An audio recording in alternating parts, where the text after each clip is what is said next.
when it comes to coming from Mumbai to here. And I think this is the best excuse that I can get.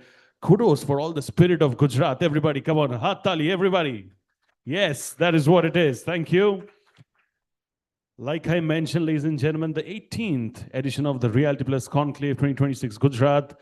This is not just an event, it's a celebration of innovation, collaboration, and leadership in the real estate sector of Gujarat. Before I move forward, मैं आप सबको request करूंगा to please kindly keep your mobile phones in silent mode so that we do not end up distracting any of our speakers. Request everybody to keep their mobile phones in silent mode. Thank you. Everybody done with that? Maybe a thumbs up. Silent mode done? Kya baat hai? Thank you. Amazing. You know, today we are absolutely privileged to be joined by some of the most distinguished leaders, visionaries, and experts from Gujarat, as well as all over the country. This gathering is an exclusive opportunity to engage in meaningful discussions, exchange insights, and most importantly, pave the way for a future-ready real estate sector. As we dive into this exciting event, we have an incredible lineup of speakers who will be addressing some of the most pressing, thought-provoking, and transformative topics shaping the industry today. Let me tell you all quickly that this is the world of technology and internet and social media. So, of course, we're doing a live streaming of this event. Let me share all the live streaming details for all of you. You can watch the live streaming on the Realty Plus website, which is www.rprealtyplus.com, as well as on the social media handles as well. On LinkedIn, it's Realty Plus. On Facebook is @RP Realty Plus. On X, you can find us as RP Realty Plus. And on Instagram, you can find us as RP_Realty. So please, keep posting, keep sharing interesting stories and engagement posts. We would love to create an online community. Aap sabke saath wahan pe. So everybody knows the kind of good work that Realty Plus has been doing consistently for a very long period of time. But I think more than me speaking, if you watch a special AV and a promo of Realty Plus, which celebrates all their milestones in all these years, you'll get a better understanding of what a force to reckon with Realty Plus has been. Can we please have the special promo of Realty Plus for all of us? Some people are born to show the world which path to choose in a crisis. Some brands are born to do the same. And during the times of challenge, the stalwarts of the Indian real estate industry have chosen to do just that. By showing others the way to finding opportunities even amidst a crisis. By showing the world how to go about delivering on promises even amidst adversity. Success doesn't just happen. It happens by design. By pushing the boundaries, by raising the path. It takes days to develop a vision and nights to make it a reality. Knowing that pictures are worth 1,000 words and that every word makes a difference. It's doing the research, trusting your instinct, and finishing what you started. For the past years, Realty Plus has been turning obstacles into opportunities. Keeping the industry informed on the latest developments.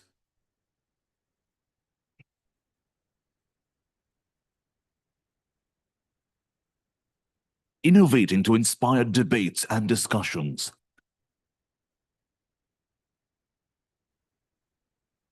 Bringing forth the perspectives of the industry leaders.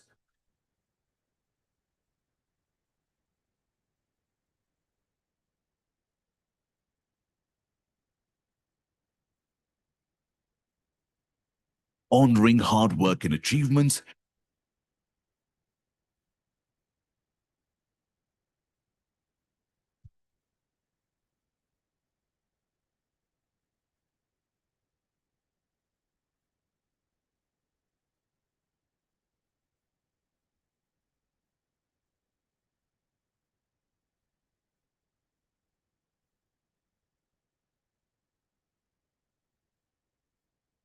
Keeping the industry connected.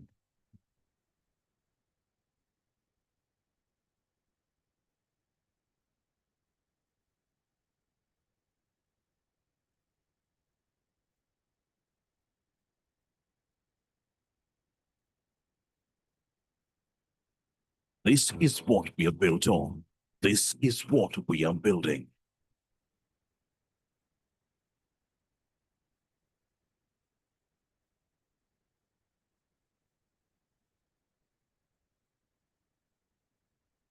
We are Realty Plus, and we lead the way.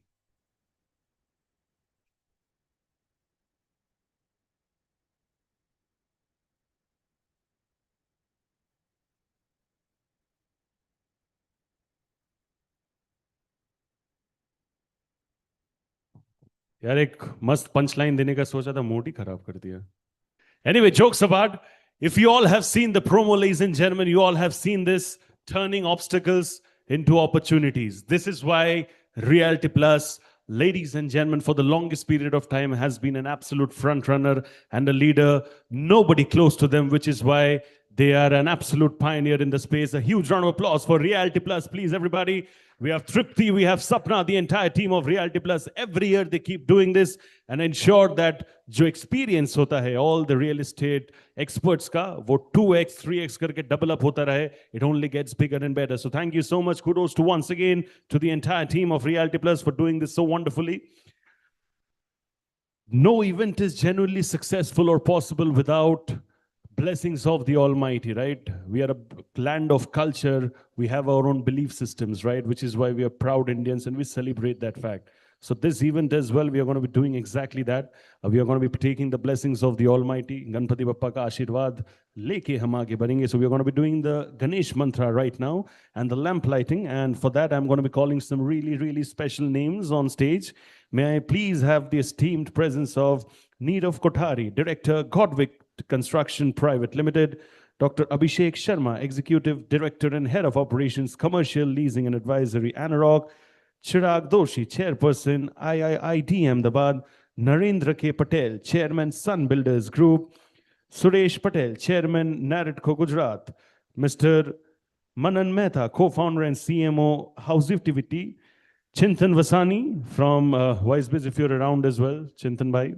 And of course, the fantastic Dr. Shailesh Goyal, who's the Director of Simulations, Public Affairs. And of course, Tripti and Sapna goes without saying, the two goddesses of Realty Plus, if we can call it that way. Come on, make some noise for all the goddesses and all the wonderful people who are a part of this very, very important lamp lighting. Thank you so much. Bahut bahut shukriya. Please, if you can remove your shoes and then do this. Very kind of all of you.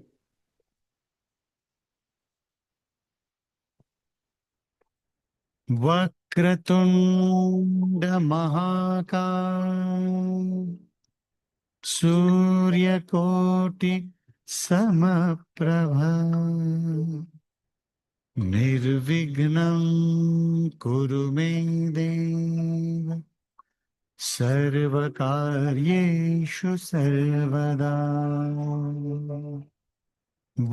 Vakratunda महाकाय सूर्यकोटि समप्रभा निर्विघ्नं कुरु मे देव सर्वकार्येषु सर्वदा वक्रतुंड महाकाय सूर्यकोटि समप्रभा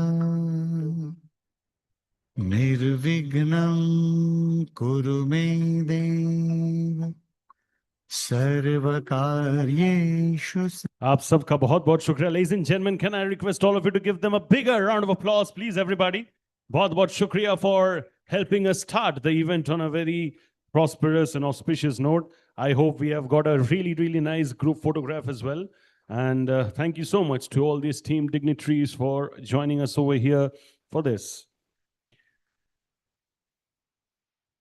You know, मैं genuinely एक चीज यकीन करता हूँ, and I think आप सब मानोगे, all the real estate experts over here, any event, any initiative, एक चीज होता है ऊपर वाले का आशीर्वाद, दूसरा होता है पार्टनर का भरोसा. So without the bharosa of the partners, without the good faith and trust of all the partners and sponsors, no event is genuinely possible. So I want to take out a special moment to acknowledge them for all the good work that they have done to put this event together. Ladies and gentlemen, I want to thank all our partners. This is powered by Godwick Construction Private Limited, knowledge partner Anurag, supporting partner Indian Green Building Council, Industry partner Gujarat, Real Estate Agent Confederation and Credai, Ahmedabad Guy Head. Digital partner Housivity, creative partner ABC Brand Advisory, business media partner BW Business World Media Group, online media partner exchangeformedia.com, and of course, organized by the brilliant team of Realty Plus. I feel that certain representatives of certain organizations अपने organization के लिए ताली बजा रहे थे. एक consolidated ताली हो जाए for all the partners, please, everyone. Thank you. This is what we understand by spirit. I want to request the console to please play a special promo AV of Godwit Construction for all of us. Can we have the AV of Godwit Construction, please?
Ladies and gentlemen, everybody knows the incredible work that Godwit has been doing for the longest period of time. They truly need no introduction.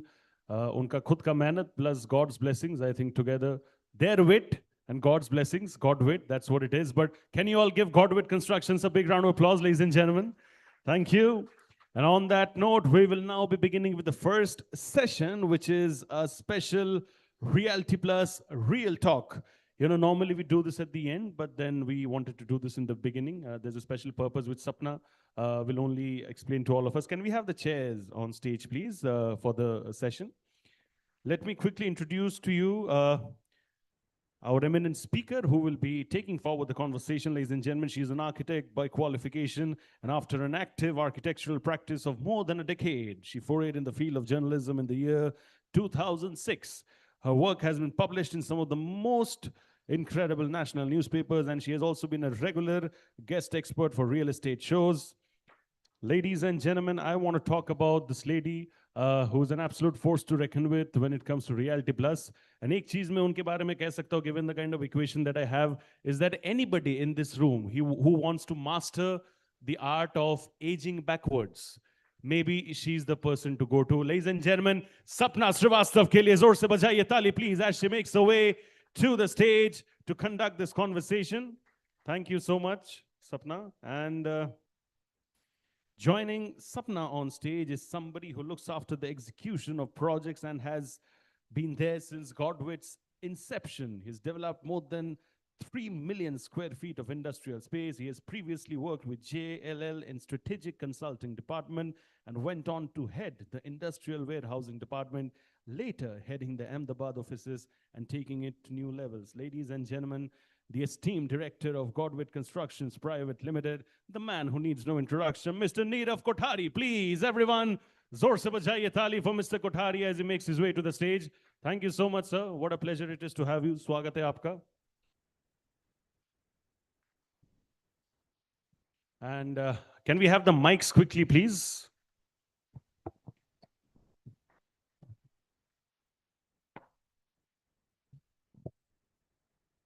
You know, I know their work talks loudly, but to be audible, they need mics. So, you know, can we have the mics quickly, please?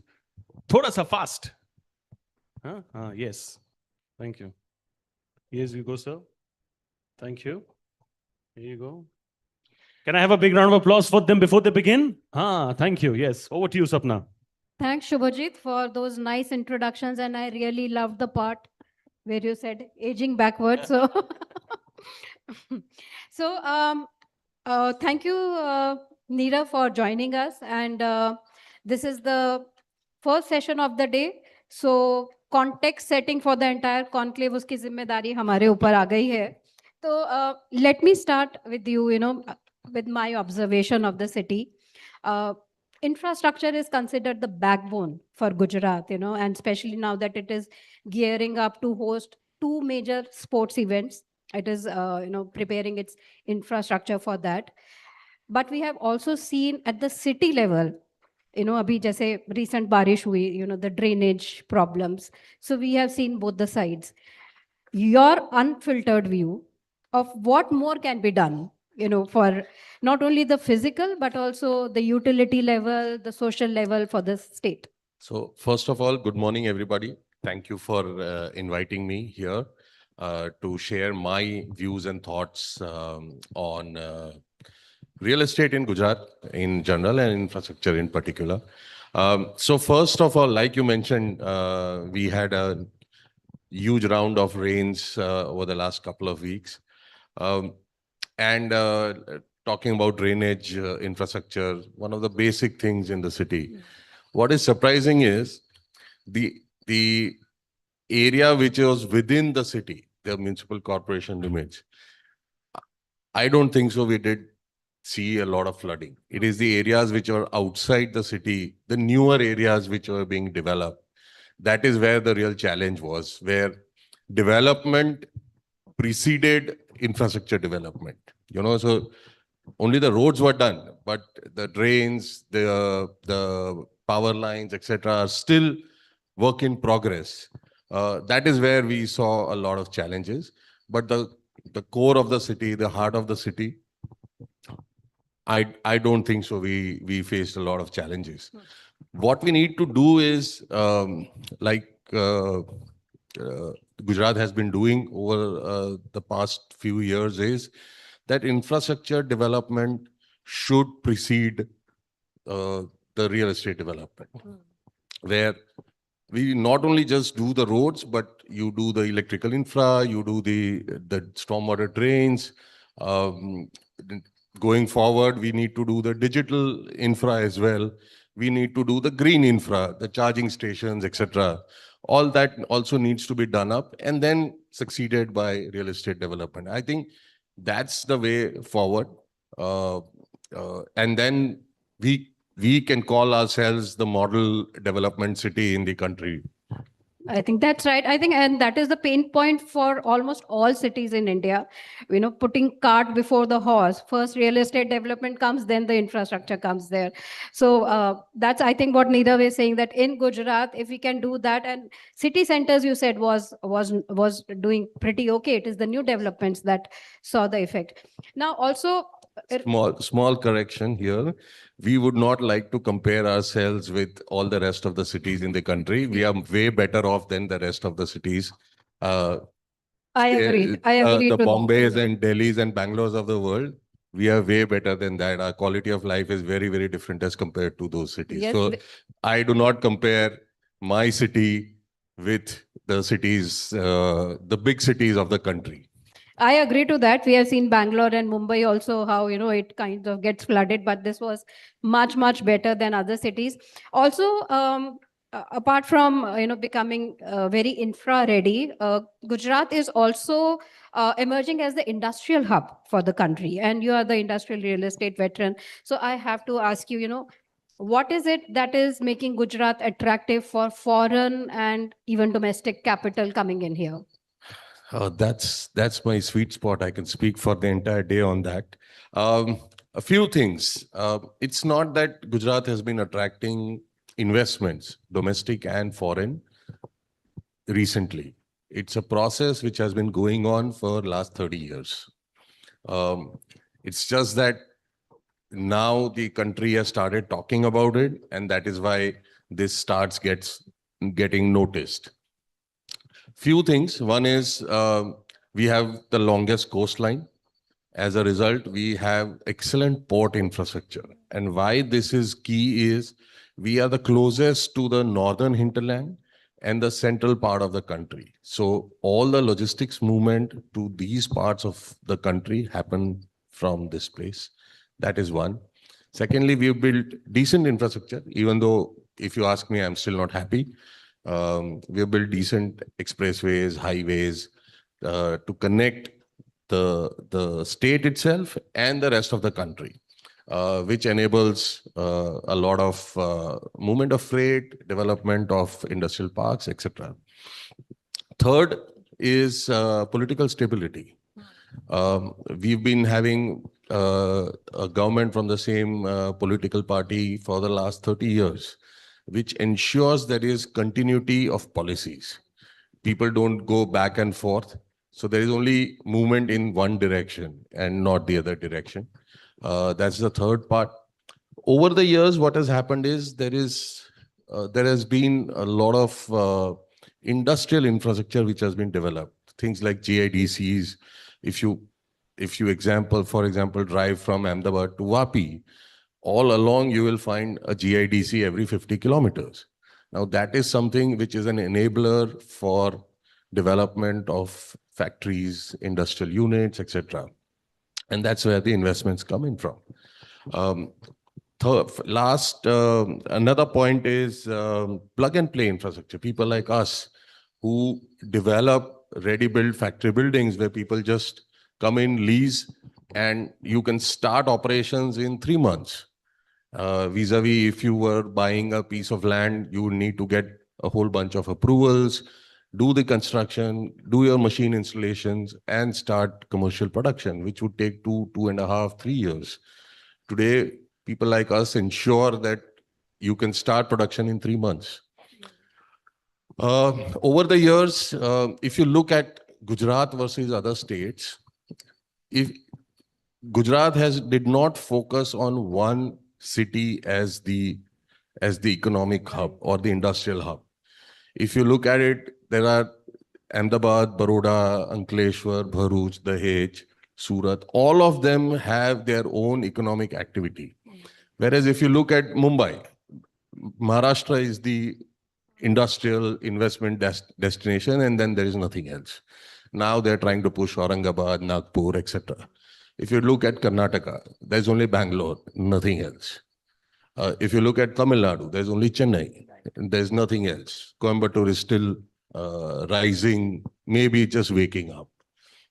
So as compared to these states, which are our competitors when we talk of industrial investments, we are much more spread out. And last but not the least, we did not focus on only one sector. We focused on a whole bunch of sectors, from automobiles to gems and jewelry to engineering, pharmaceuticals, bulk drugs, chemicals, petrochemicals. So all of that gives a very broad base in terms of economic growth. And then that keeps on churning and bringing in more and more investments. Over the years, this has become an ecosystem. You get talent pool available here. So people would want to come, start easily because talent is available very easily. So all these factors over the years put together has made Gujarat a very attractive destination for investments, be it domestic or foreign. Right.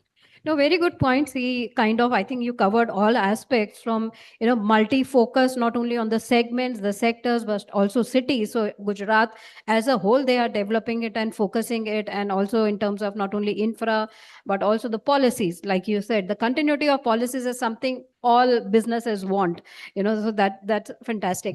So I think we have covered all bases in terms of setting the context of the conclave.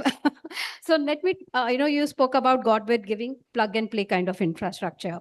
You're also into speculative development, which means you already foresee the demand and then create the infrastructure, the spaces.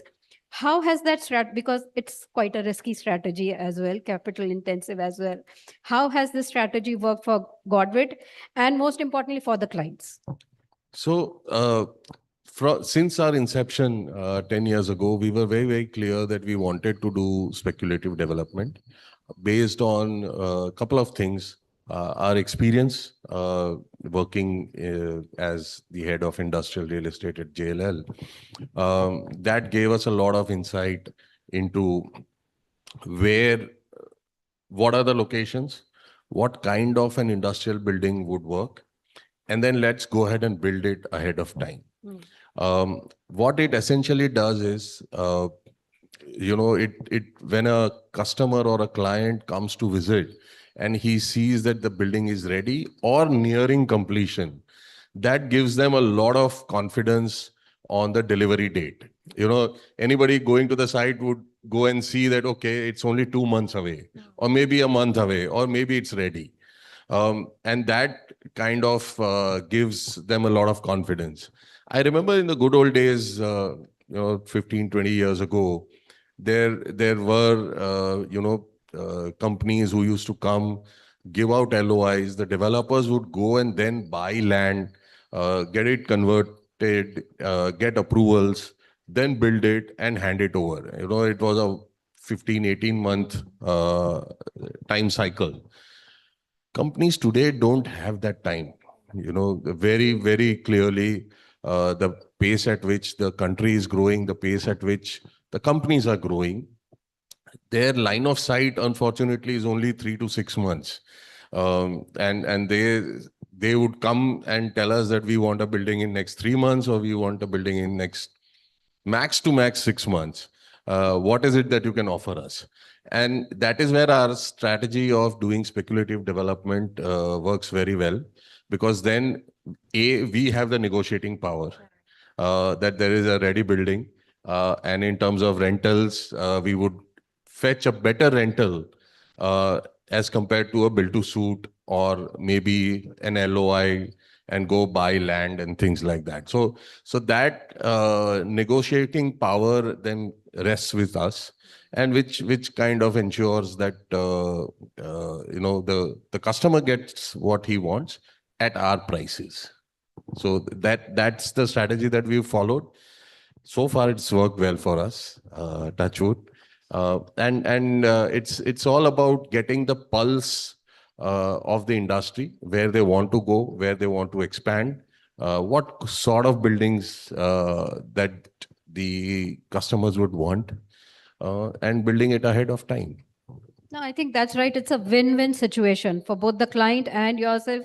You have the negotiating power, they have the infra ready so that they can start immediately. And also, I think it is your experience, like you said, the experience that you already had, about the industry, and then the pulse, as you said, that getting the pulse of the industry, what they actually want. Fantastic. Now, talking about how you are creating a differentiation, that is one differentiation, that you are giving a ready building. Other differentiations in terms of execution, technology, and value creation for the client. Like we were discussing, that while some parts were submerged underwater because of rains, your industrial parks were completely unaffected. So in terms of technology, value creation, and execution, what are your differentiators? So as far as technology is concerned, I can give you 2 examples. During the COVID days, we were all kind of homebound, thinking what to do. We had just delivered a project in Becharaji, a 5 lakh square feet building for Honda. And I remember it was 2019, and the building handover was in June. And we struggled because the construction labor went home during Holi, followed by the general election, followed by the sowing season. So whatever labor went in February didn't show up till July. And it was a painful time for us to deliver that 5 lakh square feet development. And that is when we realized that this is not how I want to do development. Let us look at alternatives. And we did a pilot project in Changodar using precast construction technique. And then we saw value in it. Even though we faced the second round of COVID during our construction cycle. And then PSP had just come up with a precast facility, and we contracted them to build about 1 million square feet using precast. We've completed now, I think, 3 parks using precast construction, and then we've now kind of industrialized it So this gives us an edge that, we have our own facility. We have partners like PSP. And then today I can very well go to a customer and say, because of my investments in technology, I can deliver buildings in 4 months from now or 5 months from now, even if it is grounds up. Because the rains are on, production is going on at my facility. As soon as I get dry access, I only need 3 months to finish the erection. So that was one exciting change that we did. Second was we were doing a cold store for McCain in Mehsana. I think we visited there. So there we instead of doing a regular industrial building, we changed the entire technology and we went for a what is called as a rack clad structure, where the racking itself is the main load bearing structure in the facility, and you just cover up with a puff panel. That's it. And which enabled us to go very high. So we did a 33-meter tall racking, which is one of the highest in the country. And we fully automated it because nobody can, do G+10, G+11 racking and go and retrieve pallets from it. So we automated it. And it's a completely automated facility. Only 6 people operate in 2 shifts. Which reduces obviously a lot of your operational costs and dependency on skilled labor. So technology is something that is, I would say it's easily available. We need to embrace it. We need to now, get away from that whole idea of being a very, very cost conscious development community and move towards A, quality, which you can get if you're producing in a factory, and B, time to completion. Gone are those days when you would do a residential project for 3 years and 4 years. Today, you can do it in 12 months. Why not? It's as simple as that. Why would somebody sit on that piece of land, do that project for 3 years, when you can easily complete it in 12 months? So it's as simple as that. No, I think very good points, Nirav raised, that if you are adding technology and the examples that he has given, if you adopt technology, like you made the highest, the tallest cold storage facility in India, you build precast, and it reduces cost for you and as well as for the client, because they can immediately start work. So it's a win-win, again, a win-win situation, not only for the client and for you, but as a sector as well. So that's the value creation that you have given. Now let me ask you, give some quick takes from you. So it's a rapid fire. People generally are afraid of rapid fire. So I hope you are ready for that. I hope it is not controversial. Till such time, I'm okay with it. So, okay, not so controversial. What is that one policy that you would like to change in real estate? If one single policy change is required today, I would say, and again, it is controversial, I am skirting the line on controversy, is unavailability of labor. The way the government policies are shaping up, things like Manrega or its repackaged versions, where people are not migrating from the villages to work in the urban areas. Today, there is an acute shortage of construction labor. And that is why people like us had to move to precast. So I would say one policy that we would like to change is pretty soon. If the way things are, we would have to import labor from, let's say, Philippines or some other African country. The situation is that serious, and nobody's talking about it. We are 1.4 billion now, and yet we have labor shortage. The irony of the situation. Okay. It's not so controversial. What is the technology that you are betting on? Precast, all the way. Precast. We have embraced it, and I would urge all my fellow developers to kind of wholeheartedly embrace it. That is how, the future is, not just for us. The world is building it in precast. It's just that we have started talking about it today. And the other is steel buildings. So that can give you a lot of speed to construction. And there is very good capacity available to do buildings in steel. So one can begin with steel buildings and then gradually in 5 years' time move to precast construction. Okay, fantastic. Steel and precast building is what Nirav is saying. What project you are really proud of? Any one project? The one that I mentioned, the cold store that we did, -3 to +30, 33-meter tall structure, rack-led, -25 degrees, frozen store for McCain that we did. Really, really challenging structure. It was, and when we finished it, it was the world's fastest build for a rack-led structure done in India. When I tell this to people across the world, they're really amazed that whatever it takes, usually takes about 2 years time to finish, we finished in 9 months. So that is something that we are really proud of. Yeah, and I have been to that site, and it's an amazing facility. I think you should also should visit that. It's a Absolutely. facility where you see technology, where you see operational excellence. As I said, there are hardly any people. You don't see people there, you know. So we actually say, where are the people operating this facility? And the kind of storage, the racks. Yes. It's a huge, magnificent to see. Go inside and see how the entire automated plant, it's working. So fantastic. Now, one word for Godwit. What would you say? That's a tough one. I would say we are somebody who believes in continuously innovating. Why just accept whatever is the norm? Let's innovate. So if I were to describe ourselves in one word, it's innovation. Innovation. So you're a little hatke from others. Okay. I would like to think so. Okay, great.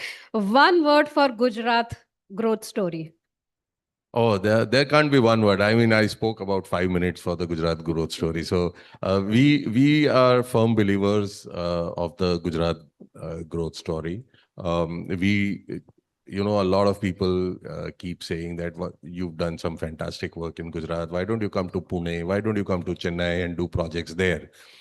However, the ease of doing business here, I don't think so it exists anywhere else in the country. You right from buying land to converting it to getting approvals, everything is so smooth. We went to Bangalore to do a project. It took me just 1 year to get approvals. It's that difficult. We bought some land in Pune. We bought some land in Aurangabad. I'm struggling with approvals. Whereas in Gujarat, I would right from the process of starting to buy land, getting it converted, getting all the approvals, and finishing construction, my time cycle is 12 to 15 months. So if I have to really say what is the one word that attracts or is the USP of Gujarat, I would say it's the ease of doing business in Gujarat. It's a business-friendly state. Okay, fantastic. I think Mr. N.K. Patel is there, Mr. Suresh Patel is there, NAREDCO president. I think they all are for the next session, and they will agree what you said. The ease of doing business. We have also heard from many people. So I think that was a fantastic one word to end this conversation on a very positive note, that Gujarat growth story is business-friendly. And Godwit is innovation, bringing in innovation. So thank you so much, Nirav, for giving us those, from the heart views, unfiltered, as I mentioned in the beginning, giving those unfiltered views about the real estate, what's happening in Gujarat. So thank you so much for talking to us. Thank you for giving me this opportunity. Sapna, if you may allow, sir, it's a great opportunity to have Mr. Kothari over here. I'm sure audience will have their set of questions. So if we have 2 minutes, if you don't mind, sir. Sure. Anybody from the audience willing to ask a question? Yes, Chintan, my brother. Can you pass the mic to him, please? Hi, Chintan. Good to see you.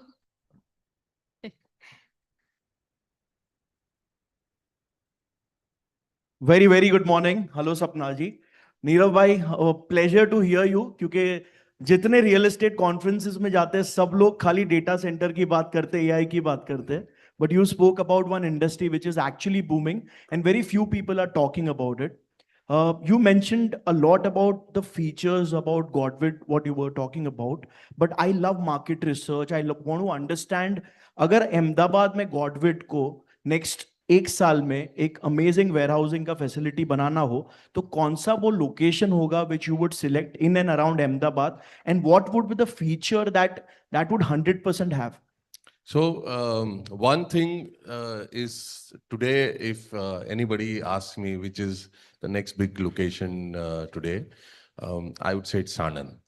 Um, the Sanand story began a long time ago. It took a lot of time to pick up. Auto industry was the biggest driver there. But the day we flipped over from auto to semiconductors, which is high-tech manufacturing. We kind of rewrote the way we are going to do business in the future. So Sanand, I would say, is the destination going forward, and I'm sure that if you ask me, is there land available in Sanand for somebody to invest or do a project? It is difficult. I think whatever was tradable has been traded upon. But there is no harm in going a few kilometers down the highway or a few kilometers inside. But Sanand is the destination to kind of invest in. People come and challenge us that why not Dholera? It is on a growth trajectory. But Sanand is much more evolved. It has its own USPs of being closer to Ahmedabad city, having an operational airport which connects practically to the rest of the world, and availability of labor, which all three of them are lacking in Dholera today. But maybe in a decade from now, Dholera would be that destination. But like you mentioned, 1 year from now, Sanand it is. and feature So feature, we would say that one feature that we would want to add in all our buildings is making our buildings much more ESG compliant, not just for the namesake, but much more stringent in terms of ESG compliances, right from recycling our water to solar panels, to reducing our heat load by not just using a steel sheet. I would rather go and use a puff panel. So which brings down the temperature and the heat load in the building. So ESG, I would say, much more stringent ESG compliance at global levels. Our ESG compliances are very low. But ESG compliances at a global level is what feature we would want to bring into all our buildings going forward. Super मैं और एक question पूछूंगा please क्योंकि आपने approvals की बात बोली I come from Mumbai and I know the pain of waiting you said you have multiple states में you have worked if you compare Gujarat with any other state कितने मंथ्स में approval can get for warehousing in this state compared to any other? You spoke about Karnataka and Maharashtra while you were spoke. So I'll give you the bad ones first. The bad one is Maharashtra, no doubt about it. It takes anywhere between 12 to 24 months. And I'm talking about my sector, which is industrial. Other real estate projects inside the city. The residential, the commercial, the approval timeline is way higher. The cost of land practically doubles by the time you get your approval. So, but Maharashtra is, I would say, ballpark in the range of 18 to 24 months. Karnataka is about 12 months to 15 months. Chennai is about 6 months. Here, typical timeline is 45 to 60 days. Worst case, 90 days. Thank you. Super. Thank you so much for the question, sir. Thank you so much for the detailed answer. Maybe we can take one last question. Yeah, sir. So I'm Mr. Thakur, hi. So Nirav, I'm director on ASHRAE board, and I've been in the Sir, field you of- don't need any introduction. So for last 47 years, cold room had been my passion, and fortunately did the largest warehouse of the nation for Flipkart with in Manesar. You know about that project. My question to you, because I took 3 years to get fire permission in Gurgaon for that project, and Flipkart being a multinational client never wanted to get into the corruption, and it really took 3 years. What was your experience here in Gujarat, specifically when you said 32-meter storage, cold rooms you did? So how fast was the permissions which you came? What were the challenges? Because current NBC was not till the last 2 months back did not permit us to store anything about that height, right? And so what were the challenges? Because in the world we have storages, very large height storages. So what were your experience with the fire department? And what is your experience of the green part of it? Means how good, how fast you got those approvals and certifications? So I would say two challenges were the biggest two challenges. One is fire that you mentioned. In a frozen building, minus 25 degrees, you can't have sprinklers. It's as simple as that. By the time the water falls, is released from the sprinkle, it will become ice by the time it gets to somewhere where it needs to fight fire.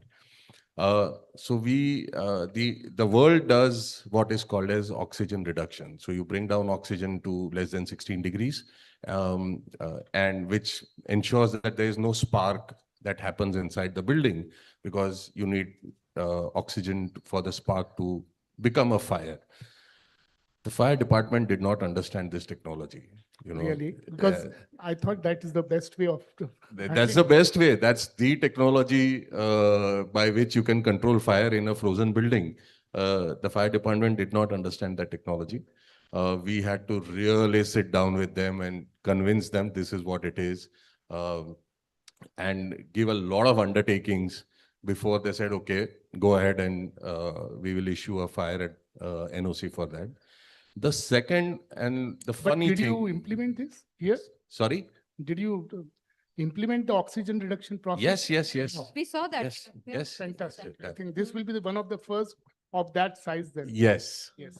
And the second challenge, and which is a funny one, is outside the urban areas, which is the town planning areas, the maximum building height is 16 meters from finished road level. I think 15 meters from finished road level. And we were doing a 30-meter tall building from finished road level. The -3 was a saving grace, but a 30-meter tall building. They said, we can only give you approval up to 15 meters. So the way around it is that you take an approval for 15 meters, then you go to the factory inspector saying that why you need a 33-meter building. You run that logic through them. They will give you a sanction of doing a 30-meter building. And then you go back to the town planning saying they have approved it. You need to approve it as well. So it's really funny. But in urban areas, it is much better. 40 meters is the ceiling. So it kind of saves us a little bit of trouble. And I think that's why you went down to Yes. get that kind of a height. We had to go -3 just to save that extra approval for a 3-meter tall building. Yeah, that's why I said, and he also mentioned that is a project he's really proud of. So that's a project it's worth visiting, definitely. But thank you so much, Nirav, for giving us so many other explanations as well. I think everyone was very inquisitive about what you've been doing. So Thank you. thank you so much for Thank joining you. us today. Thank you. Thank you so much. Please give him a big round of applause. I'll request both of you, please remain on stage. Can we have the token of appreciation, please? Sapna, I'll request you to please give to Mr. Kothari. And ladies and gentlemen, I think Mr. Kothari certainly deserves a bigger round of applause if you all can acknowledge with your appreciation that has helped. Thank you. And I'm sure there were individuals who had many more questions. Mic के मैं बोल लूंगा, लेकिन if you have more questions, you can take it offline as well, sir. He's around. But in the interest of time, we couldn't have more questions. We're going to be gearing up for the next session. This is going to be an exclusive conversation. Thank you so much. 5 chairs on stage. One more, yes. So maybe beach wale ko aap seedha rakho. It's like this. And then curve it a little bit. We take approval of the videographer. Sir, framing में सब आ रहे? All the chairs are visible?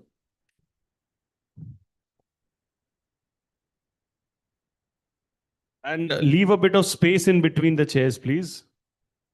भाई लोग, थोड़ा chair के बीच में थोड़ा सा space. You know, space is important everywhere in life. You're a young guy, you'll understand. Na? Relationship ho, business ho, jahan pe ho, relationship, har jagah space important hai. So that is, thank you, good enough. Please keep the water bottles.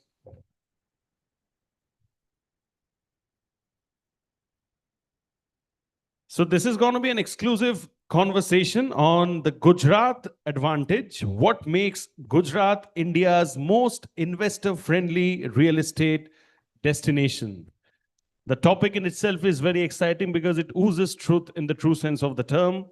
This is the Gujarat advantage. What makes Gujarat India's most investor-friendly real estate destination?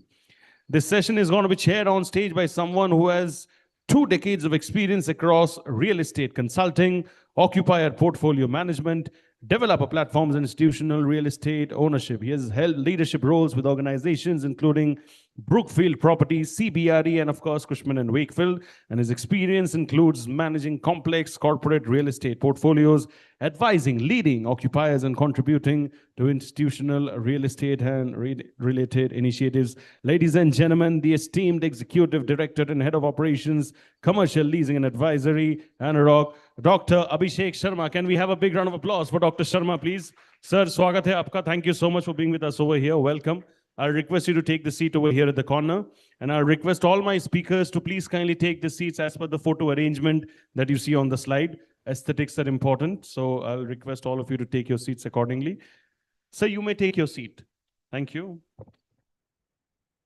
My next speaker over here, ladies and gentlemen, is a qualified urban planner from CEPT University and has worked as a town planner at Ahmedabad Urban Development Authority for nearly 17 years. He was also the national president for Institute of Town Planners India and is currently the Director Governing Council, School of Planning and Architecture, Delhi. With over 4 decades of experience, he leads the Sun Builders Group, which is Gujarat's premier real estate company. Ladies and gentlemen, please clap it up and appreciate the esteemed presence of N.K. Patel ji over here. Thank you so much, Mr. Patel. What a pleasure it is to have you. Thank you so much.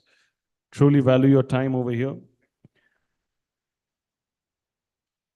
My next speaker over here, ladies and gentlemen, provides innovative and sustainable solutions in the field of building engineering services. During his rich experience of 45 years, he has successfully designed and completed more than 5,000 projects of various applications. He is the National Chair for ASHRAE Director and Regional Chair, Region 15, July 25th से लेके June 2028 तक, fellow member of IGBC ISHRAE and member of several other technical societies like FSAI, USGBC, GSES, IPA, and many more. Ladies and gentlemen, the founder president of PDA, ASHRAE, IGBC, and ISHRAE fellow, Mr. Pankaj Dharkar. Can we have a big round of applause for Mr. Dharkar as he makes his way to the stage? Like I mentioned, I have the introductions to kind of justify what they have done, although they don't really need any introduction. Their work only does the talking. Thank you so much, Mr. Dharkar, for joining us, and also for the wonderful question that you asked earlier in the previous session. My next speaker over here is a prominent Indian real estate industrialist and leads Surya Group that develops premium residential and commercial spaces. He was a director on the board of the Gujarat State Road Development Corporation Limited and is former president, Guy Head Credai Ahmedabad, and former chairman Credai Gujarat. Ladies and gentlemen, the chairman, managing director, Surya Group and chairman, Naratko Gujarat. Ladies and gentlemen, Suresh Patel ji ke liye zor se taali, please everybody. Mr. Patel, thank you so much for joining us over here. Truly, truly glad to have your presence.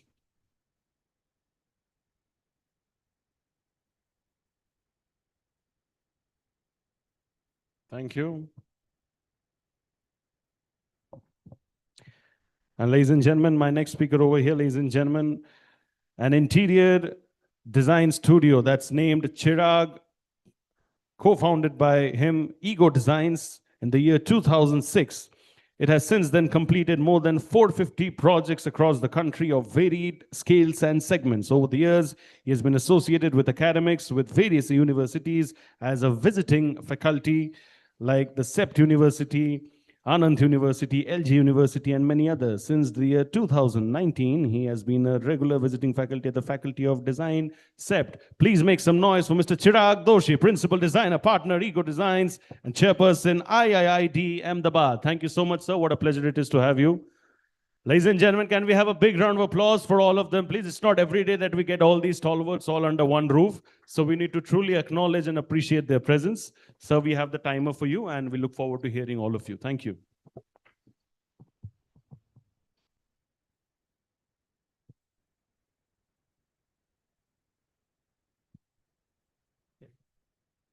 Hi everyone, good afternoon. Honestly, looking at this panel, I'm a bit nervous. Please excuse me. Okay, thank you, Neerav, for setting up the tone. In fact, what we are going to discuss right now on this session, I think the tone has been set by you. That's the Gujarat advantage, what we want to discuss about. Honestly, looking at this panel, I would look at them and say that, these are the gurus of real estate in Gujarat. That's what we have, and I feel truly privileged that I'm sharing this dice with them and going to hear and learn from their experience. That's the privilege what we have today. Yeah. When we talk about Gujarat, I would say this is the focal point of development when it comes to development in the country for us. Ahmedabad, no doubt, being leading the charge, but yes, there are other cities also who are not far behind within the Gujarat community. What Neeraj talked about, that Gujarat is not focused upon just one city. There are other cities also which are catching up, whether it is Dhulera or other investment cities. Gujarat has been now in front runner for the Olympics as well as Commonwealth. A lot going on in terms of investments or in manufacturing. So yes, there is a lot of action in this state. And the agenda for us is to decode and try to figure it out that, that what's the reason for that investment, what's happening in this state, and what's the future ahead for us. Just to start off the discussion, and we are going to probably pick it up in phases. And the first section, what we can talk about, which is very, very obvious, that is, what is the Gujarat advantage what we have? Probably we can have it, that's a kind of segment which probably I think every one of you can contribute to it. To start off with you, sir, the senior most, probably if you can just throw your views on it, that when it comes to Gujarat, what is the unique advantage Gujarat has, what other states doesn't have? Thank you.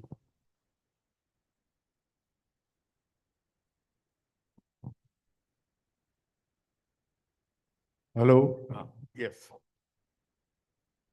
Basically, when we talk about Gujarat, the Gujarati community and the business, Akuma, that is the very important things. So here, a smaller or larger businessman will try to do the business. And second thing, our business, particularly when we talk about a Gujarat business environment, we do with a little profit also, but we stick to our goals. That is second thing. Third, as rightly Neerav has said, in last 30 years, the continuity in political environment, continuity in policy. If we talk about the fourth thing, the geographical location. We are nearer to northern India. We are having an excellent coastline, and there is a golden corridor between Ahmedabad and Mumbai.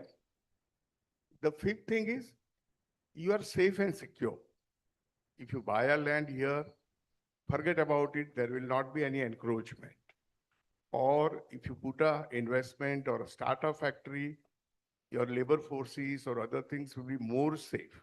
And I think that's why the Maruti has done the job. Instead of Gurugram, why they opt for the Vaishraj. So this is another reason. And finally, we are getting some few added stars in Gujarat advantage economy. One is a bullet train, the high-speed rail corridor. We can think about a guy who can start a business in Bilimora, F&B business, very cheap labor force, very cheap land cost, and he can supply less than 45 minutes to Bandra Kulla complex via that perishable goods can be supplied to Mumbai hotels, Mumbai star hotels, and which will be very costly, particularly if you do the same thing in a healthy environment, in a healthy area in Mumbai, you can't do. So there are a number of the advantages due to high-speed rail corridor. GIFT City, the second one is a great. Third is a microchip, which has been in Sanand and Dholera. Similarly, if you talk about a local urban planning, compared to all 7 cities, we are coming, I think, 8th, but you compare your peri-urban area with Bangalore, Hyderabad, our urban planning system works well. So that's all. So can I say it's the business mindset? I told you, first thing, the business mindset to do the business with a minimum profit. So the Gujarat growth story never ends. Got it. Got it. Suresh, sir, your views?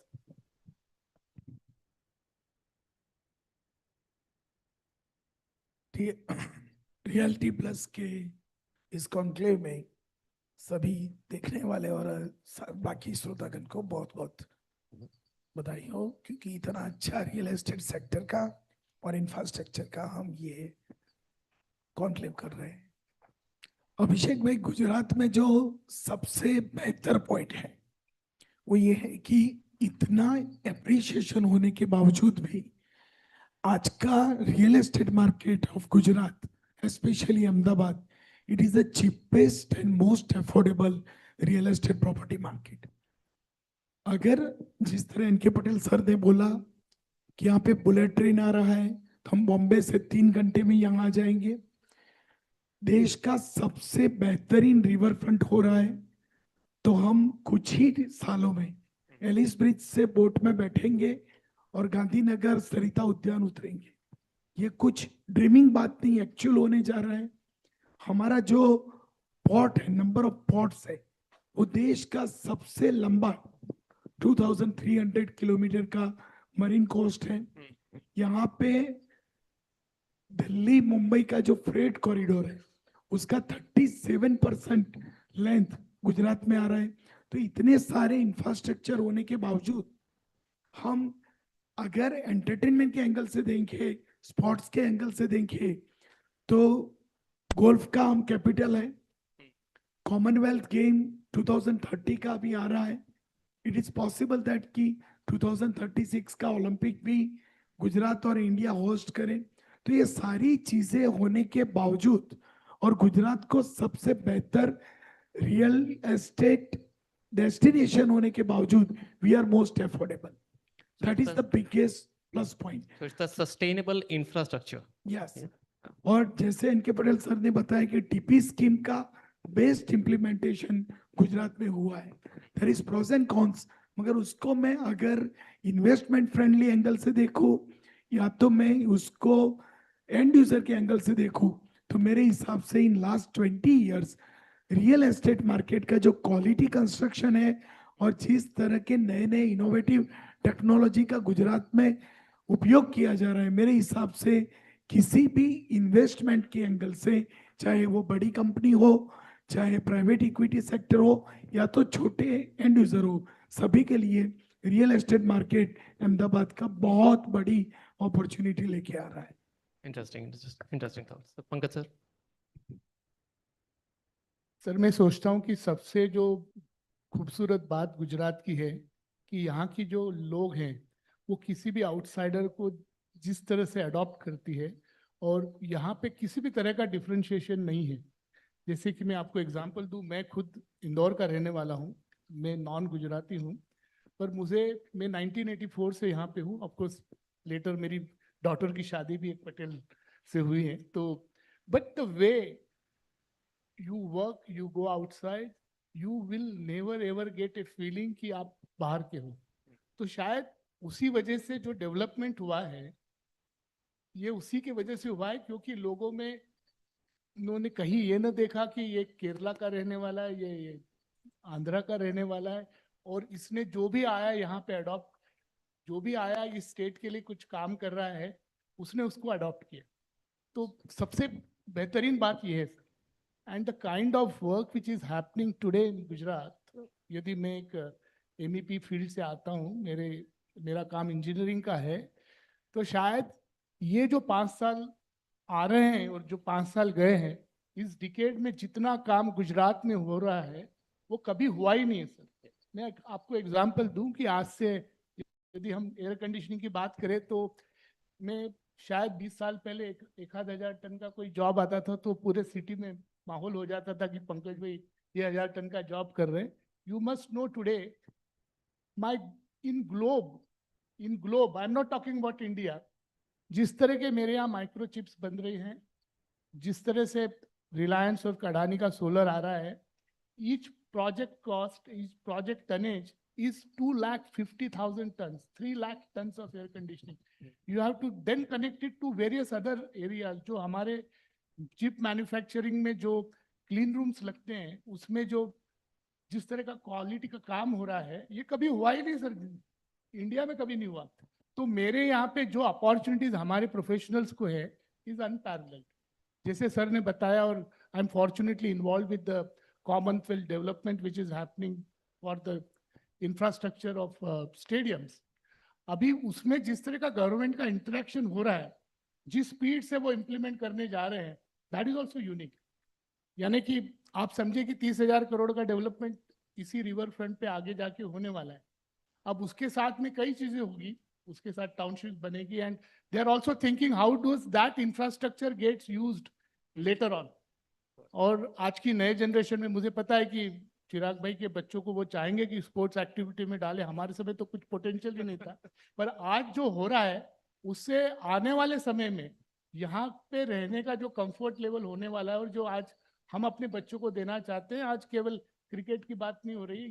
जो infrastructure यहाँ पे, जो swimming pool आप जाके देखिए जो अभी बना है, we have stainless steel bottoms there.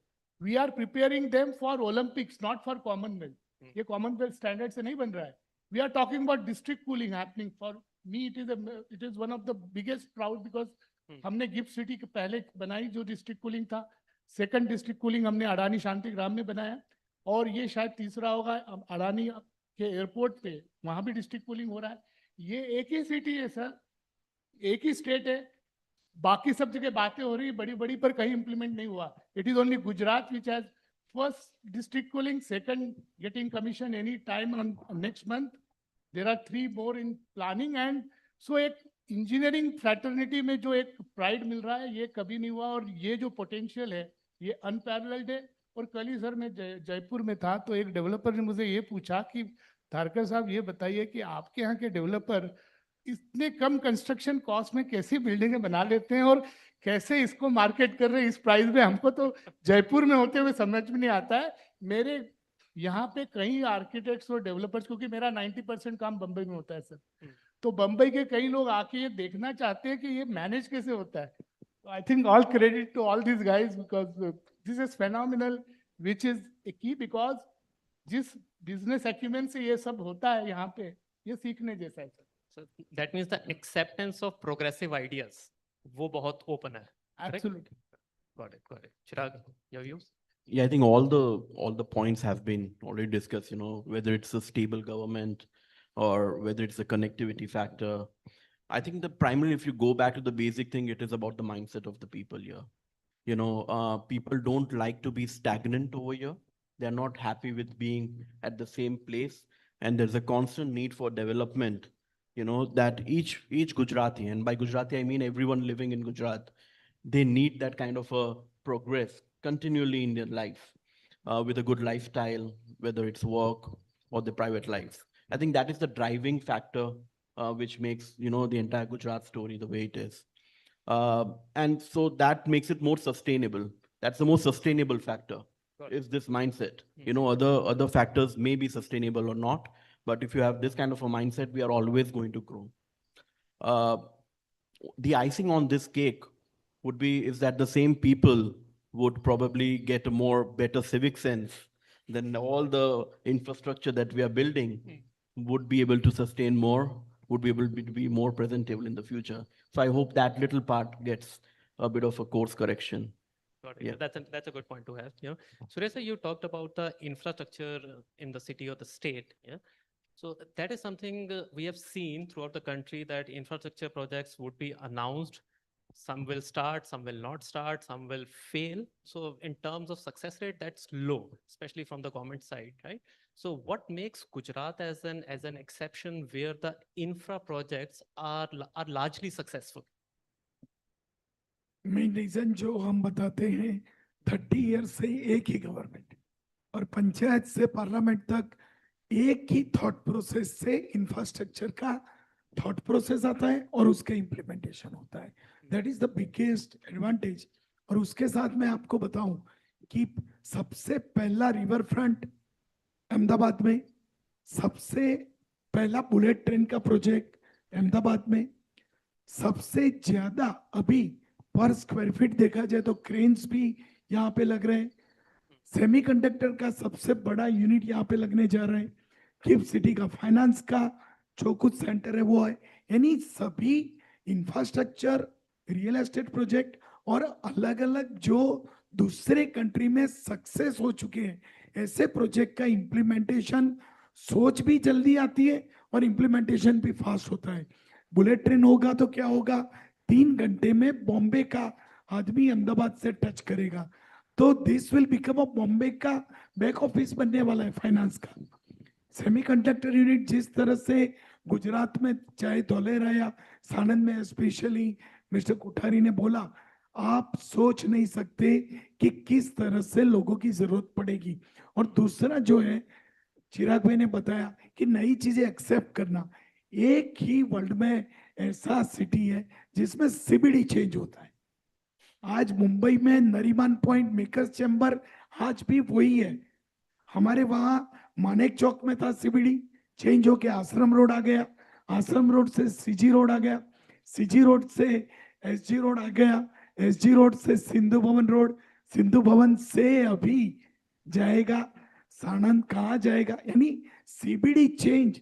यानी गुजरात में अगर बोले गुजराती भाषा में तो પોળનું હૃદય એટલું જ સરસ રીતે ધબકતું રહે છે અને એટલો જ ડ્રમનો અવાજ સિંધુ ભવન રોડ ઉપર પોળ સુધી સંભળાય છે. That is the beauty of the city. यानी आप कहीं पे जाओ बिजनेस डिस्ट्रिक्ट चेंज होता जाएगा क्योंकि इंफ्रास्ट्रक्चर जो रोड है, ड्रेनेज लाइन है, सभी चीजें यहाँ होती है क्योंकि 40% डिडक्शन होता है. आप बेंगलोर में अच्छी से अच्छी टाउनशिप में जाए, हैदराबाद में, पूना में अच्छी से अच्छी टाउनशिप जाए, मगर टाउनशिप पहुंचते ने का जो बीच वाला रोड है वो किसी भी वर्ल्ड में अच्छा रोड नहीं मिलेगा जितना आपको अहमदाबाद में मिलेगा. एयरपोर्ट भी इतने ही आ रहे हैं. यानी सभी चीजें, airport connectivity, cargo airport, port की कनेक्टिविटी, मेडिकल. 1995 में हम आईटी की ट्रेन चुक गए. तब लगता था कि अब क्या होगा. एक ट्रेन चुके तो हम फार्मास्यूटिकल का हब बन गए, हम मेडिकल टूरिज्म का हम हब बन गए, अभी हम सेमीकंडक्टर हब बन रहे, पोर्ट का हब बन रहे. यानी बहुत सारी चीजों का कॉमन है. अभी पता नहीं चल रहा है आने वाले 5 साल के बाद इतना बड़ा धमाका होगा कि अफोर्डेबिलिटी भी साइड में चली जाएगी. सभी लोग चाहेंगे, छोटे से छोटा बच्चा, कि पढ़ना अहमदाबाद में है और आईएएस आईपीएस ऑफिसर चाहेंगे रिटायर होने के बाद रहना अहमदाबाद है. Ahmedabad will be the centre. आज हम अंदर है, हम गांव में है, उसी गांव में है तो हमको पता नहीं. अपने बच्चे की वैल्यू किसी को पता नहीं होती है. जब बच्चा बाप से आगे जाता है तब पता चलता है. यानी आजादी के 100 साल पूरे करेंगे जब 1947, तब हमें पक्का याद रहेगा कि गांधी और सरदार का जो गुजरात उन्होंने सोचा था उससे कई गुना ज्यादा और बेहतर गुजरात 2047 में. Very, very interesting thoughts. That's why I said that, we are here to learn. This is a master class going on. So it's the policy which is driving, correct? It's the 30 years of legacy, the government. So you want to contribute something? No, thank you, thank Yeah, you. okay, yeah. Okay, so when we talk about policy, but Chirag, the end user always look forward for the end product actually, yeah, or the investor is looking for their own return. And from the design perspective, design and the planning perspective, do you see the Gujarat built environment? When I say built environment, that could be walkability, it could be the social infrastructure. We talked about the overall infrastructure, that is good, but when it comes to the social infrastructure, that has the ability to fulfill the dreams of the Gujarat government, or the dream what we have. Yeah. So when you mention design as a driving force, one of the primary things that I would hope that the entire real estate industry and the infrastructure as well understands that design is not a cost, it's an investment. That little tweak in understanding about design could go a long way in the way we think, because things will automatically become more sustainable. Buildings will last more longer, infrastructure will be more utility based, where the issues that we see, whether it's through seasons or other things, would be much dealt with better off. So I think that little tweak in the way design is looked at as an investment, as a long-term investment rather than a cost, go a long way.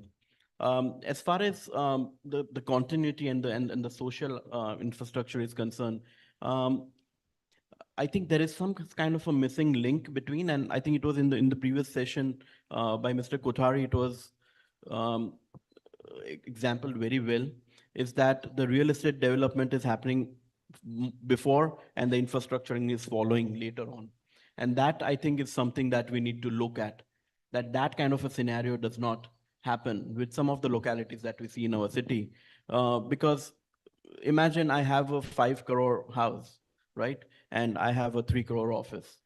But if my streets are waterlogged, what is my user experience? So that more closer connectivity between infrastructure and real estate needs to be established, because our vision for the state is so high, and the projects that are being envisioned and are going on right now are of such scale. All these minor design aspects are going to become very important. So you must have heard the Spider-Man line, with great power comes great responsibility. I think that holds true for vision also. With great vision comes more responsibility. Let's So write it down.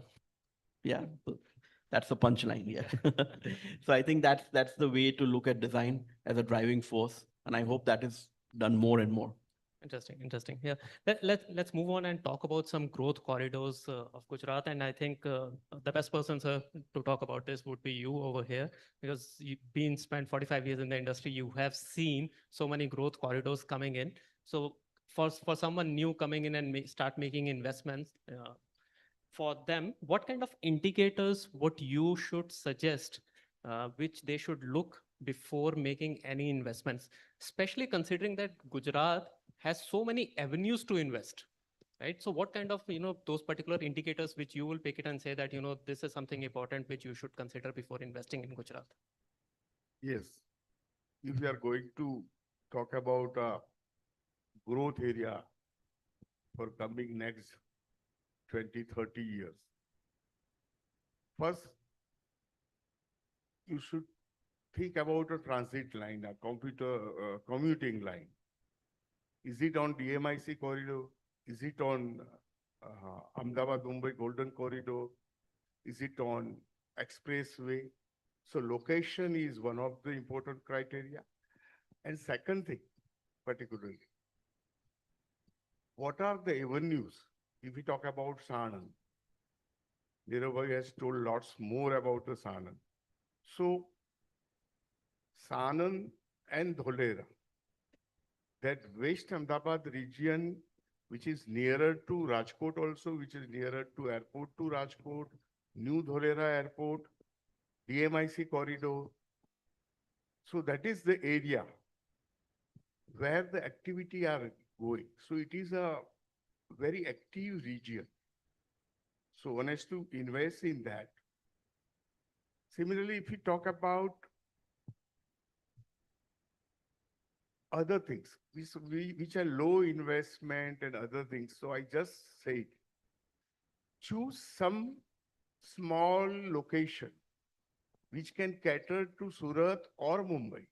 And that location may be Valsad, Vapi or Bilimora kind of stuff, or Bharuch. So these are the location. And right now, educational hub, the Ahmedabad is day by day becoming an educational hub. We are having a skill university, forensic university, law university. So number of the university, and we had a very prime institute like Mudra, SAFT, NID, ISRO. So in that case, there is a still huge scope to invest in an educational facility particularly. The education is going to be a day by day, and particularly a specific educational facility. Gujarat has a long and big opportunity it is waiting. And finally, if we talk about a booming economy, good industry growth, good GDP, then the warehousing is the area. At present, if you see the IRR, the warehousing is the area. So I can conclude like that, the location, which are the future industries are coming, distance from a commute line, and the futuristic product, like precast, particularly when we are in a real estate, we are dealing with built environment. So precast is our new world. After 10 years, it will be transit, and there will be at least more than 50% houses, commercial center, factories will be on precast base. So invest in those stuff which are next generation stuff.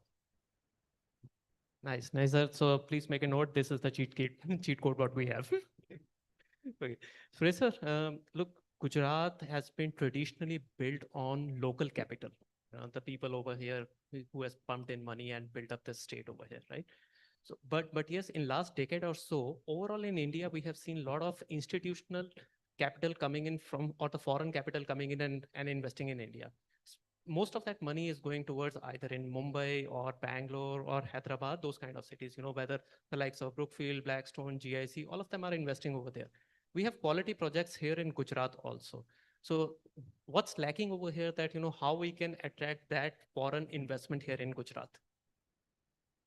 सही पकड़ा आपने. गुजरात के लोग family business setup से आते हैं, तो वो जो institutional professionalism, public limited, share holding, वो सब चीज का स्ट्रक्चर अभी रियल एस्टेट सेक्टर गुजरात ने इतना नहीं किया है. आने वाला समय क्या दिखा रहा है? अभी around 6 crore people are staying in Gujarat. आने वाले 10 साल में 9 करोड़ लोग होने वाले हैं, यानी 1.5 टाइम्स. अभी 6 करोड़ लोगों में से 40% यानी 2.5 करोड़ लोग अर्बन रहते हैं, और 9 करोड़ में से 50% लोग, यानी आप देखेंगे तो 9 करोड़ का 4.5 करोड़ लोग रहने वाले हैं. तो 2.5 करोड़ से 4.5 करोड़ नए जो 2 करोड़ लोग आएंगे, उसमें हम ट्रेडिशनल सिस्टम से का मकान बहुत बनाने हैं. हमको 1 करोड़ 1.5 करोड़ मकान बनाने पड़ेंगे आने वाले 10 साल में. हमारा जो traditional partnership firm, proprietorship firm, वो चीज में से हमको रीट्स की और पब्लिक लिमिटेड सेक्टर की और प्राइवेट लिमिटेड यानी प्रॉपर जाएंगे, तभी we can get the loan on the lower rate of interest. जो सिंगापुर से फंड आएगा, इंटरनेशनली फंड आएगा, प्राइवेट इक्विटी का फंड आएगा, वो जो कम रेट में लेना चाहिए वो नहीं ले रहे हैं. That is the biggest minus point. Business को अगर एक्सपांड करना है तो मेरे हिसाब से वो सेक्टर में ज्यादा काम करने की आवश्यकता है. एक चीज. दूसरी चीज, अफोर्डेबल मकान जो बन रहे हैं टोटल, वो रेशियो पहले 16 से 18% बनते थे, वो रेशियो कम होके 8 to 9% आ गया है गुजरात वाइज. यानी अफोर्डेबल मकान की कम मकान बन रहे हैं, उसकी जगह पे 3 BHK 4 BHK 5 BHK और विलास ज्यादा बन रहे हैं। वो चीज की वजह ये है कि ओवरऑल जितना भी रियल्टी सेक्टर है, इधर कमर्शियल और रेसिडेंशियल, उसमें से for affordable housing 45 to 47% government के टैक्सेस जा रहे हैं, and for the luxurious segment 54%, यानी गवर्नमेंट इधर central government taxes, state government taxes या तो फिर अथॉरिटी 50% टैक्सेस गवर्नमेंट में जा रहे हैं। मेरे हिसाब से पहले गुजरात हाउसिंग बोर्ड या माहडा, वो सब लोग मकान बनाते थे, उन्होंने भी मकान बनाना बंद कर दिया, यानी 97-98% मकान प्राइवेट सेक्टर बनाते हैं। तो गवर्नमेंट को सीरियसली देखना पड़ेगा दो चीज के लिए कि मकान की अफोर्डेबिलिटी जो टैक्स की वजह से जा रही है, 5 साल बाद गवर्नमेंट बोलेगे कि आपने क्यों अफोर्डेबल नहीं बनाया, तो पूरी रिस्पॉन्सिबिलिटी प्राइवेट सेक्टर के ऊपर थोपने के बजाय टैक्स का जो स्ट्रक्चर है वो गवर्नमेंट को रिफॉर्म करना पड़ेगा, और डेवलपर को अपना स्ट्रक्चर है वो फैमिली बिजनेस या प्राइवेट लिमिटेड, वो स्ट्रक्चर से उनको पब्लिक लिमिटेड या प्राइवेट लिमिटेड करना पड़ेगा। दोनों को स्ट्रक्चर चेंज करना पड़ेगा, तो ही जो इंटरनेशनल फंड्स हैं वो बहुत सारे गुजरात में इन्वेस्ट करेंगे। वो सेक्टर की चेंज की आवश्यकता। We are in a good position right now, but only one last thing I wanted, RERA आने के बाद रियल एस्टेट सेक्टर इतना ट्रांसपेरेंट हो गया है, कोई भी आदमी मेरा प्रोजेक्ट भी देख सकता है, कितनी भी डेवलपर की फाइनेंशियल कैपेबिलिटी देख सकता है, तो इतनी ट्रांसपेरेंसी आ गई है। तो गुजरात डेवलपर को थोड़ा सा मूव ऑन करके उनको प्रोफेशनल सेटअप में जाने की आवश्यकता है। so we are doing good, but yes, from good to better to best, that's where a lot of reforms are still needed in this segment over here, right? Correct? Yeah. So just to divert over here, sir, Pankaj sir, when it comes to you have worked pan India over there, you have seen बहुत आपने अलग-अलग projects देखे हैं. When it comes to the sustainability aspects, do you see that Gujarat developers see sustainability different from other developers in the country, or it is pretty much the same lens? So, सबसे पहले unfortunately ये एक ऐसा state है जहाँ पे जो incentives हैं, दो क्रेडाई से नरेटको से सबने बहुत कोशिश की, मगर आज भी जो इंसेंटिव्स राजस्थान में मिल रहे हैं, इवन वेस्ट बंगाल में मिल रहे हैं, महाराष्ट्र में मिल रहे हैं, हम उसके नज़दीक नहीं है। बट उसके बावजूद भी जो ग्रीन सर्टिफाइड प्रोजेक्ट्स है उसके नंबर में कोई कमी नहीं है, अच्छे खासे बढ़ रहे हैं। I think there is a increase demand, और जो आज का बायर है वो भी चाहता है कि हमें ग्रीन बिल्डिंग में ही मकान खरीदना चाहिए। एक अच्छा चेंज आ रहा है, जो अवेयरनेस हुई है उससे ये फर्क तो पड़ रहा है। पर आप मेरे ख्याल से गवर्नमेंट को और भी इंसेंटिव्स देने की जरूरत है टू इंस्पायर, बिकॉज यदि हमारे मोदी जी का ड्रीम पूरा करना है, हमें नेट जीरो की तरफ बढ़ना है, तो मेरा Is it specific to Gujarat or pan India? Pardon? Is it specific to Gujarat or pan India? Gujarat में इंसेंटिव नहीं है। जैसे मैं आपको बताऊं, राजस्थान में आज यदि मेरा एक सिल्वर सर्टिफाइड प्रोजेक्ट है तो 3% का FSI में इंसेंटिव है, 5% का गोल्ड सर्टिफाइड पे और 7% का प्लैटिनम सर्टिफाइड बिल्डिंग्स पे है। ये परसेंटाइल 5, 10 और 15 है वेस्ट बंगाल में। महाराष्ट्र भी 3, 5, 7 पे, पर हमारे तो कुछ है ही नहीं। आपको शायद कुछ बहुत नॉमिनल कुछ उसके फीस के ऊपर 1% पे मिल रहा है।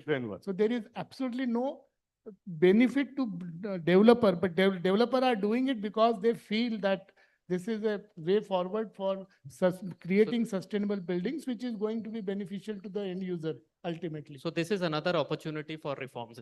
Absolutely, sir. मुझे लगता है, और शायद सभी क्रेडाइल के लोग, हमारी डिफरेंट सोसाइटीज, IGBC, मैं एसोचैम जेम का भी चेयर रह चुका हूँ, तो सबने कोशिश की है, कोशिश जारी है। I am sure with their influence things will start happening. Dharkar sir की बात मैं बताऊं, गुजरात की नदियों में, साबरमती में पानी ऐसा है कि सब लोग व्यापार का सोचते हैं। व्यापार किसको सोचना चाहिए? जो व्यापार करते हैं उनको। यहाँ तो अथॉरिटी सोचेगी हवा का, FSI का क्या दोगे, टैक्स का क्या दोगे। हर लोग, अथॉरिटी भी व्यापार करने लगेगी, आने वाला आदमी भी व्यापार करने लगेगा, तो इंसेंटिव देंगे कैसे? व्यापार का प्रोसेस जो सर्विस देते हैं उनको दिमाग से निकालना चाहिए। गवर्नमेंट सोचेगी 30% डिडक्शन होता था, हम 40% करेंगे, 10% सेल के लिए रखेंगे। व्यापार इंसेंटिव देना चाहिए कि जो लोग अफोर्डेबल हाउसिंग बनाते हैं उसका डिडक्शन हम 20% ही करेंगे, तभी अफोर्डेबल हो पाएगा। जो अफोर्डेबल बनाते हैं उसका एफएसआई का चार्ज नहीं लेंगे, तब बनेगा। कॉमनवेल्थ गेम आ रहा है तो होटल बनाएगा, उसको उस राजस्थान सरकार की तरह 30% सब्सिडी देंगे, तब होटल बनेगा। एशियाड आया था तो उस वक्त गवर्नमेंट ने क्या किया था, ये चाहे लीला हो, मैरियट हो, सबको लीज पे प्लॉट दिए थे। तो लीज पे प्लॉट दिए तब बड़े होटल बने हैं। अगर किसी भी टाइम में आंध्र में, हैदराबाद में 1 रुपया प्रति स्क्वायर मीटर आईटी पार्क को 95 में दिया, तब आईटी बिजनेस वहां पे है। इंसेंटिव देना पड़ेगा, इंसेंटिव नहीं देंगे और अथॉरिटी भी व्यापार करेगी तो मुझे लगता है कि कोई इतना एडवांटेज नहीं मिलेगा। Very good thought, very good thought. तो ने आपके आंसर, मेरे को क्वेश्चन पूछा था सर ने, बहुत अच्छे से उसका नहीं, sir, जवाब दिया। most मगर welcome. I think it's a high time that Gujarat government should start giving incentives for the green certified projects and they can link it कि इसका परफॉर्मेंस कैसा। I think there is a disconnect also कि कई बार certification ले लिया मगर उसका implementation नहीं हुआ और बाद में वो बिल्डिंग उस तरह से परफॉर्म नहीं कर रही। आई थिंक ये एक स्टेट है जो इतना प्रोग्रेसिव है कि इसके बारे में सोचना चाहिए कि आप यदि उसको वो बिल्डिंग आपकी उस तरह से परफॉर्म करे तो आप इंसेंटिव दीजिए। कई तरह से इंसेंटिव हो सकते हैं। But if I talk, sustainability is directly related with a green and built environment. In Ahmedabad, on Western Ahmedabad, there are more than 40,000 apartments which are aging more than 25 years. These all apartments are constructed before earthquake. Now it needs redevelopment. And otherwise we can see in Mumbai, in each monsoon, some building in Kala Ghoda or Bindi Bazaar has collapsed and it was a fatal of 5, 10, 15 people. So, but this time, if you go after 1 year to Mumbai, you will see the different skyline.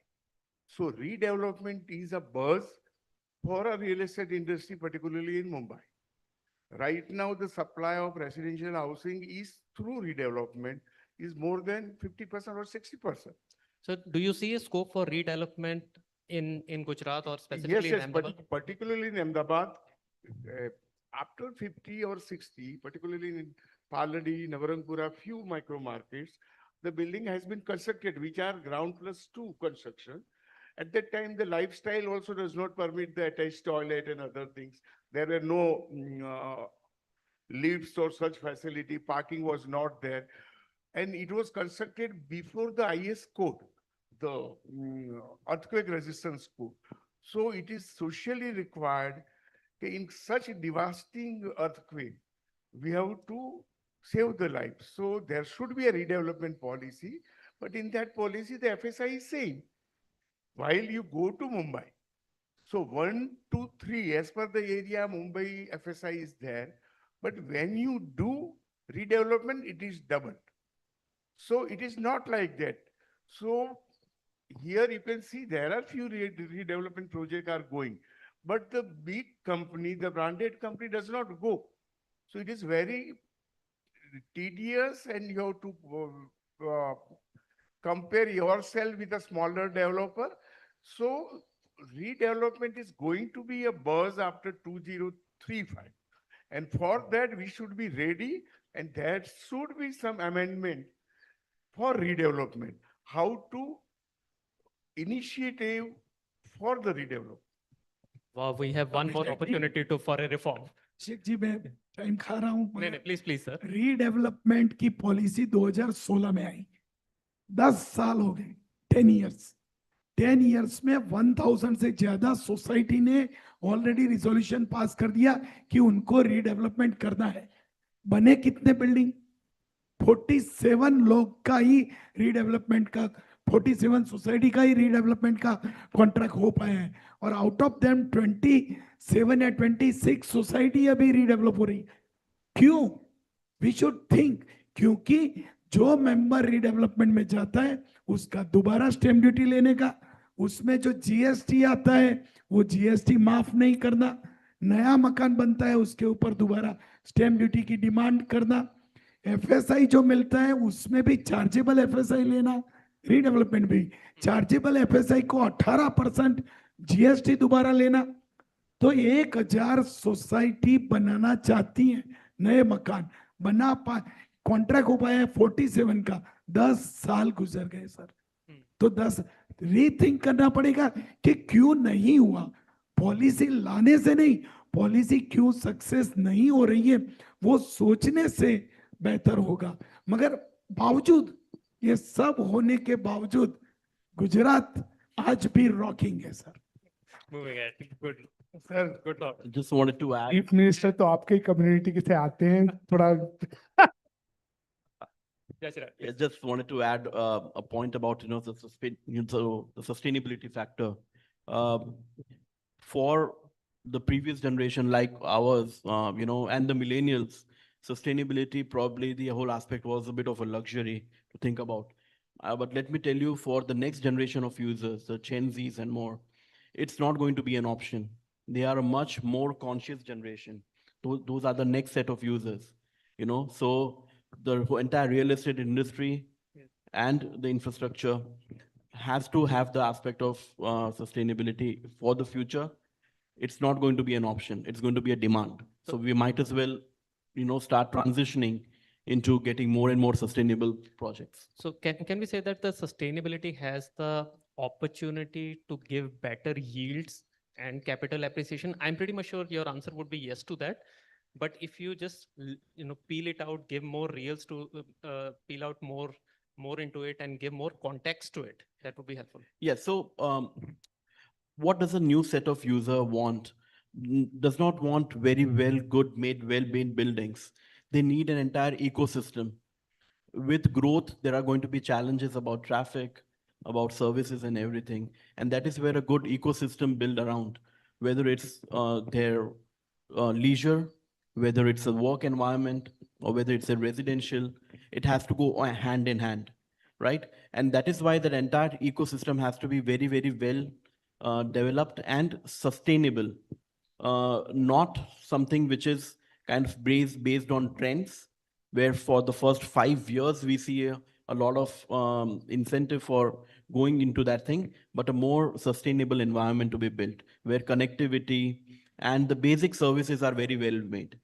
So that's the basic context, and that is going to be the demand of later on, and not a very a divergent 15-kilometer travel to work is not going to be appreciated at all. A much more closer, tighter way of development is the future. And I think what both of them said, the redevelopment is a need of our for not only Ahmedabad, but most of the cities in Gujarat and globe. Even not only country, if you see my Ashray's vision of this year is also talking about retrofitting, even in the developed country, developed world, because the resiliency and the indoor health of the building has become very important post specifically COVID. The buildings which were earlier constructed, probably they were not that healthier, which today the architects or designers can build upon. And therefore, it is also connecting to Sir said, they were not resilient with the earthquake. It is question of how do we give them better life, quality of air, quality of sustainability. I think it is very important that a new policy, as Sir said, has to come up, which also addresses the resiliency and healthier buildings of future. Got it. Got it. Talking about some long-term value, probably Suresh sir, Narendra sir, both of you can jump up on it. Last session we talked about ease of doing business, right? Now, when we say ease of doing business, is it more focused upon that how easy it is for the developer to do more development, do more construction, or what about the ease of transparency for the investor or for the end user? What reforms or what improvements we can do to make this ease of business better even for the end user also? Any thoughts? basically when we talk about ease of doing business, compared to other states, the mentality of Gujarati people, Gujarati officers are comparatively good. So it will give you some ease. But actually, the non-agriculture permission, it is not there. I will tell you one story that Gujarat and Maharashtra is a part of a Mumbai state. And after the division in 1961, the Maharashtra has done lots of reforms in land, in revenue system. There is no new tenure, no prasapa, no restricted tenure. So all land are the old tenure there. While in Gujarat after 61 to 91, during the earlier regime, it has been very complex. Still, either KDI or any other as a Naredco, we are since 30 years representing that if one land is in a TP scheme area, it is urban land. You just collect the NA conversion charges and give us the permission. But it is not so. So there are the need. Okay, as Suresh said, TP scheme is a very success story. I agree. But day by day, you have to make more resilient TP scheme. Now you have to put the stormwater drainage, solid waste development, other things. You are getting a 40% land. You are auctioning the plot in 100, 200, 300 crores of rupees. But that money you are not investing either in first creating the basic civic amenity and secondly about the social amenity. So there is a need to reform our urban land management system. There is a need in revenue system. And third thing, sometimes we need, particularly when we talk about Advantage Ahmedabad, talk about number of the bullet train and DMIC and Gift City and Dholera and Sabarmati riverfront. So in that case, why don't you create one single window? By putting that single window, you can get within a 3 weeks time all type of such permission. Why don't you depute your collector at AMC or AUDA office to get the NA clearance? Why you are asking the people to go to collector office? And it is still depending upon the whims of a collector. Collector will come for 2-3 weeks. He will not touch any NA permission file. And then there will be election, he will be busy, then there will be another thing. So NA is a very big hurdle. Got it. Suresh sir, your thoughts? Gujarat में revenue sector में बहुत सारे changes आए हैं. I would definitely like to congratulate the government officials, specially government की revenue department में उन्होंने काफ़ी चेंजेस किए. मगर जो NA परमिशन है, जहाँ पे टाउन प्लानिंग स्कीम घोषित की जाती है, वहाँ पे नॉन एग्रीकल्चर परमिशन लेने की आवश्यकता नहीं है. उल्टा एग्रीकल्चर करना है तो परमिशन लेनी चाहिए, क्योंकि इट इज फॉर गवर्नमेंट ने जब नोटिफाई कर दिया कि it is for the town planning purpose, then वो नहीं होनी चाहिए. पहले ऐसा रूल था, मगर वो क्लॉज चेंज किया था. We are very much positive कि आने वाले 6 महीने में गुजरात में ये लॉ आ जाएगा कि जहाँ पे टीपी स्कीम है वहाँ NA परमिशन लेने की आवश्यकता नहीं रहेगी. दूसरी बात, गुजरात में मैं एक बात बहुत ठोक के कह सकता हूँ कि जितने भी डेवलपर हैं, चाहे उनको अर्बन की परमिशन पंचायत से मिलती हो, अर्बन डेवलपमेंट अथॉरिटी से मिलती हो या कॉरपोरेशन से, लीगल परमिशन ही मिलती है. गुजरात में सभी लोगों को एक डेवलपर के लिए अलग परमिशन, दूसरे डेवलपर के लिए अलग परमिशन, वो दूसरे स्टेट में होता है, गुजरात में नहीं होता है. That is the biggest plus point. यानी सभी को एक ही लेवल पे दिया जाता है. दैट इज द, मुझे लगता है कि सबसे अच्छी बात है. और ईज ऑफ डूइंग बिजनेस, सब लोग एंटरप्रेन्योर है, ईजी है, सभी चीज में ईज है. सही परमिशन देने के लिए भी वक्त लगता है और इसको ईज किया जा सकता है, बहुत आसान है. तो गुजरात में जो ये ईज ऑफ डूइंग बिजनेस का कल्चर मेरे हिसाब से अदर एंगल से बढ़ गया है, वो हम सबको, हमें इनिशियल लेके उसको सुधारने की आवश्यकता है. अगर देने वाला लीगल परमिशन देता है, लेने वाला लीगल परमिशन देता है, तो चीज क्या है, मैं सोचूंगा NK पटेल से मेरा प्लान जल्दी पास कैसे हो. ये जो जल्दी की बात है, हम सबको मिलके 6 महीना ज्यादा ही इसको निकाल देने की आवश्यकता है। लीगल परमिशन दे रहे हैं, वो हम लीगल ले रहे हैं, तो उसको जल्दी से जल्दी देना चाहिए और सिंगल विंडो सिस्टम से देना चाहिए, चाहे एनए परमिशन हो और सब। अगर इंडस्ट्री में सिंगल विंडो परमिशन है तो why not in real estate? मेरे हिसाब से ये करने की आवश्यकता है और हो जाएगा। हम बिल्कुल डटे हुए हैं। National real estate development council, जिसकी स्थापना गवर्नमेंट नहीं अर्बन डिपार्टमेंट ने की है, और ऑनरेबल मनोहर लाल जी खट्टर जो हमारे अर्बन मिनिस्टर हैं, वो हमारे चीफ पैटर्न है, और गुजरात स्टेट में ऑनरेबल चीफ मिनिस्टर भूपेंद्र भाई हमारे चीफ पैटर्न है। तो नरेटको के एंगल से अभी हमने 6 महीने से यही पोजीशन किया है कि कैसे रियल एस्टेट सेक्टर को और रिस्पेक्टेबल किया जाए और कैसे सारी परमिशन को जैसे भी स्ट्रीमलाइन किया जाए। रियल एस्टेट डेवलपर के अलावा आर्किटेक्ट, इंजीनियर, सप्लायर, सभी लोग नरेटको में जुड़ सकते हैं। हम सब एक साथ मिलकर गुजरात को प्राउड बनाना चाहते हैं कि हम ईज ऑफ डूइंग बिजनेस में देश के रियल एस्टेट सेक्टर में सबसे बेस्ट है। Good thoughts, sir. And I'm just being cautious of the time. So one last question to all four of you, probably. Please complete this statement when we say that, Gujarat real estate will continue to keep on growing only if. Please complete this. Well, that's a rapid fire type thing. Only if our mindset is one and not too competitive against each other. If we think of growing together, there is absolutely no limit to where we can go. Good thought, sir. Definitely the Gujarat real estate will grow due to the ease of business only. And if the degree of ease of doing business requires to be enhanced, and if it is, then Gujarat has a unlimited sky to climb.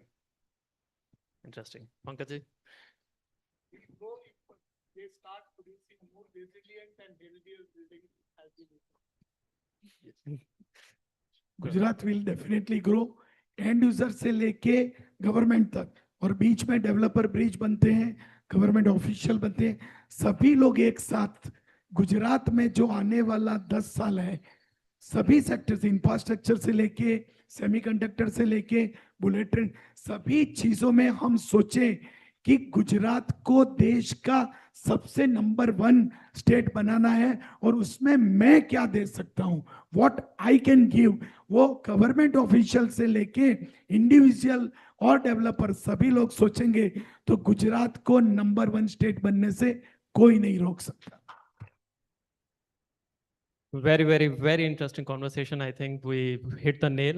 No doubt, we acknowledge the fact that yes, Gujarat is rising, Gujarat is shining, but yes, to keep on continuing this growth, I think a lot of important points came into the discussion that, we need to keep on innovating ourselves. We need reforms. Let's not be stagnant about the fact, and let's not be complacent about the fact that yes, Gujarat is doing very well. If still we have to keep on competing at the global scale, then yes, reforms are required. And we have to keep on working towards that, right? So, good, very interesting discussion. Thank you everyone, and we are dot on time. Yeah. Thank you.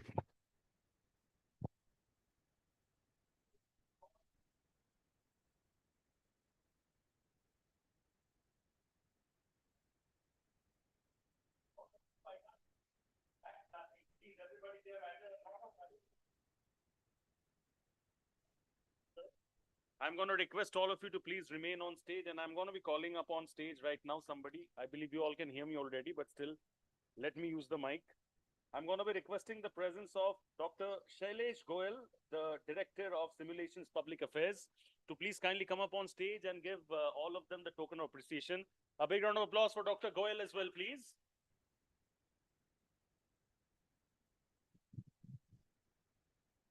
So you can come over here first, and you can give all of them over here from the left. Yes, one by one you can do it. And we'll take a group photo. After all of them are done, we'll take a group photo together. Take candid from now. Yeah. Nani, that is good.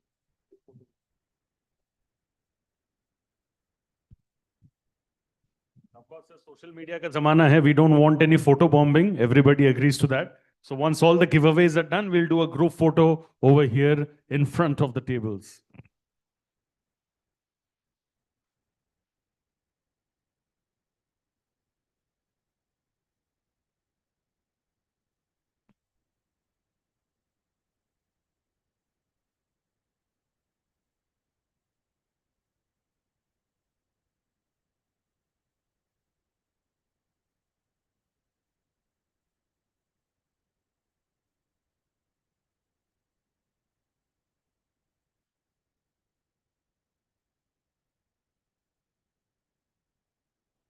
एक picture का dialogue याद आ रहा है, इतना सन्नाटा क्यों है, from Sholay. Can we avoid all that, please?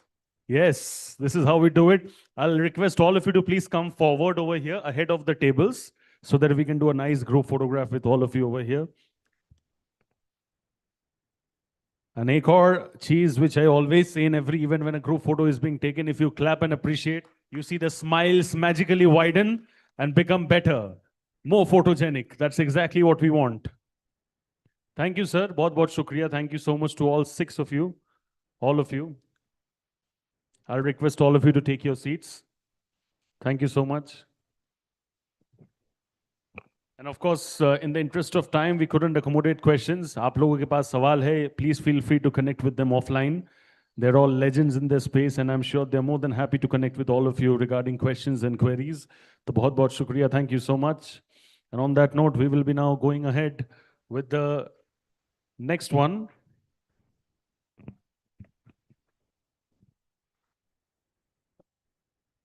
So this is going to be a panel discussion, which is the first panel discussion of the day before we head for lunch after that.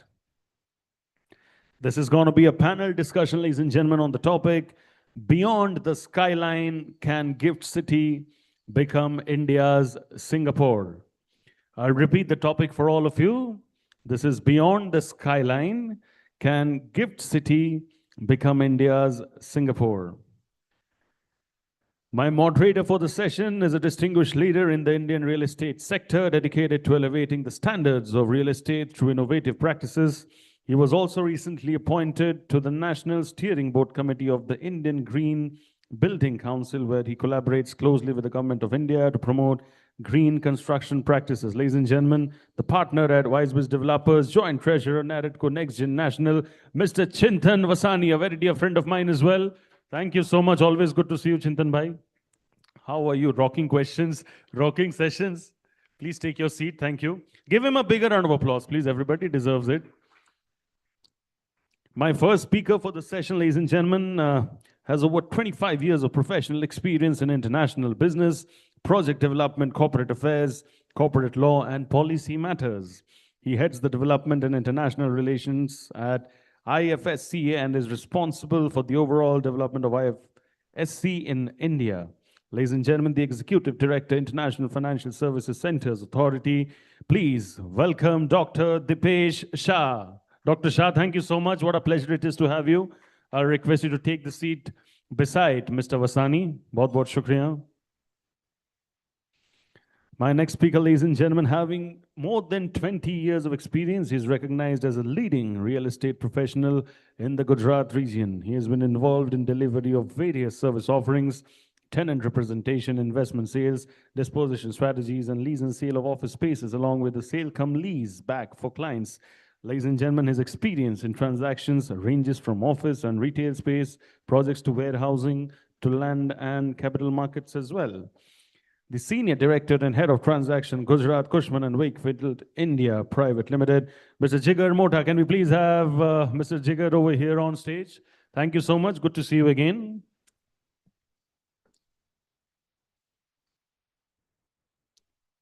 My next speaker over here, ladies and gentlemen, with over 25 years of experience, he has been contributing to the development of India's first operational smart city and international financial services center and the gift city for more than a decade. He heads planning, architecture, landscape and environment department and is closely involved in advancing urban planning, development control regulations, sustainable infrastructure, fast-track construction approvals, multi-stakeholder coordination, and project management. Basically, you say it all, you name it all, he's doing it all. the Chief Planner and Senior Vice President, Gift City, Loveleen Garg. Can we please have Mr. Garg over here? Bahut bahut shukriya, Mr. Garg. Thank you. Good to see you again. Always a pleasure to have you. My next speaker over here, ladies and gentlemen, has nearly 3 decades of experience in construction and real estate development, and he's also a serial entrepreneur, having started an alternative energy firm and a software firm which developed solutions. He's the co-founder of Ideal Choice Homes, a company engaged in design and development of precast concrete solutions. Tech venture Z-Ax is the unmanned machines engaged in the manufacture of drones, cloud computing, and AI ML startup. Ladies and gentlemen, the managing director, Bakeri Group, Pawan Bakeri ji. Thank you so much, Mr. Bakeri, for joining us. What a pleasure to have you as well. And my next speaker over here, with more than 23 years of experience in finance, accounting, fundraising, and general management, he has absolute in-depth knowledge when it comes to diverse subject matters and possesses excellent organizational as well as motivational skills. He led the strategic demerger of Neela Spaces from its parent company, Neela Infrastructures Limited, allowing it to focus extensively on real estate growth and propelled its success. Please make some noise for the Director of Finance and CFO, Neela Spaces, Prashant Sharkheri ji. Thank you so much, sir. So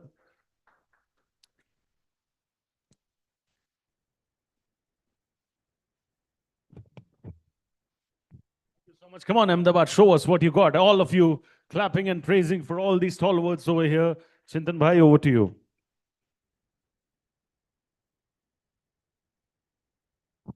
hello, thank you so much. इसके लिए एक बार जोरदार तालियां. The way ही ये जो माहौल create कर देता है ना, he is just next level.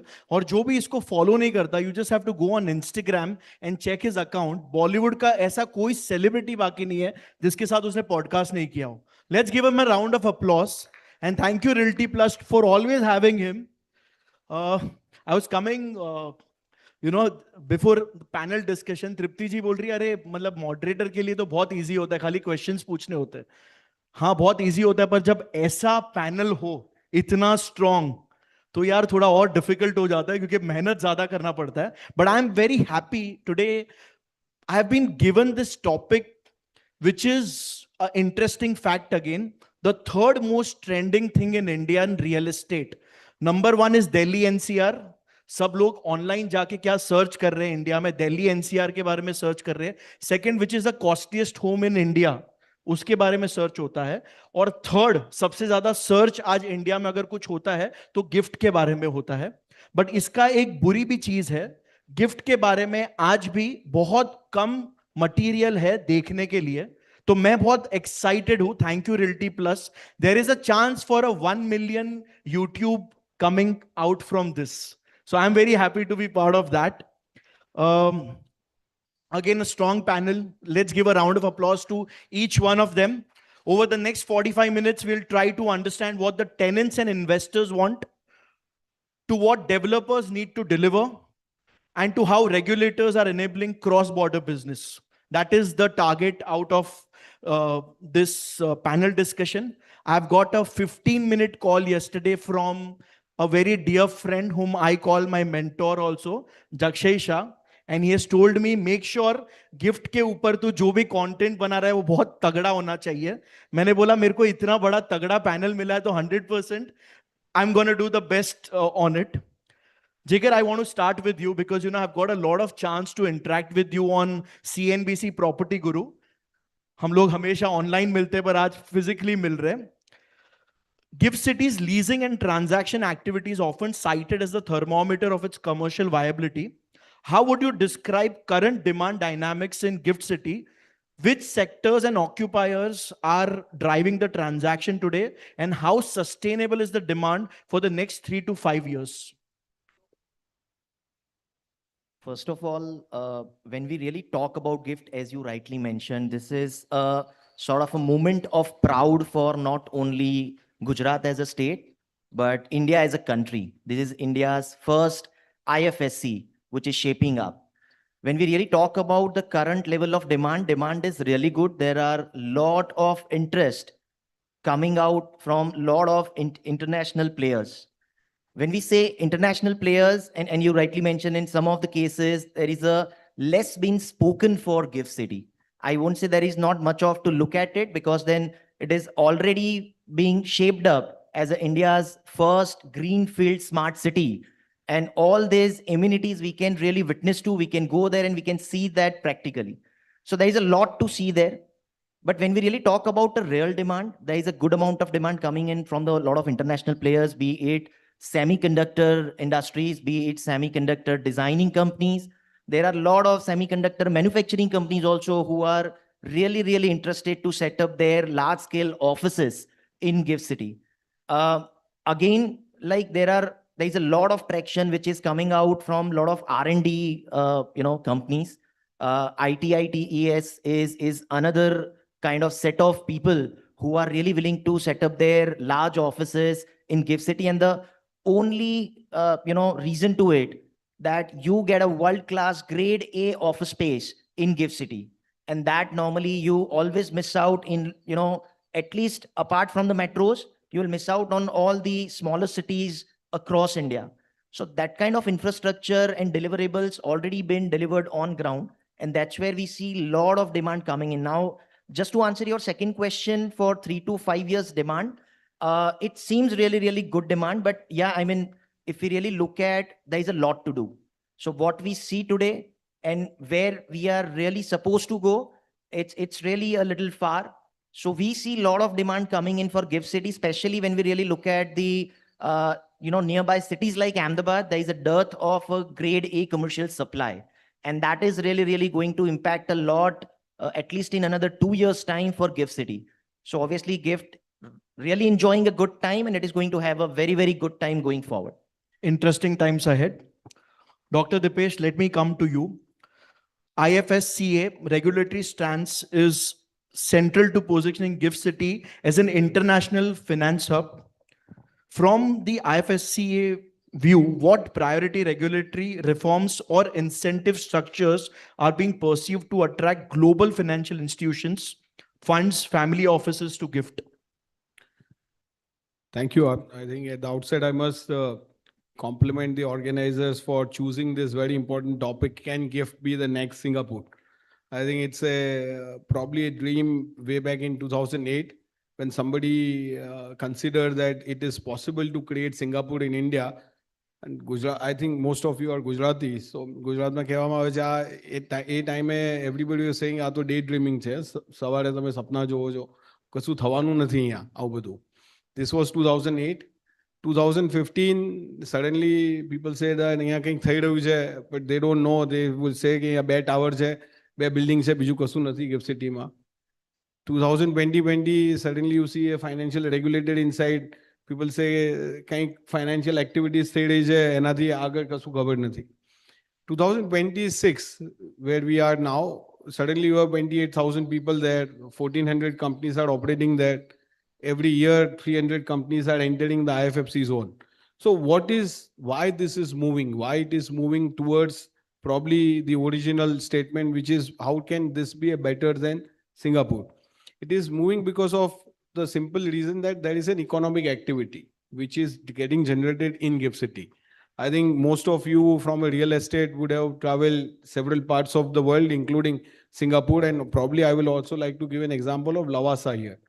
Many of you would have visited Lavasa, and the simple reason that it has not succeeded, or I will not say not succeeded, but it has not achieved the desired outcome, is because the economic activity is missing. So when the economic activity is missing, it becomes more like a weekend place for people to go and come back. But GIFT City is not like that. It is actually an economic activity every day, 9:30. If you go to GIFT City, you suddenly find so much of traffic to enter the city. 6:30, when you want to get out of that place, it is difficult to get out because so many people are exiting at the same time. Now, this is happening because the large economic activity is now getting generated in GIFT City. And which are those activities which was just explained by Jigar, that there are multiple activities happening. But what is a spillover? Why this is getting a spillover? Because you have suddenly a university operating there. Now they need student housing. You have banks and global capability center coming in. They need large number of employees coming in. They also need support activities to be in and around the gift city. All this is probably helping one thing, creating more and more demand into gift city. It is good and bad on both sides, because the more demand with every news, what I see in gift city is the prices go up by 5%. Now every news is creating something, and it is the prices are going up. I think that is what probably, if we have to, discuss on this panel, is that if you really want to make it Singapore, and if we really want to generate larger economic activity, how we will be able to do? We cannot do in our traditional Gujarati style, demand vadare so price vadari do. This is not going to help, not the developers, not the entities coming in, not the gift city.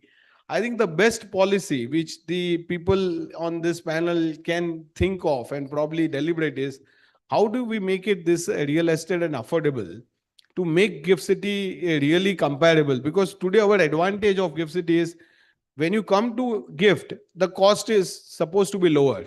The cost is lower. That's why people wants to come here. You want to go to Singapore, you are paying 700 rupees a square feet as a rental. You are paying here 140 rupees a rental. But this 140 has from 70 become 140. So it is already doubled. Are we saying that tomorrow with similar demand, this will become 280? Then it will become 700. Then this cannot become Singapore, because then the cost advantage goes away. And the Singapore offers you a quality of life, which obviously gift is still building that quality of life. So I think the point that we need to deliberate is, how do we make gift affordable for the people coming in? And that can only happen if we make sure that the real estate is really matching to the requirements. Obviously, real estate developers will say, gift is a master developer. If they auction, the prices go up, our prices will also go up. I think that's a balancing required at both the sides, but this is something a reality. But today, friends, a little long to the question which was asked, what are the incentives? The incentive is whole of India. There is no place in India now which offers you a income tax exemption from the business profits. 25 વર્ષમાંથી 20 વર્ષ સુધી તમે તમારું business જે gift city international financial સેન્ટરમાંથી કરો છો, એમાં 0 tax છે, which is not available in any part of India. But that IFFC is limited to certain activities. It is not like been projected.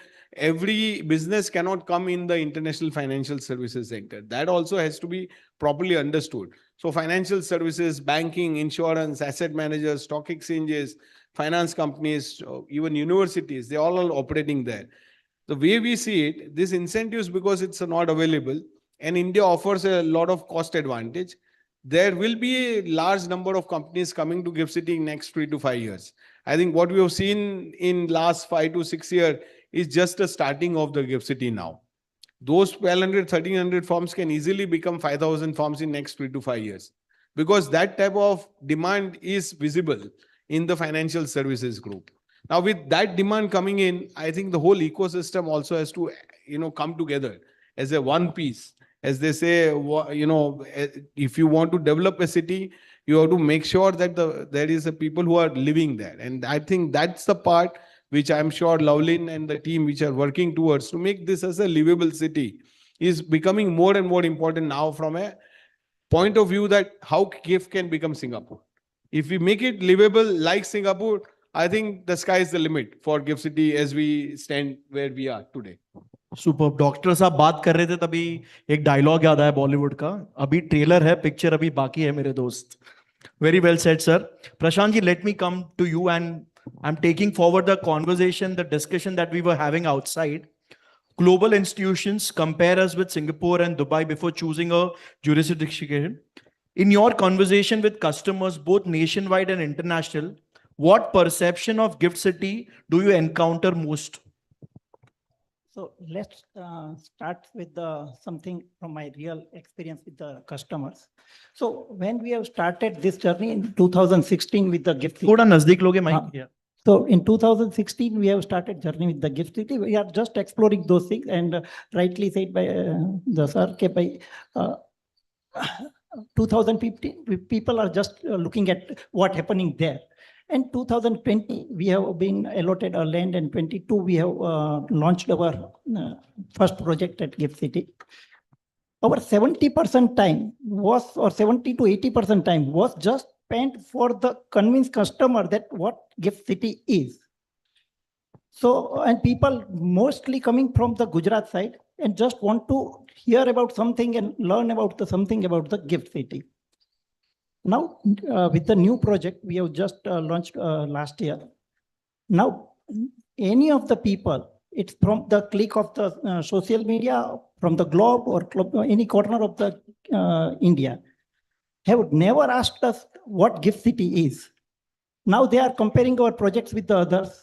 Now what offers they are getting good, what we are going to deliver to them. So my question is that, my point of view is that now completely change over the things that about the gift city. Nobody wants to learn, or they are having a certain idea in their mind. So question again, can gift city India, Singapore? So on that front, question is changed now, because people have a faith. Yes, it's become a city of the Singapore of the India. But when is the now question is, because jurisdiction is absolutely work is a complete framework. So global people are just asking us that there is a tax benefits are there. There are jurisdictions are set very well. So jurisdiction attracts the entity and city attracts the people. So now livable city is the only thing India has become, India, Singapore to be there in very short time. I am frequently visiting the gift regularly. What I see is every time I see something new, I heard something new from the authorities, because the authorities are really understand the problem, because we are the co-developers, they are the developers. And when master developer and developer both are working on the same front, somebody in the earlier panel have a point of view that if all of the people are on the same front, the growth will never be stopping to anyone else.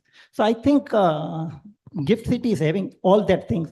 Visionary authorities are there. They are interacting with the people frequently and continuously. I'm thinking nobody stops Gift to be a Singapore of India. Singapore have passed evolving journey of 5 decades. If you see the BKC, I think they have already 3 to 4 decades of the journey, but they are evolving journey. In Gift City, from the day one, they have a clear mindset about that, and they are working on that path. And that's how they are having a very quick journey and fast journey in comparison to any of other journey. So, thank you. Interesting. Pawanji, I'll come to you. Very recently, this amazing movie is released, Spider-Man. और उस movie का सबसे favourite dialogue मेरा वो है, with great powers comes great responsibility. I think when you are delivering large mixed use projects, it comes with unique cost and delivery challenges. As a developer, what are the biggest cost, timeline and risk challenges in delivering large scale mixed use projects in Gift City, and how do you mitigate them? In terms of complexity, I think the approval process is very transparent. It is a little time consuming because of the high standards. Okay. And it's bound to take, because Gift City's specifications for developers and the standards put in place are world class. And so obviously we complain that, oh, in India planning process takes 2 years and 3 years. In Britain, it takes 5 years, 6, 7 years, to get the approvals. Here in Gift City, anywhere from 6 months to 9 months. Okay. So in Ahmedabad, for example, when there are other issues, it would take 4 months. In Gift City, it doesn't take all that much longer. See, it's always about what value you are getting in return. So when you have the highest standards, of an extra 3-4 months is very, very understandable. So there's no complaint or anything which needs to be done. Obviously, life is about continuous improvement. So they're also learning in the process along with the rest of us. When you want to do something ground shaking, it's a learning process. Can't be done overnight. So that's happening. Secondly, the complexity is because you have to meet those high standards in terms of construction as well. And not too many contractors have that capacity. And if you have built-in standards in your own company, you're not going to take those, not going to play fast and loose with those standards. So that increases the time and the cost. So I believe that going forward, when we sign an agreement or execute an agreement with GIFT City, we need to realize that yes, it's going to take 30% more than across the river in terms of delivery. Second, I mean, you have addressed cost and complexity. Yeah, cost, I guess, with all the standards that are in place, costs are approximately about 20 to 30% more. Prashant bhai, okay, you are the CFO, so you know better than I do. I'm not the CFO of my company. I don't sign the checks. But so Dipesh bhai was mentioning that the selling price are going up because the costs are also going up. When we signed first an agreement with you in 22, and now the labor costs have doubled, actually doubled.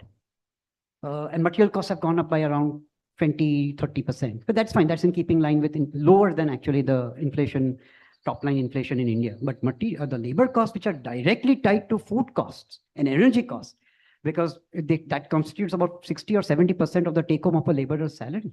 Unlike you and I, where our food and energy costs, which would include our transportation and electricity and everything, would be, I think, not more than 5 to 15% in most people's cases in the middle and the upper middle classes. So that's food inflation worldwide has been phenomenal. So we can't wish away that. And yeah, so these are the two factors. But if I may go out, any other point that you wanted me to address, which might, so cost, complexity.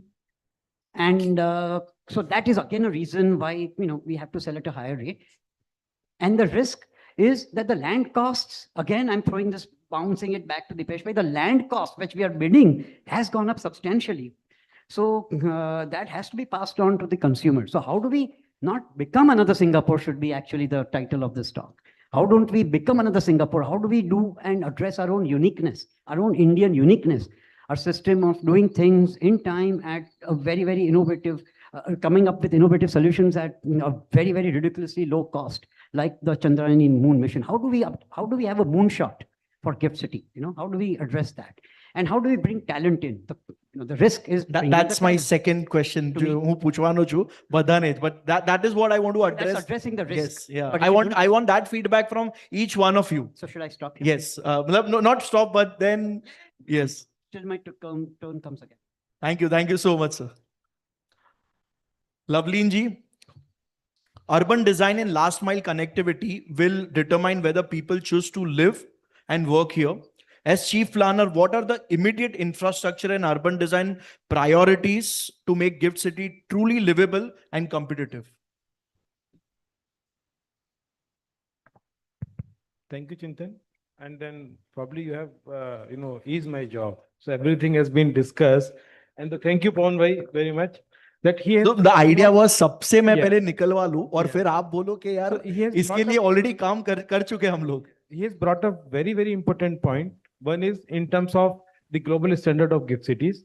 So it shows that we are already Singapore in terms of quality. So there is no doubt about the quality of A-grade real estate. And then we're talking about, Dipesh bhai told about that there is an influx of international banks or international services to the GIFT City. So that when we talk about those, so there's the standards which you also appreciate. We call it A-grade real estate.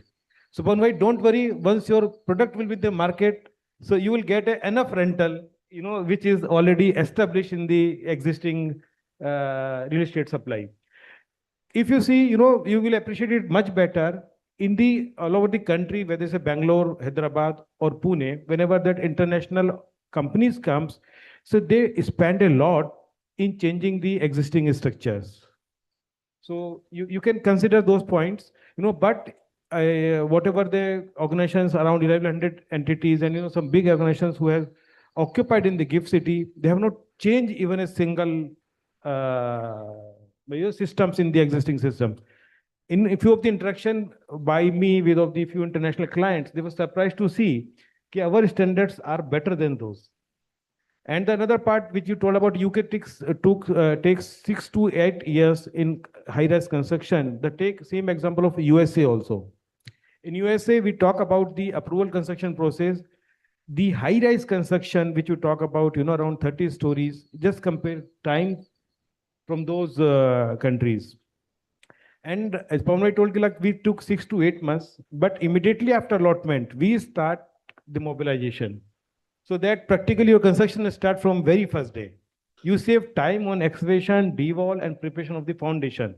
So the uploading and the upfronting, the activities which can faster the proposal, faster the construction approval is something which we have experimented. And thank you for all our developers who has appreciated and then who have contributed in those guidelines. So risk which Pawan was talking about, कि आज I have done the excavation but approval nahi mila. So fortunately, as in today, there is not even a single case. We are developing 30 million square feet. It's substantial amount. It will be a very, the development which is happening on a single place, dense these things. I think that's more than Singapore. If you take the 2 or 3 kilometers square of area and developing the mass development. So in those terms. Now comes to the original point, what we are doing and what livability we are planning. So as Pawan also told, Singapore is a history of 5 decades. And can you imagine when the Singapore was known as the journey to hell in 60s or before 65s. It was a sleepy fishing town, and then the positioning of the Singapore itself was considering the the moment of our waterways and other stuffs, and then they started. The people from Indian and the Chinese, the guys who has built the Singapore. As on today also, you will find the maximum business entrepreneurs is Chinese in Singapore. And if we talk about next part, the Indians has built Singapore. Very less people knows this these days. The Singapore, which increased its economy, considering the port-based economy, Singapore till 90s was known as to be a port-based economy. And when the city or country develops, so they have to get matured their economic value and explore. It's something like the same businessman or a personal level. If I am getting enough from FD, then I seek the different instrument for enhancing my capital or maybe the more revenue. The same thing Singapore has done. Once they exploited the port-based economy, they come to the service industry. So we have to understand in India we have the primaries, the agriculture base, then manufacturing, and still we are preparing ourselves for the service industries, which is most valuable or most contribution in the economy. So comparison with Singapore and the GIFT City we talk about, because GIFT City is specifically for service industries, which we call the tertiary economy. So we are very much confident, yes, we will be better than the Singapore. Because still Singapore, there are other activities of economy. And in the GIFT City when talk about. Or also we should also keep in mind, when this technology develops, so you don't need to follow the old technology like Indians. We as Indians are very lucky. We have not invested anything in the pager infrastructure. We have directly jumped from your landline to the mobile infrastructure. So that's called the pole vault jump towards. So by creating the GIFT City, it's not only for the project of Ahmedabad or Gujarat, or it's a country pride, as a solution for the urban development. So the people who understand कि GIFT is a project, जो दीपेश भाई ने बहुत clearly बताया कि fail हो जाएगा, ऐसा होगा, slowly क्या होगा. So it's a city. So we have to compare it with the cities, how the city keep growing. कैसे city grow करता है? What is the factors which make it grow? What's built the bring pupils? So now the terms which we discussed, now it's about the livability, how we will bring it. So in the first decade, we developed the infrastructure. Now we are ready, or we are supplying around 25 million square feet of real A-grade real estate in the coming 2 to 3 years. Now the next layers comes of the cosmetics, which we call the livability. So beyond that livability, we in the GIFT City, what we are working on is vibrant urban form of leisure and entertainment. As in today, we talk about our central park of 22 acres, phase 1 has been delivered there. So we have jogging track, cycling track, and the experience dining. One of the best chain from the Mumbai has developing it, its own boat, and then they are going to operationalize by October. Along that, phase two of our Central Park is under construction, which we are targeting before Vibrant, before January. It has multiple things like water body, lighting, and music show. For kids play area, dry decks. We have for the performing arts के लिए amphitheater है. And for for the laser walks, we have done very innovative pedestrian walk. Generally, nature walk or trail walks we listen, but we have come out with a the walks in the tree canopies. So there will be the wooded area which has been developed and the pedestrian bridge, so which will be crossing to the trees on the upper layer. So all these are under construction. Beyond that, if we talk about the livability, we have various segments of society. So for a city authority, it's become a difficulty also to cater the needs of all segments. So the prima facie, what we started, we have supplied the social infrastructure for the resident in terms of walking track, jogging tracks, the central parks, the destinations. Now the point comes for the business guys who comes for a short-term stay and long-term stay, maybe for the business meets. So we are experimenting, or it's under execution. In fact, one of our golf diving range, which is combination of tech and the physical. Like now the new terms is coming, games is no more games. It's like entertainment and fun also. So that is being executed. We are expecting it will be finished by the January. And other than this is our sports plaza. So though we have a sports club over there, we have all the sports, but for casual gaming. So the one sports plaza is under construction. So that's also targeted by the January or by the December. So having said that, and the finished real estate, which is targeting one of the few restaurants or few one of the best dining experience. This is also in pipeline. So we expect by January we'll see a complete overall of the city. And in the long terms, when we target about 2030, when our around 30 million space will be available, for that we have other bigger plan. So fortunately, the riverfront will be delivered by the 2028. And to connect that riverfront, we have already had a international master plan, Singapore-based master plan. We are working how to connect blue and green infrastructures. And the only place which we will be targeting next will be something like experimental dining. So if you see, all these our international financial service centers. So they're known for their like Dubai, DIFC, Dubai Green everywhere. Singapore might be the Canary of London. So it's not only for business. For business, after business, arts is more important for those centers. So for creating something which is like very iconic experience of food, dining, or maybe the entertainment, is in plan. So which we target will be delivered by within 2 to 3 years, so that we becomes the complete package which is compared to Singapore. Superb. क्या हुआ है, क्या हो रहा है और क्या होने वाला है. And being in Mumbai, I'm going to tell my wife कि 5-6 साल में जब बुलेट ट्रेन रेडी हो जाएगा तो 2 हम लोग मुंबई में रहेंगे पर खाना खाने यहाँ पे आएंगे. हाँ, तो we wish that this become more than 5 years. Yes, sir. Thank you. Pawan ji and Prashant ji, I want you to contribute in this question. Creating a 24/7 live, work, play needs creative product and partnership models. What product, placemaking or partnership innovations would you prioritize to create the ecosystem here? Yes, sir.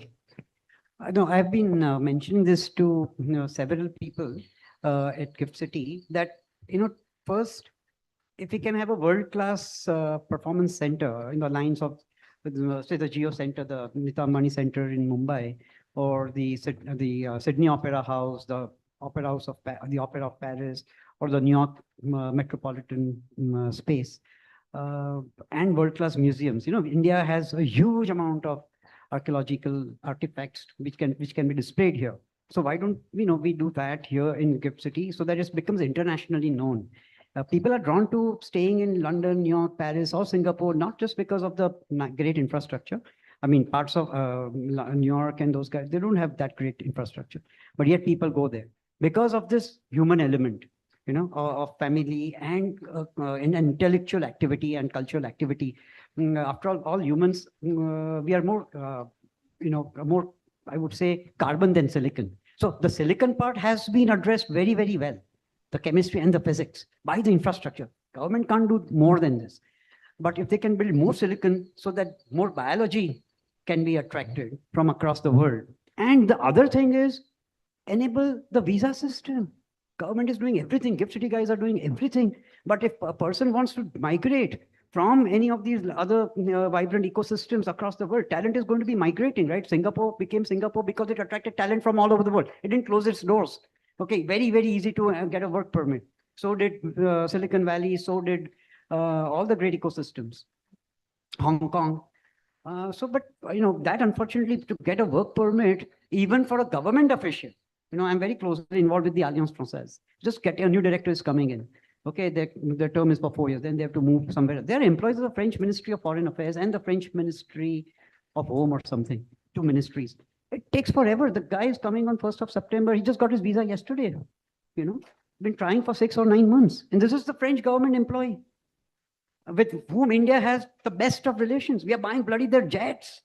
I mean, Rafale, so so what could be the situation from other countries? And so that has to be done. We have to close the loop. Without talent, this is not going to happen. And the other thing that we can take, that we have done more than any other country for making it a tax-free place now for 20 years, since this March. So that has been done. That box has been ticked. The other box, what about the talent to get people to move out of, and right now that, the iron is hot. Just put a teaser worldwide. A lot of things are happening which should not have happened, like the war in the Middle East, in Russia, Ukraine. There's a lot of talent there. Say zero tax, and even for talented people from Mumbai, NCR, Bangalore, Pune, Hyderabad, zero tax for 20 years. You have to stay here in Gift City. Now with technology, you can treat this as it is treated like a foreign country, right? Except for most things. I mean, for a few things. But foreign, enclave. Have tech enabled, we have been able to do Digi Yatra. Have a Digi passport for years. So every time you move in and out, there's no physical immigration because ultimately you're moving within India. And then you measure the number of seconds you need to spend within Gift City. You qualify as a Gift City taxpayer, resident from an income tax perspective. Now, these challenges have already been done in India. But the mindset has to be now how to attract talent. Infrastructure, put in the right team, put in enough sufficient capital, put in the enabling mechanisms of planning, FSI, Falana, Tikana, and all of that. That's there. Now this remains to be done. Build world-class, entertainment and cultural centers and world-class financial enablers. Super. Prashant, you want to add something? I think majority of part covered by sir. So I'm adding just a few things over that thing, because when we are saying that USA Central Park, I think similar kind of the things we are developing at Gift City. Once it's being there, I think majority of the questions would be resolved and solved. Apart that, some of the communication inside the city is still missing for everyone, because if any of the developed country, if inside the city, the transportation would be a much convenience or easy, then I think people would love to be there. Second thing, the information systems available to them, where what kind of activities are there. So it's not about the activities are there or not, but it should be informed to the people more and more that we are having this kind of activities. So when I'm moving around the city in the night, I feel alone. In Singapore, when we are talking about those things, so we want to move out into the night more, because the nightlife is the main game for anyone who are coming out from the other part of the city or globally. So I think if we focus on that, and Sir has explained much more on that front, I am sure that everything is happening very soon, and they are the real visionaries, and they are taking care of everything very soon. Thank you. Interesting. I think the Realty Plus editorial team, usually अपन हर panel को 2 या 3 page देते हैं, but I am sure ये वाले panel को कम से कम 6 से 7 पेज जाने वाला है, because we have got gold today. Jigar भाई, I will come to you. Market comparisons help pinpoint gaps that still need fixing? From a transaction perspective, what are the main commercial frictions that still prevent Gift City from matching other Indian or global financial hubs? Things can't be so rosy, so good. You know, I am from Mumbai. I am here to dig. So I know the kind of a difficult question is gonna come to me. So, but anyways, like, Chindan bhai, see, if we really look at the kind of the traction from lot of global occupiers, so to say, the main reason actually, if we really look at, and that's what, you know, a lot of people might not like saying this, but ultimately most of these guys, because then globally looking at the geopolitical situation, everybody is a cost sensitive. It's not that, you know, in the early days, a lot of people used to look at that, okay, this is gonna be a smallest office in India. So then just, you know, migrate a little bit from your cost consciousness and let's do it. But the scenario is changing since, you know, last some time. And that's where, I mean, if we really look at from the most important factor point of view, the cost is something, typically pricing, what we call, is something is really, really coming up as a major issue when you really talk to all these global occupiers. I understand kind of an ecosystem that, I mean, you know, I witnessed the Gift City since it was a land and what it is today. So I know the journey. I know the kind of pain points, you know, allotting a development rights at certain amount and then what it is today. So that entire journey I'm aware of. But then when we really look at from the eyes of a guy who is sitting in somewhere in New York in their headquarters and just looking at the kind of a price going from, you know, completely north in last 3 to 4 years, that really surprised them. And then when they really ask their, you know, colleagues over here in India, they really talk about that, okay, you know, if we really look at the journey from the infrastructure point of view, it has really improved a lot. But then all of that was a kind of a mandatory infrastructure to be really, you know, plugged in to become it an IFSCA, to become an international city, to become a livable place. So then the question comes that if those are mandatory infrastructure or things which needs to be really addressed upon, how can that really change the overall scenario from, you know, 2 3 years back to today? And that's where a lot of you know, apprehension come from those guys. But then, you know, again, to address them in a rightly manner, that's what normally we does as a consultant. But then somewhere or other, this, as Dipesh bhai rightly mentioned, that it really needs to be addressed somewhere. See, I'll just go back 2010-11 when it was just a beginning of a gift city. And we have been literally told, and Dipesh bhai must be remembered, that this is not a real estate project. This is what was the mandate, you know, from honorable PM, that time of CM, that this is not a typical real estate project where a lot of trading will happen and the price will skyrocket and stuff like that. This is something which we really wanted to give to India as an economical factor, which will help the economy to grow to the next level. That was the thought of a vision of Honorable Prime Minister to really plan this city when he was CM. So, you know, all these factors, when we really talk about in a current stage, these are the kind of pain points when we really talk about with all these global occupiers really, really come in front of us. You know, when they really talk about a journey of a price, which where it was and where it is today. And you know, looking at the kind of scenario, we don't see that it is really coming down in very near future. Superb. Dipesh, very well said, you know, because whenever we have our meetings of Naredco Next Gen, हम लोग के youth wing का कभी कभी plan आता है कि Spain जाते हैं, दुबई जाते हैं, but then people insist let's go to gift. And literally मैं बोलता हूँ कि हम लोग इंडिया में साउथ इंडिया गए हैं, हम लोग ने दिल्ली किया है, पर हमारा जो गिफ्ट का एक्सपीरियंस था उस दिन एक्चुअली समझा कि ये क्या बन रहा है. लाइक द टनल जो, लाइक यू नो, अहमदाबाद के लोगों को नहीं पता है. Like, you know, from Gujarat, people don't know what we have actually created. वो tunnel जो है, वो अभी तक ऐसा कहीं पे भी नहीं है. That's something out of the world. Dr. Dipesh, let me come to you. Cross-border operational clarity is a deciding factor for many global entrants. How is IFSCA addressing cross-border issues, talent mobility, KYC norms, tax clarity, and ease of doing business that international firms consider when choosing a base? very important points which were, this all are pointing towards one thing. And if we really see the success of other financial centers, when we are particularly talking of Singapore and other, financial center has not built Singapore or the Singapore as a city. It's the other way around. Singapore as a city has built the financial center. So unless and until we understand this game, that the city is going to build financial center is not going to build city. Right now, we are in the reverse scenario. Financial center is bringing in more and more people, institutions there, and it is trying to scale into some demand which needs to be catered through a city development. So I think if we fundamentally address this, that look, it's the city, as you rightly said, you just said that I will tell my wife to come for lunch on in a bullet train and go back. But I think the fact would be that you will say that I'll tell my wife to come and start living in Gift City. I think that point, if when it reaches that point, you will see the success multiplying to many factors. And that's what probably the everybody involved is trying to do, make the city more and more, which is going to house more activities. Now, coming to how as a financial center regulator in that zone, what we are trying to do is two things. One is obviously have a parity in whatever you do as a business.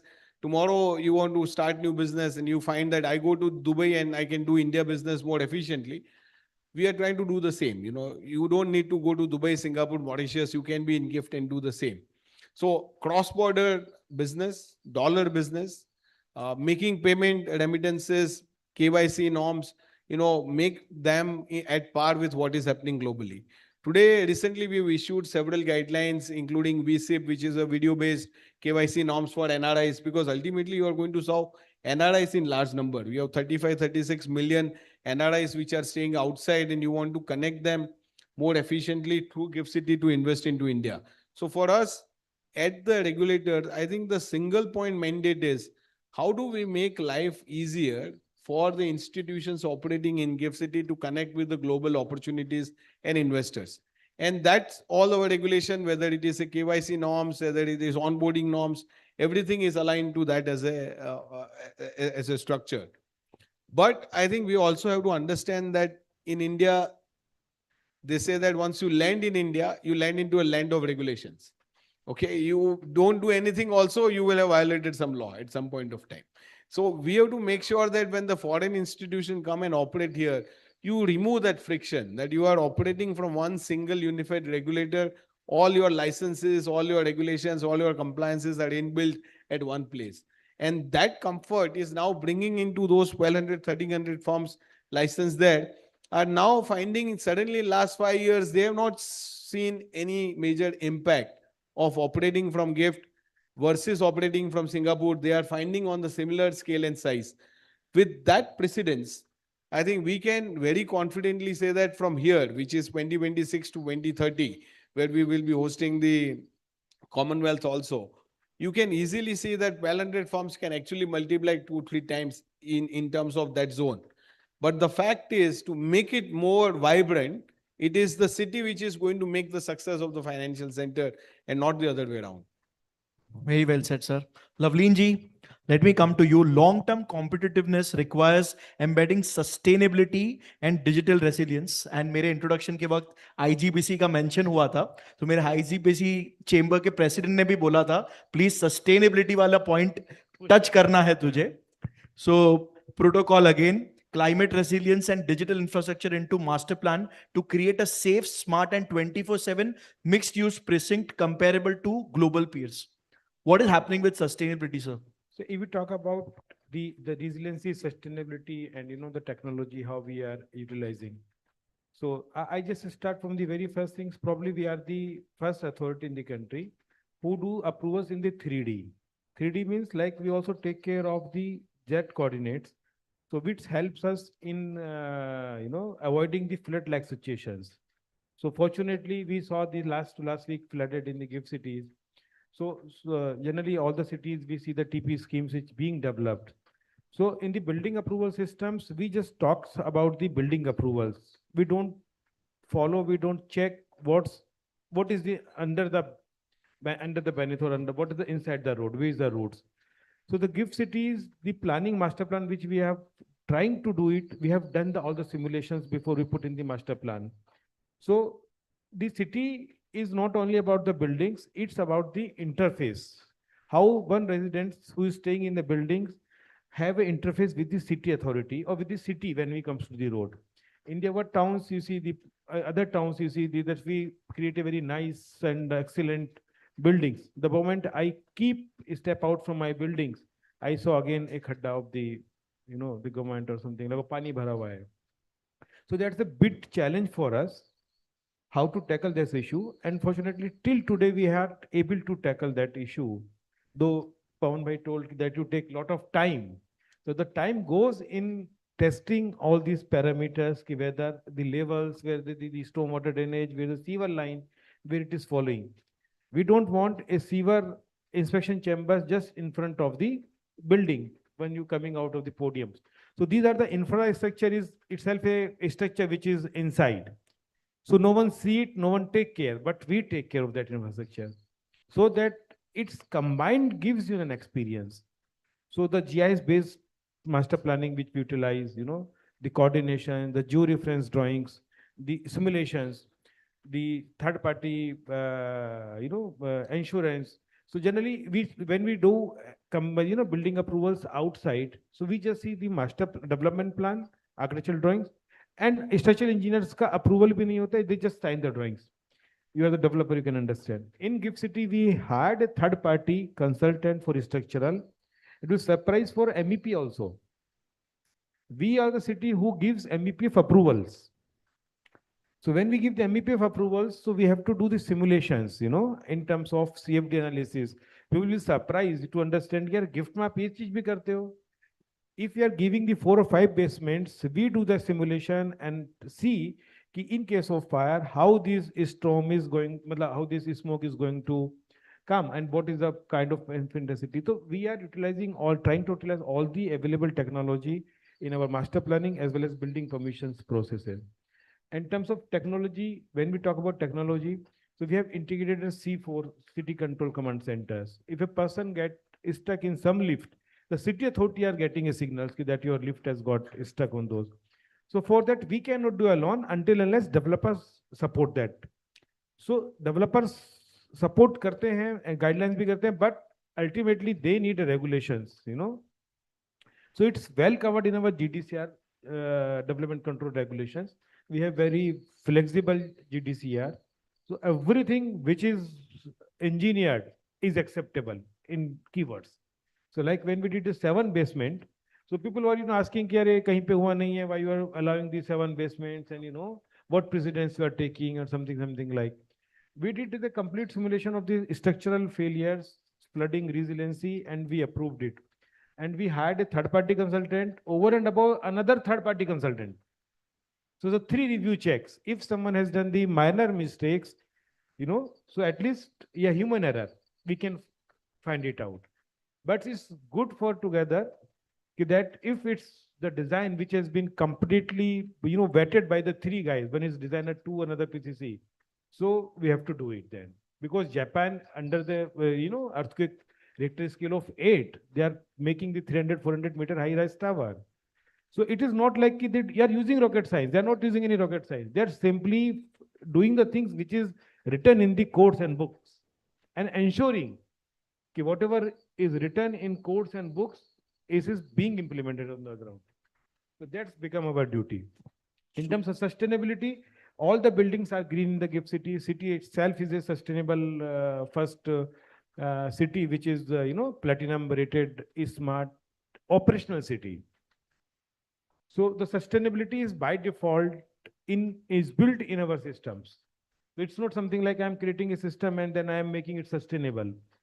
So in terms of resiliency, sustainability, everything is inbuilt in the systems, and that we are trying to achieve together with all our developers that we really created a model, which is which could be problems, which would be solutions for our upcoming India story of Viksit Bharat 2047 for a better urbanized cities. Superb. I'm gonna take 2 minutes, bro. Sorry, क्योंकि मैंने एक surprise rapid fire रखा है. मैं आपको request करूंगा, please आप सब लोग अपना माइक अपने हाथ में ले लीजिए. I'm gonna ask you like a question. आपको खाली एक ही word में उसका answer देना है. We'll start with you, sir. One word to describe Gift City's trajectory over next 5 years. One word. You will come back. Huh? You will shift from Bombay to Gift City. Interesting. Yes, sir. Vertical. Vertical. Sir, Loveleen ji. Is resilience, high density city a solution for urban India? Super. Bro. Iconic. Iconic. Gift City is a reality. Superb. Second, can Gift City become India's Singapore? Yes or no? Already. We have to wait the only lifestyle over there. Otherwise, infrastructure and regulations are there. Superb. Yes. It can become an Indian Singapore, which is not really Singapore. It could be something different, unique to India. It will become better than Singapore. Unique to India. Yeah. Yeah, similar. It need to be better than Singapore. I agree to all of them. Last में builder हो तो ये पूछूंगा biggest single bottleneck today regulation infrastructure और demand answer तो देना पड़ेगा ऐसे नहीं चलेगा So demand is there, but we want that a few more are being supported by the Gift Cities efforts across the globe. So from the India, definitely we have done many things good, but we want demand from the outside. Pawan ji, I already mentioned regulation at the top, visa and tax breaks. Sir, say I can say few more. Repeat your question once again. Sorry. Biggest bottleneck As in today. As of today, regulation, infrastructure or demand? Regulation. International financial regulations, which depends by say when talking about, so IFSC rules, if you want to literally create as a gift city, is a positioning as a global. So the competitive regulations with other IFSC. Sir ने ball आपके court में डाला है. Yes, मोटा जी. Infrastructure at affordable price. Infrastructure at affordable price. Yes. I have to give it back to Yes. Lane. Social infrastructure. Okay, last point क्योंकि I think I have been traveling across India. लोग आएंगे तभी amazing चीजें होगी.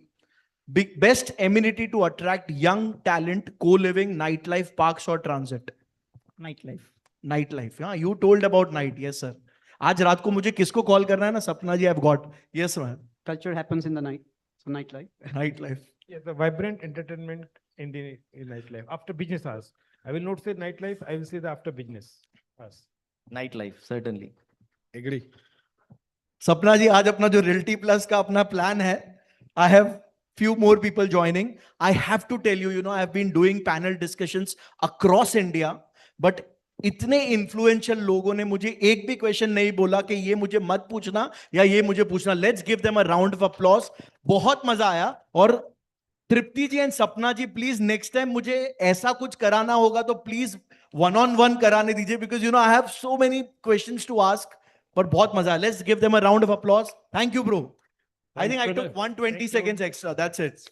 Given the quality of conversation, 120 seconds, absolutely fine. Give them a bigger round of applause, please, everybody. Especially to Chintan as well for moderating this so well.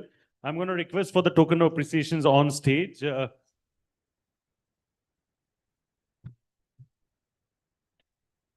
Sapna, if you can please kindly come up on stage and give the token of appreciation.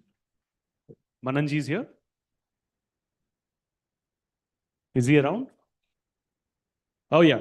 So I'll request Mr. Manan Mehta, who's the esteemed co-founder and CMO at Housivity, to please kindly come up on stage. Thank you, Mr. Mehta. Give him a big round of applause, please.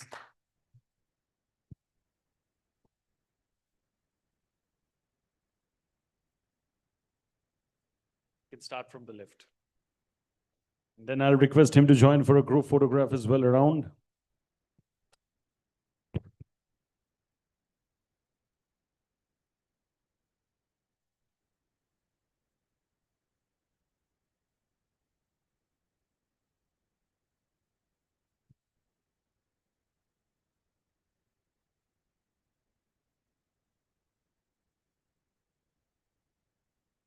Ladies and gentlemen, ये session के बाद lunch होने वाला है. जितना जोर से आप ताली बजाओगे उतने एक्सरसाइज होगा, उतने अच्छे से you will be energized to have your food. So come on, clap it up a little louder, please, everybody in the room. ये हुई ना बात. Thank you, and we'll do a nice group photograph with all of you over here at the front, please, ahead of the tables.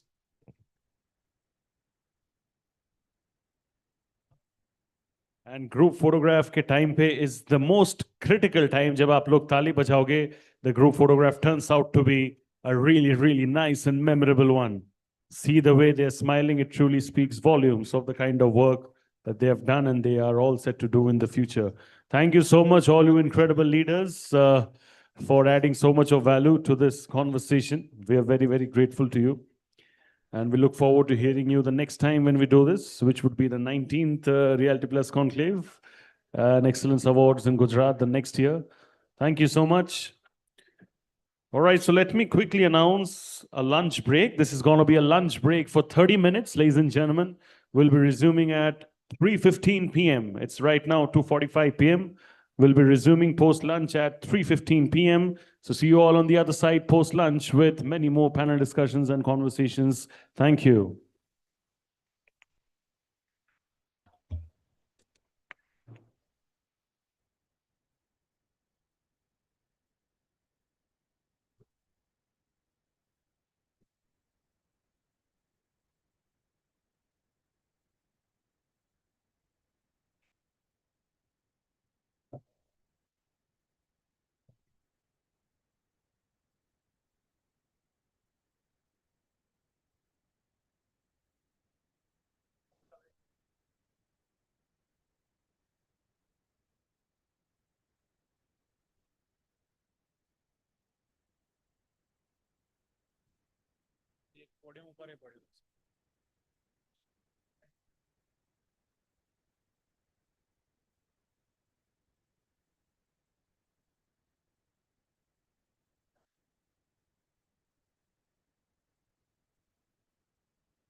Ladies and gentlemen, the moment has arrived to celebrate the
Hello, hello, hello.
Check, check. Check, check. Audio check. 1, 2, 3. Mic testing.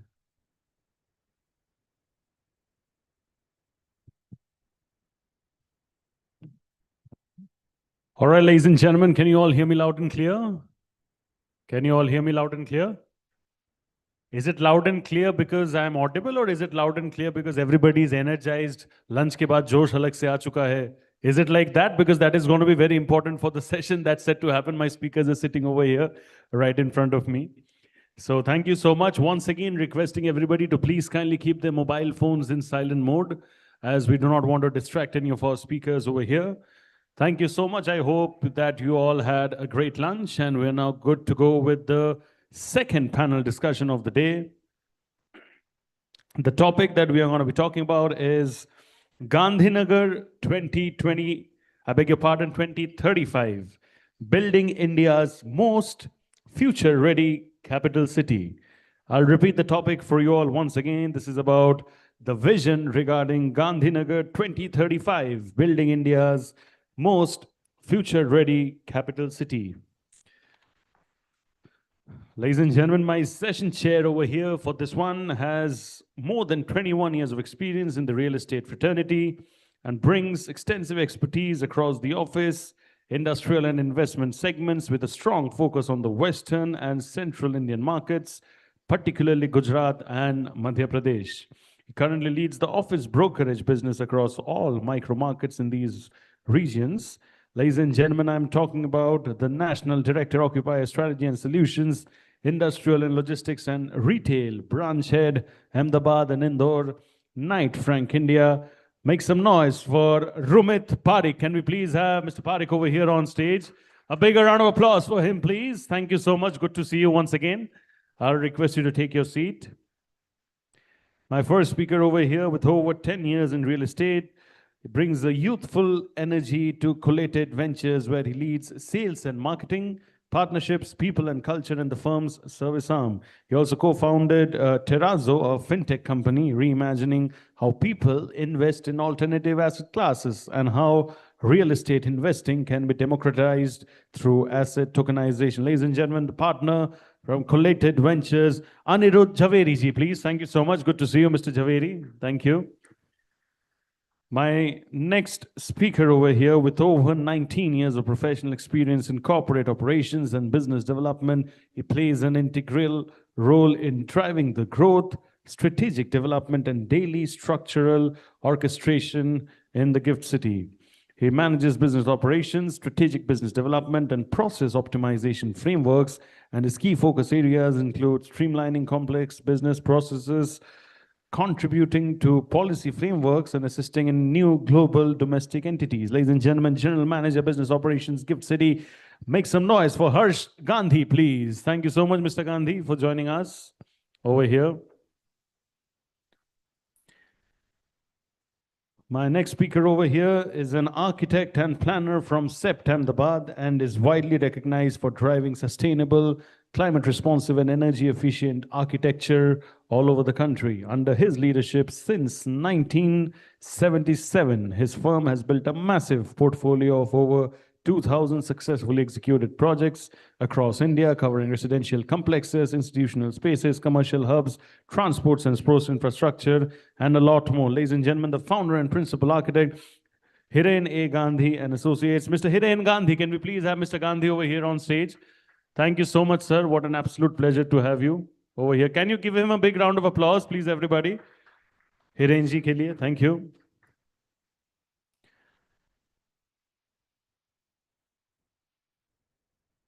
Thank you. And my next speaker over here, ladies and gentlemen, founded in the year 1981, S.J. Sangat is one of the Gift City, Ahmedabad and Gandhinagar's most trusted real estate developers with a legacy of over 45 years, delivering 40 plus landmark project and 4,000 plus homes and commercial units.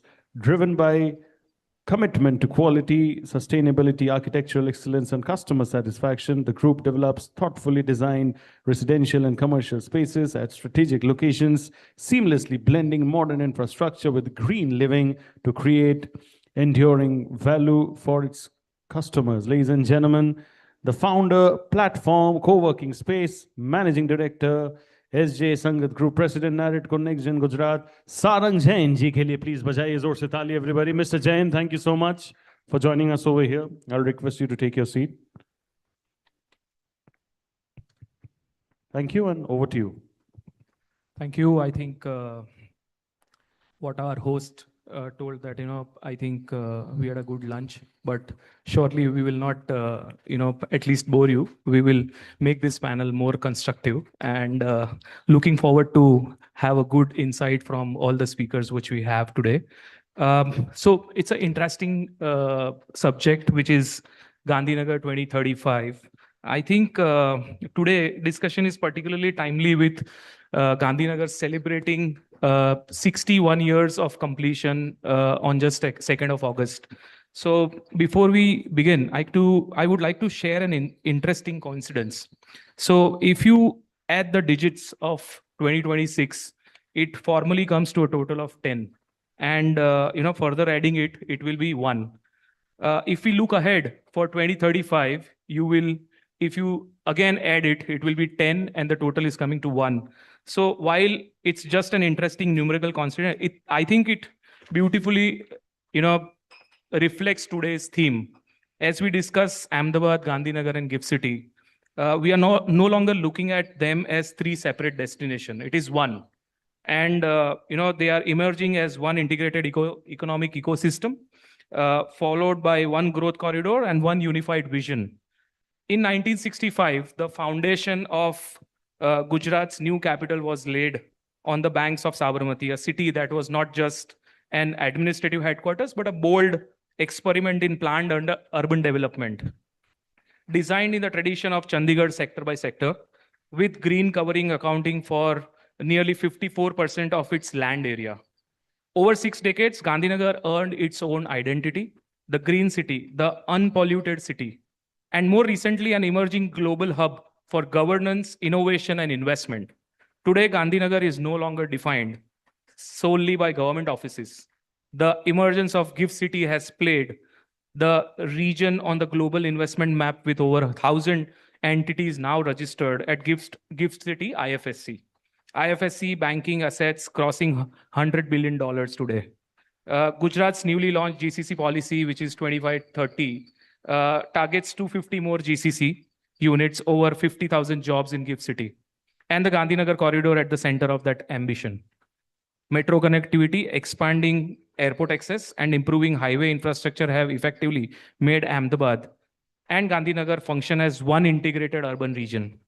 And the real estate market reflects this transformation. Residential property values have recorded a 120% rise over 6 years, rapidly into highest appreciation rates in the country, while demand is diversifying rapidly into grade A offices, mixed developments, hospitality, and lifestyle infrastructure. The next phase of city's life journey will be defined by how successfully it balances rapid growth and with thoughtful planning and sustainability, mobility, livability, and housing diversity. So, the first question, while we jump over to the vision of 2035, who better than a developer can answer? So, Sarang, it is for you. Sangat has been developing projects across Ahmedabad, Gandhinagar, and GIFT City for many years. So, how has the emergence of GIFT City changed the residential and commercial dynamics of Gandhinagar? Great question, by the way. So we've been in Ahmedabad, Gandhinagar, GIFT City for over 4 decades now. And, back in the day when my father used to do projects, every time we did some project in Gandhinagar, it was always looked upon as a city where you're going to find a lot of acquisition or money coming in from the government babus or, the institutional setups of universities that we have, or people who are looking for silent, peaceful, ekant wala, residential space. Although ever since the inception of GIFT City, the things have really changed. Today, with the, like you very well said, the global capability centers, the GCCs, the fintech companies, the financial institutions, the tech companies, with so much happening inside GIFT City, we are not limited to just that. We are looking in a lot of money coming in, or end use coming in from across the world. And it could be NRIs, it could be people living in Ahmedabad. Now it has all boiled down to how well we are connected, and I think nothing is as well connected as GIFT City and Gandhinagar, like they are, in my opinion. Sure. So I think what you mentioned today, earlier it was told that, Gandhinagar is too far from Ahmedabad, if we look at it. So now it has transformed into one city or a one corridor which has come up. As per you, what could it look like, if we are probably sitting in 2035? What is your thinking on those lines? See, number one, the far bit, in my opinion, it depends on the unit you use to measure it. Is it minutes or is it kilometers? That is the most important question that you need to answer. Ajni Tariq, is everyone comfortable with Gujarati here also? I don't know. Okay. So સૌથી વધારે metre છે ને સમયનું હોય. Metre चालू समय का होता है ना? So how Gandhinagar is connected to Ahmedabad or GIFT City is with predominant major roads. You are looking at 60-meter wide roads, 80-meter wide roads. If we were in any other parts of, let's say, internal Gandhinagar or Ahmedabad, the roads are not as wide as yet. Yes. With the new joint development schemes that are going to come our way, I think that is going to change also. But how I see the shift is, there is a lot of us as developers, we do construction of building, right? But that is not just limited to that. Now we have to build communities. Pehla Gandhinagar was always looked upon as a residential a possibility or a residential hub, but now it is being looked upon as a complete ecosystem. Yes. Right? It is being looked upon as walk to work, like how GIFT City has been planned, right? You live here, you walk to work, you come back to work walking, you are kicking in your steps, staying healthy, you have all the possible social infrastructure. So I genuinely think that it is going to be the entire Tri-City, Ahmedabad, Gandhinagar and GIFT City is going to be the global corridor in the coming, by 2035, in my opinion. Sure. So as we heard the developer, I think let's hear about the perspective from the architectural point of view. So Hiren sir, when we speak about any of the future ready city, we often think about technology, but from an architect's perspective, what actually makes a city future ready? Is it smarter building, better public spaces, climate resilience, or something else entirely?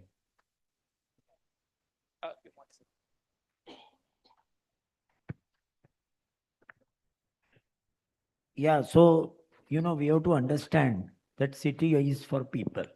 City is for people to live, to enjoy, to prosper, to get something better in life. That's why people migrate to the cities, right? From the rural areas. So what happens is that, unfortunately, most of the time, what has happened to the Indian cities is that we have a skewed development. Skewed development in the sense that, we have very shiny, tall buildings, and we have one place to other which is, very good. I mean, individually places. But if you see in between is a complete mess. We do not have good footpaths to walk, good street furniture, good signages. So I think the most important part, because the city's identity is not with its buildings alone. When we used to study in architecture in 70s, whenever these professors from outside, they will come, they will always say that you have two beautiful places like, say, SEPT and NID, but you look at in between. That's what they always used to say. So, and that I mean, I'm talking of 70s, and it is still true. Correct. I mean, you have beautiful places, but what do we have in between? Yeah. We really introspect, you know. Yes. And that is what is lending the character to the internationally famous cities, that it is seamless. Sure. The experience is seamless. Yeah. Because you go from one place to other, it's not like you are feeling, bhai, ઘણી જગ્યાએ આપણે અહીંયા નથી થતું, you feel કે અહીંયા તો foreign જેવું લાગે છે પણ પછી બીજી જગ્યાએ જાય તો કે આ તો આપણે આપણા દેશમાં જ આવી ગયા. True. So that what I feel is very important when we, because see, with all the enterprising developers and Gujaratis having great business acumen, we are definitely going to have development. Of course. We are going to have more FSI, more high-rise, more dense development. But then in the whole process, we should not miss out on this human aspect. Sure. You know, you move in Manhattan, for example, even small nooks and corners between the buildings, how beautifully they are landscaped and how beautifully people are sitting there enjoying those spaces, whatever little they are. But that's what we are missing. So that vision has to be kept in mind even in 2035. 100%. Thank you. Moving from a developer's perspective, from a architect's perspective, I would ask Anirudh something on a very different line of what he looks at Tarazo on a tokenization perspective. So, Anirudh, Tarazo is operating out of GIFT City, IFSC, and working on tokenization real-world assets, including real estate. For the audience here, can you explain simply why asset tokenization matter for a city like Gandhinagar and what it unlocks that traditional investment structure don't? Sure. Thank you for having me, Realty Plus, Rumit, thanks. So for people who don't know, we wear two hats. One that of a developer, where we build, mindful buildings, like Sir said, trying to see how it can weave into the public infrastructure and the urban ecosystem. The other, and we're always learning, so it's a continuous process, sir.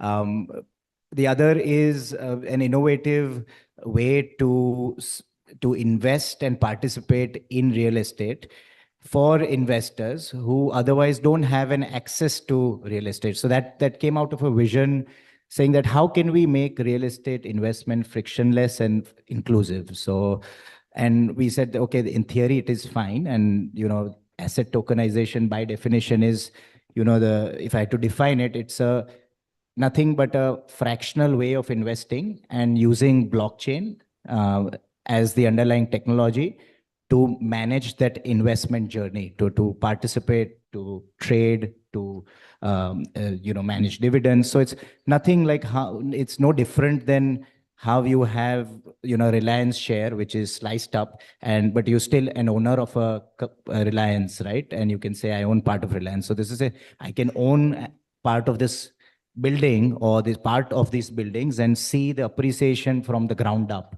So for developers, it becomes a very innovative way because most people would agree that real estate and urban infrastructure are highly capital intensive, and real estate and hence they're always starved for capital, and there's so much that the bank can finance, right? So you have to find these innovative ways of funding where you can, it acts as a fundraising mechanism. And as for your question, Gandhinagar, GIFT City, we've been in the sandbox. We've funded one of our projects through asset tokenization.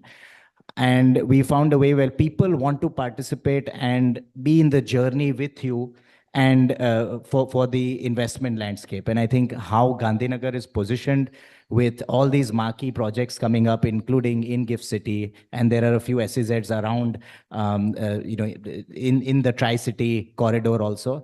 I think it is a very potential, it is a high potential way to finance and bring efficient capital in the system. Fantastic. I think something new which we heard upon, and as most of us are surrounded in terms of discussing more and more about GIFT City, who better than Harsh can speak about GIFT City. So Harsh, over the last few years, we have seen increasing interest from global financial institutions, fintech companies, GCCs, and multinational corporations.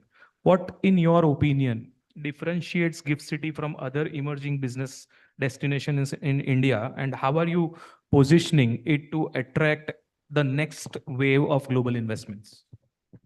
Yeah, good afternoon, everyone. First, I'll answer that. What are the major factors which are driving this? Some of the global participants, global institutions, occupiers in GIFT City.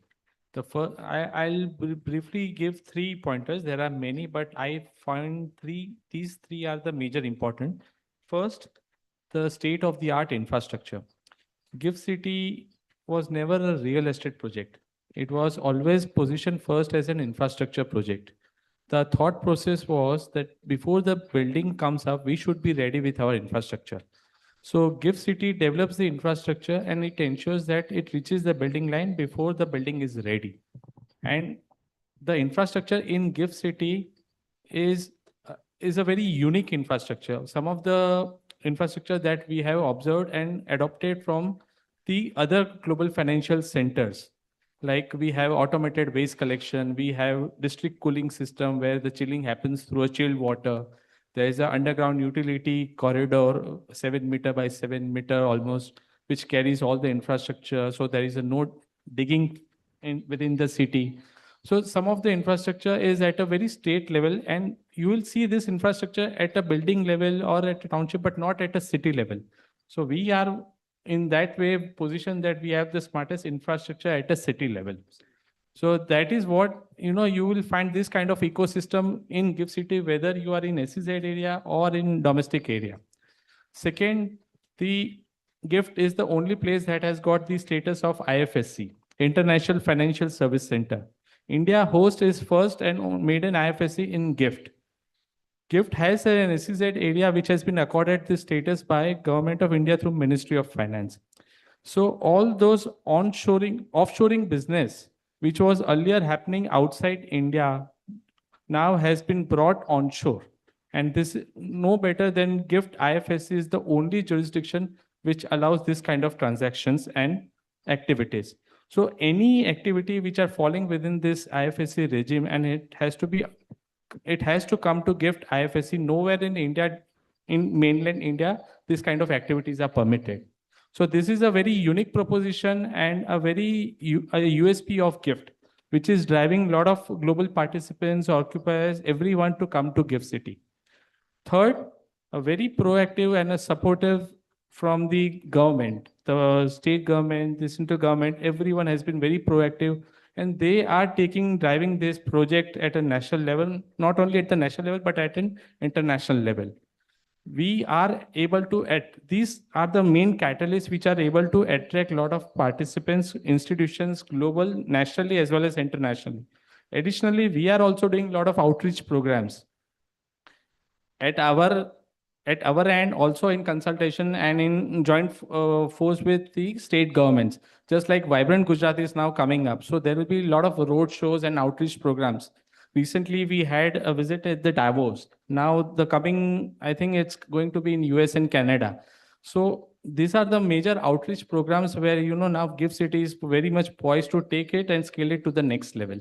And I think the single window clearance, which you guys have as an advantage, if you want to highlight on. Yeah, so not only for the developers, it's a benefit for everyone. GIFT provides some of the basic USPs which you won't find at a different city level. One is the ease of doing business. It's not only for the occupants, but also for the developers who are coming there. For them, the major challenge is how much time, money, energy, and resources they have to devote after getting all the approvals. Here in GIFT, we have a single window clearance. So we have the height clearance, we have the environmental clearance, and all the utilities are up and running. So you don't have to chase anybody outside GIFT for any kind of approvals. So that saves a lot of time, money, energy, and also the ease of doing business. And we promote walk to work concept in GIFT City. So it's not about only commercial. Yes, it is predominantly commercial, but it is going to be backed by residential and some of the best social infrastructure, which will make it a very integrated development. So, sorry, I would like to add something. So conventionally in Gujarat, we are looking at municipalities or urban development authorities.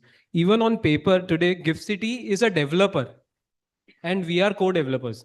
So that plays a very important role. GIFT City operates in a very corporate and an organized fashion. you are not going to 10 other people, right? You are just going to that one urban development authority called GIFT UDA, which is also in a very corporate organized fashion. So it makes it very life much more easier as a developer around there.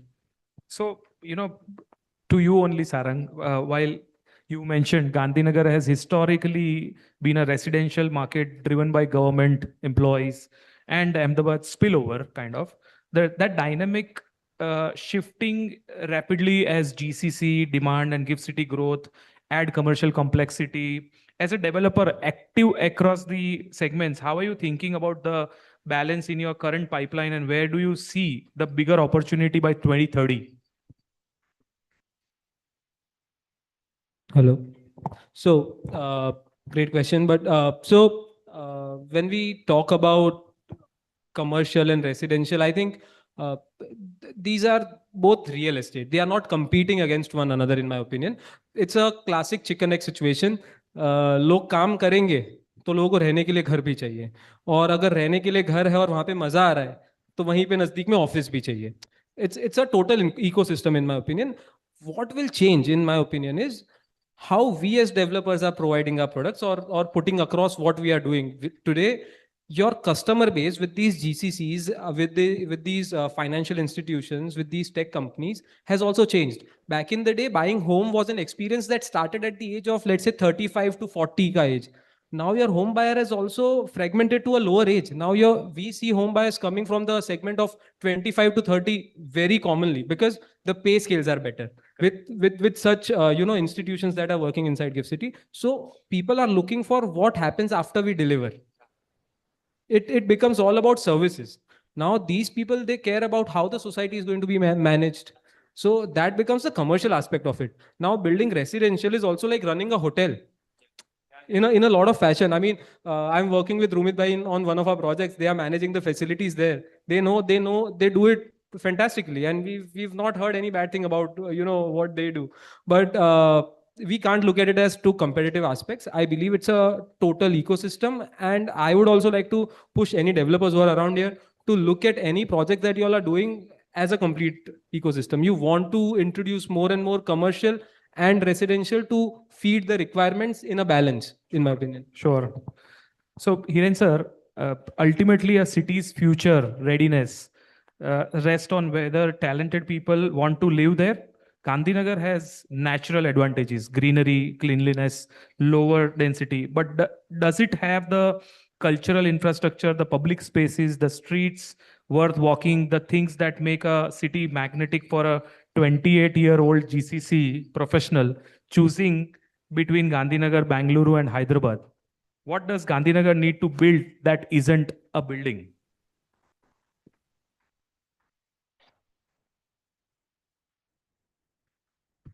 See, coming back to the earlier point which I made, that a city has to offer for every generation, right? From the child to the elderly, everybody's needs should be satisfied. Now, when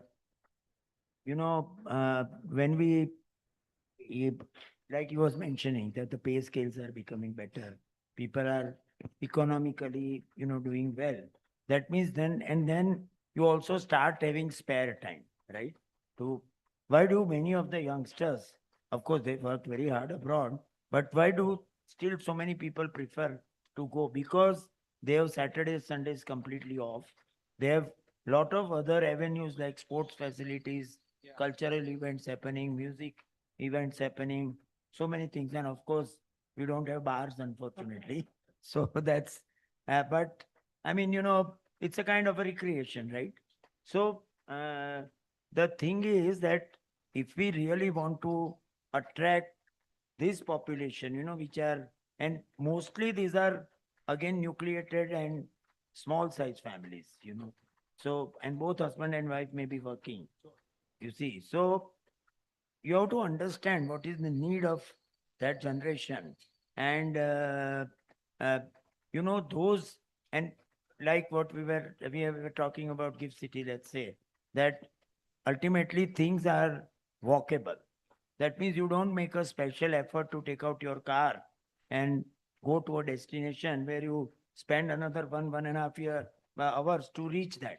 So therefore, I mean, the whole approach of the city planning has to be such that these facilities are very much integrated along with the, whatever development is happening, and those are easily available to the people. Other thing which we are normally ignoring is a larger population which is not that much well-to-do. And that's why we have this affordable housing, and we have EWS and LIG and other houses. I recently did one project for Guda in Sargasan, about 1,200 flats. So again, for this segment, they also want to be part of the city, and they also aspire for, better schools, better all infrastructure. So again, government has to consider that how, because usually what is happening is many of the places are now going out of the pocket of what people can afford. Any dinner costs you not less than 3,000 rupees per person. So everybody is not able to afford. So you need all kinds of places. And that is when the city, I mean, it's like you need a 5-star and you also need a lariwala. I agree. So Sure. unless everything is built in a holistic way, the city will not be, otherwise you will still have those, shanty sheds and even, slums. So, so if you want to really talk of what Gandhinagar should be or will be in 2035, then unless there is a total holistic approach like this, you may not achieve it. You may just have some very fancy pockets, but then rest of the thing. Sure, sure. Thank you. So Anirudh, through collated ventures, you are building co-living, co-working, senior living, and experiential retail in this market. These are the product categories that Gandhinagar real estate has historically not seen. What's been the market response? Is the occupier base here ready for these formats, or you creating demand rather than meeting it? So Rumit, I think, like Sarang said, that it will always be a chicken and egg. I think so we've always been in kind of known, and particularly Shan, I can't take the credit, but differentiated approach to real estate development. And when apartments were not there in Ahmedabad, Bombay જઈને કહે કે apartments અહીંયા અમદાવાદમાં કોઈ દિવસ આવશે, તો 1995 he launched an apartment scheme that was costing as much as the bungalow. So લોકો કે are you crazy? Why will people buy? But then of course now we see it is their new normal, right? So I think similarly we've done senior living in Gift City. We have co-working spaces. We've served the Sanand ecosystem with serviced apartments like expat housing. So I think what we've learned is that you need to be patient. Patient capital. If you are a developer who is into, I would say, earn and churn, and you're serving hot money, that doesn't work. I think we'll have, really, and this every capital you're serving will be high expectation capital. So it has to be patient, number one. Second is, I think one has to look at it from an ecosystem perspective, really thinking about public infrastructure, like Sir said, having a balance between your parks, your schools, your hospitals, so, and ensure that they come in a certain amount of time. So I think Gandhinagar is now, with the ambitious projects that the Gift Cities team is carrying out. I think they are developing the whole riverfront, which is an ambitious project. It will really be the entertainment spine of Gandhinagar and probably Gujarat. But looking at office leasing, 50% of office leasing is, or maybe more, is captured by GCCs. And even so more now, the larger chunk is being served by co-working players, right? So these kind of differentiated approaches will be useful.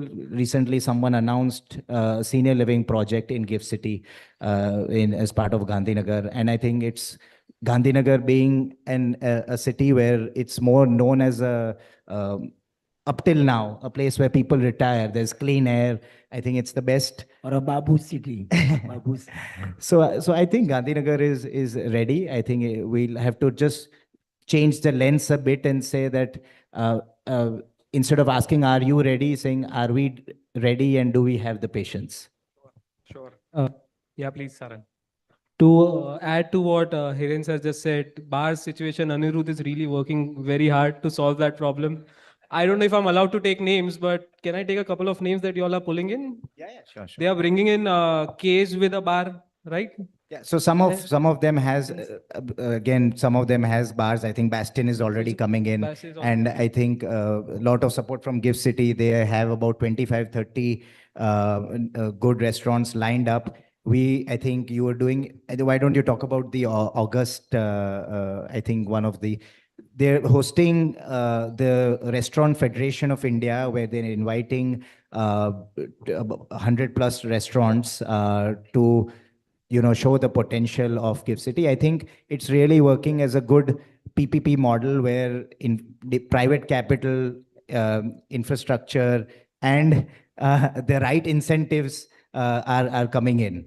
But is Swati, I don't know if it's the right place, but is Swati with a bar a true story that we've been hearing?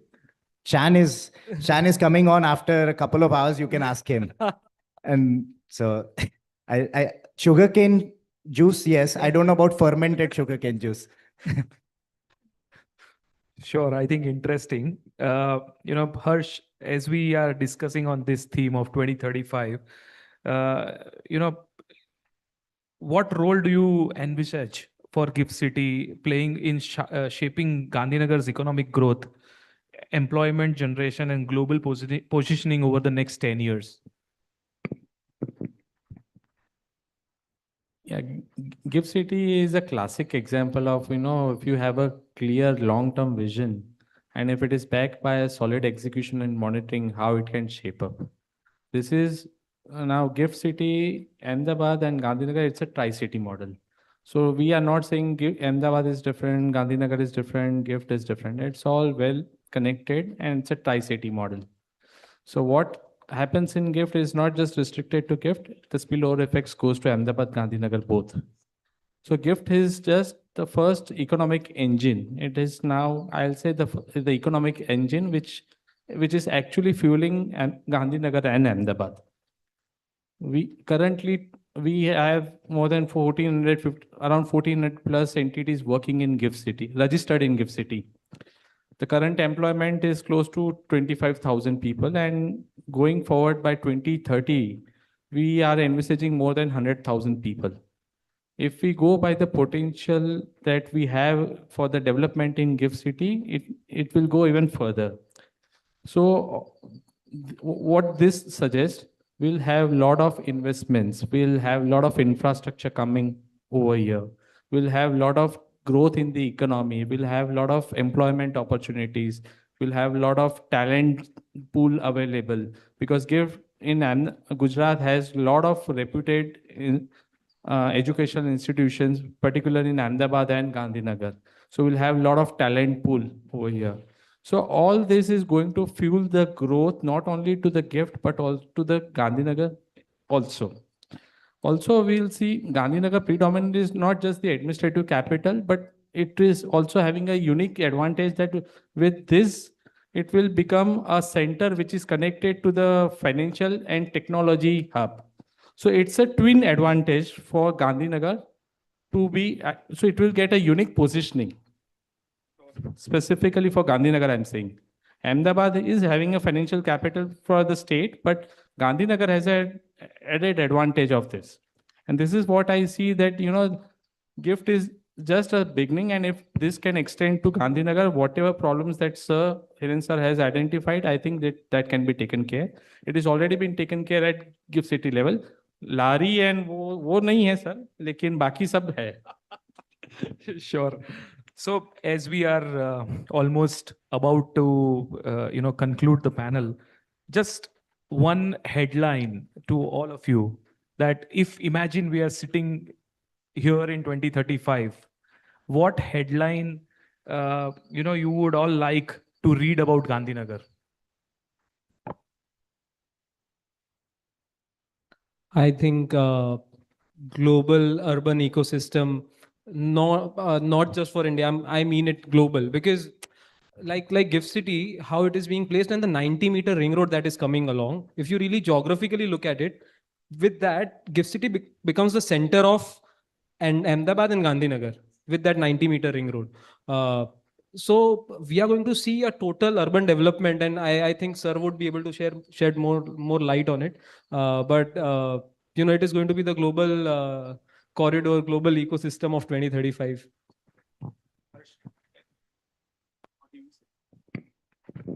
I think Sarang somewhere read my mind and he said the global ecosystem. I'll have to think of something else now. Sir, how about you? It's just one headline. So I would say that it should retain the original title of being the greenest city in the country, not only in the country but in the world. So if it retains that title, that will be the success story, because other things are definitely going to happen. But still, to retain it as the greenest city will be the greatest achievement, I think. So I feel it is the greenest city. It is a planned city, but I see in 2035 as a more smart city, as a sustainable with a well aligned with the urban ecosystem. Sure. How about you, Anirudh?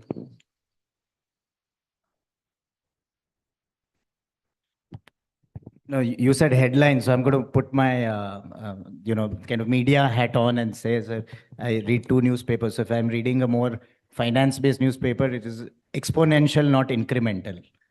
And if I'm going to, a generic newspaper who wants attention, say, Dubai plus Singapore equal Gandhinagar, the new frontier of Asia.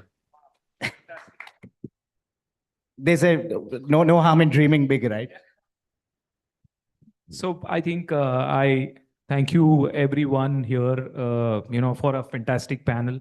And by any chance, if any of the audience have any questions who can be asked to our esteemed speakers, happy to have that question. If anybody is willing to ask a question, please raise your hand. We have time, bandwidth for a couple of questions. So if you want to ask, you can ask. We can have the mic being passed to you.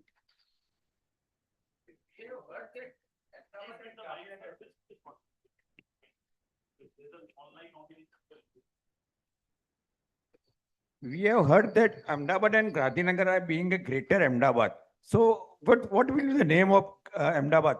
Ahmedabad will be the greater or Gandhinagar will be greater? Who would like to answer this?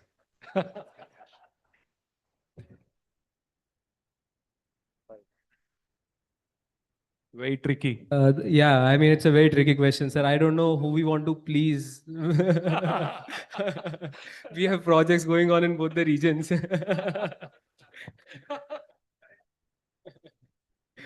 But jo bhi hoga, sir, it'll be fantastic. It is something that we all must look forward to. I think just to give a narrative on it, probably anything will be greater is going to be greater for the people who will be there. So I think Tri-City is something which will make this more balanced. Thank you. Any more question? We can take one more question if you have. Please pass the mic to him. We'll take this as the last question.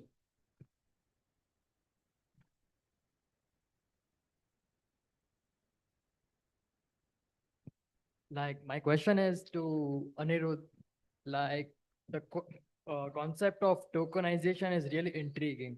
So I was trying to study the concept. So right now the framework is into a sandbox. So when can we see the concept getting into mainstream, and can we see more of firms like Terrazzo into the market of tokenization? Sure. So like you said, and your research is correct, that we are still under a sandbox. So people who don't know what sandbox it is a environment where controlled experiments happen. So in case there is some kind of positive or negative findings, they can be contained within that. And usually they are done with the idea that policy should follow. So we are working with the regulators, both with IFSCA regulators, and I believe there is a lot of movement in the center as well. So eventually, this is a form of digital security, right? So it has to be governed by the securities laws, which is either SEBI or IFSCA. And similarly in the US, SEC does it. In Singapore, it is the Monetary Authority of Singapore. So I believe we've been in the journey since now a few years. We have also advocated for the regulation to now take Terrazzo to the next stage. We are also forming a panel or an association that can represent interest, which is not again biased, but a very unified interest to now advocate for regulation. And I think recently we have Mr. Fadnavis also speak about how tokenization can anchor the investment and bring for Maharashtra. So similarly, I think there's a lot of movement. So I'm bullish. I would say within 12 months is my hope. Thank you. All right. Thank you so much for the questions. Thank you so much for all the wonderful discussion. Give them a bigger round of applause, please, everybody. I'm going to request all of you to please remain on stage and wait. And I'm going to be requesting the presence of, ladies and gentlemen, can we please have Mr. Moksut Shah, co-founder and director from Housivity, to please kindly come up on stage and give the token of appreciation to all of them over here. Clap it up for Mr. Shah as well, please, everyone. Thank you.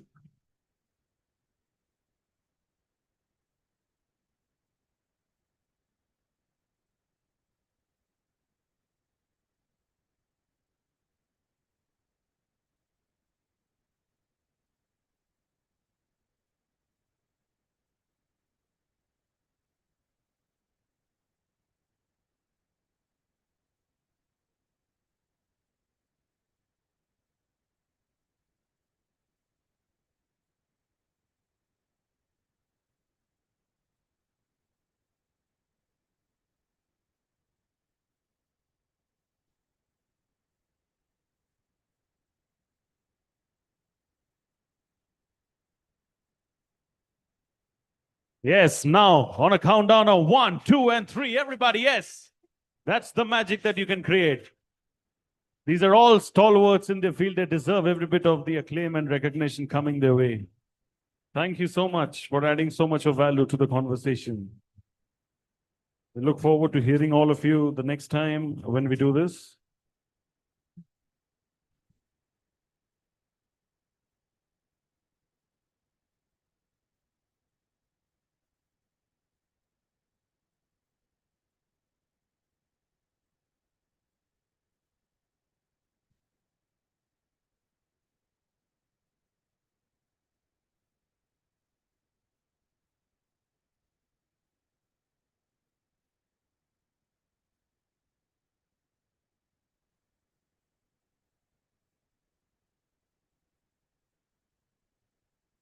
All right, now we'll be moving to the next panel discussion, which is about Ahmedabad's GCC moment. Is Ahmedabad ready to become India's next global business destination? I'm going to repeat the topic for all of you once again. This is about Ahmedabad's GCC moment. Is Ahmedabad ready to become India's next global business destination? Like always, I'm going to be first calling up on stage our esteemed moderator.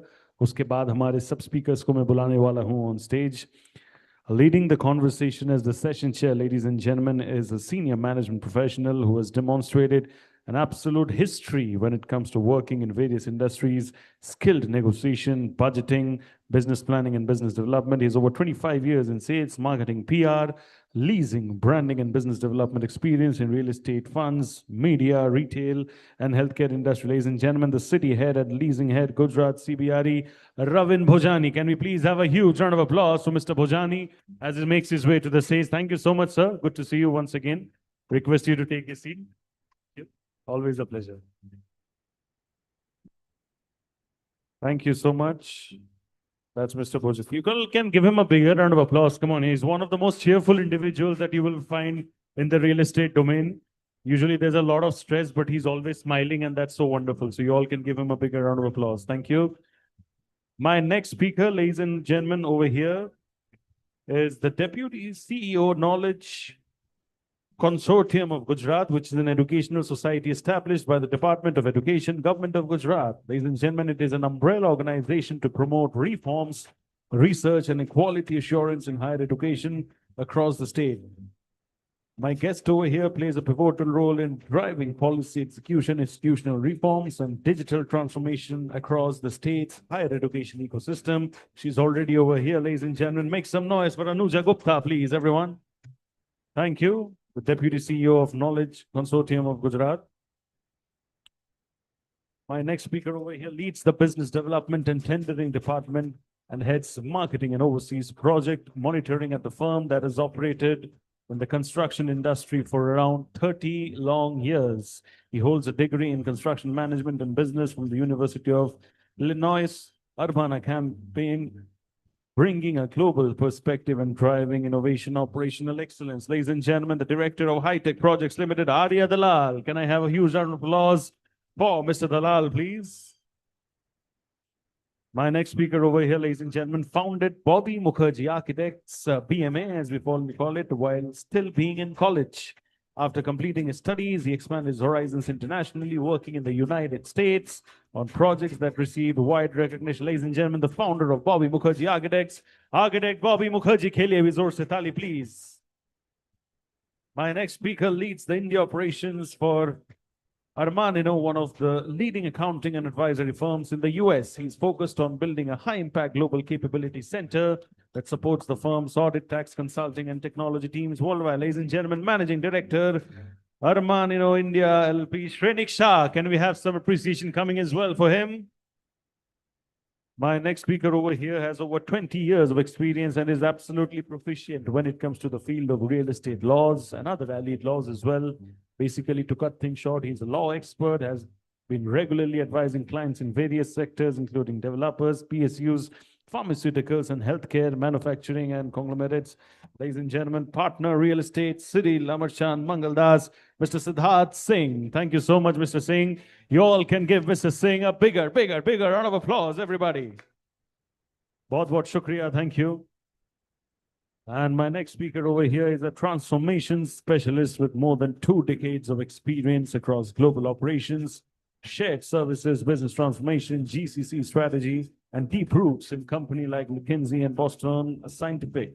It brings extensive experience in scaling enterprise-wide innovation and operational excellence as the organization accelerates the development of its global capability center ecosystem. CEO of Adani GCC, Sudhir Dasamantarao, please, everybody. Thank you so much. Sudhir ji, bahut shukriya. Thank you. You know, before you start, I want to mention 2 things. Ek to, itne sare stalwarts ek saath, that deserves a round of applause. You can do that. And the second reason is, we all want to be a nice gentleman over here. Real estate conversations, unfortunately, the number of women we want to see in power positions, we don't see. So clap it up for the lady specifically as well for having reached this space with all her hard work and efforts. And over to you now. Thank you. Been moderating. It's my 4th year. Surprised and happy to have a diversified panel over here. We talk about real estate, we talk about brick and mortar, everything, but having such a diversified panel, which is going to talk about actually the moment. So is it an inspiration or it's just a moment? GCC, it's all about global capability centers. So I'm going to start my discussion with the first question to you, Bobby. You have been designing a lot of projects and understanding how the GCC, how the flow plates work, what are the kind of infrastructure that is required, what kind of amenities do come into play when it's talking about GCC, and how to attract the talent. How do you foresee the experience that has been over the last decades of exploring the various part of the country, and you've seen globally as well, the capability centers are now shaping up to come into Gujarat. What do you foresee that Gujarat should be having as a setup for getting these kind of GCCs to get attracted and set up their centers in Gujarat? Making a nice building which occupies, which can be occupied by good talent is easy. Putting up a nice structure is easy, but the difficult part is what happens around it as part of the overall master plan that's required. Because end of the day, in order to attract talent, you know, it's much beyond what they do while they're sitting in their offices working for those 8-9 hours. Very important is what they do after that. So all the places that have flourished across the country, you know, or abroad, you know, starting with in earlier days, there were smaller office spaces that got occupied. In the Indian context, the first thriving such environment was Calcutta during the British times, obviously. They created a vibrant ecosystem there, you know, where people looked at a good time even after work. You know, everyone talks about work-life balance. So the life aspect is more important than just the work if you want to attract the right talent.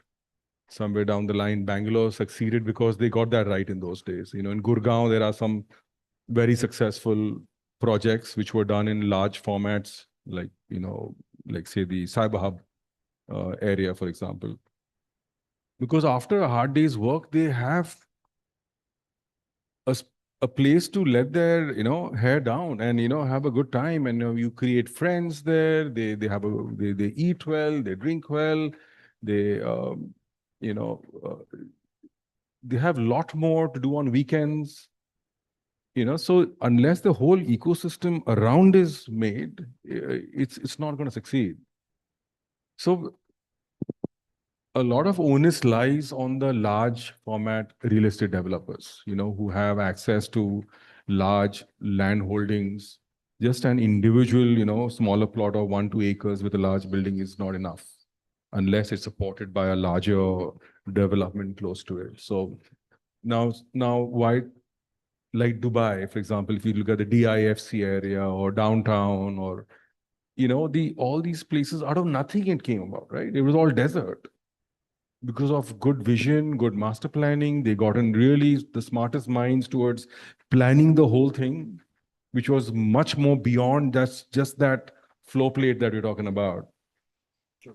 You know, so there's a big human angle to that. That's where we as architects and planners come in to create all the components in that master plan that help a thriving ecosystem, a community.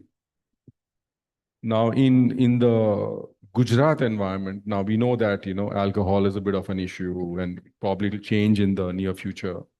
But there might be other ways, you know, other directions, you know, I mean, you could go towards the direction of, you know, promoting wellness, about, you know, safety. Now, if you look at Singapore, you know, it's so well planned with amazing landscape, aesthetic buildings, their children feel really safe there. You know, they have, you know, the quality of life is amazing. This one aspect that's missing is okay, but many other things can be created to cover up for that, you know.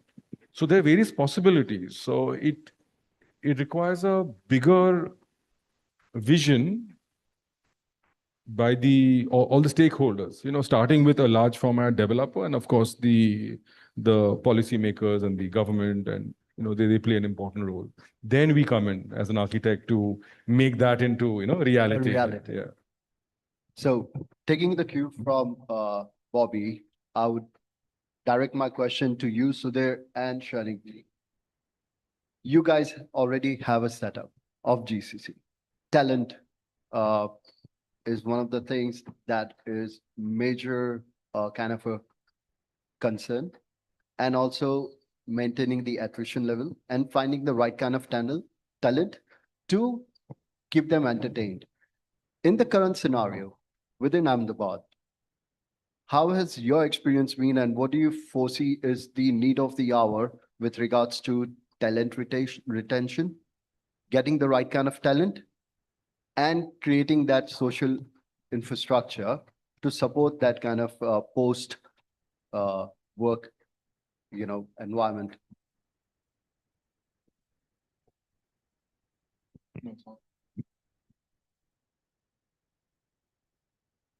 To your question, this is what I keep on learning from the nature.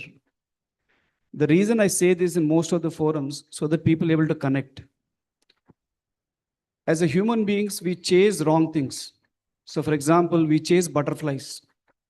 Instead of focusing on building a nice garden where flowers blossom. When you create a garden with flowers, butterflies will automatically come.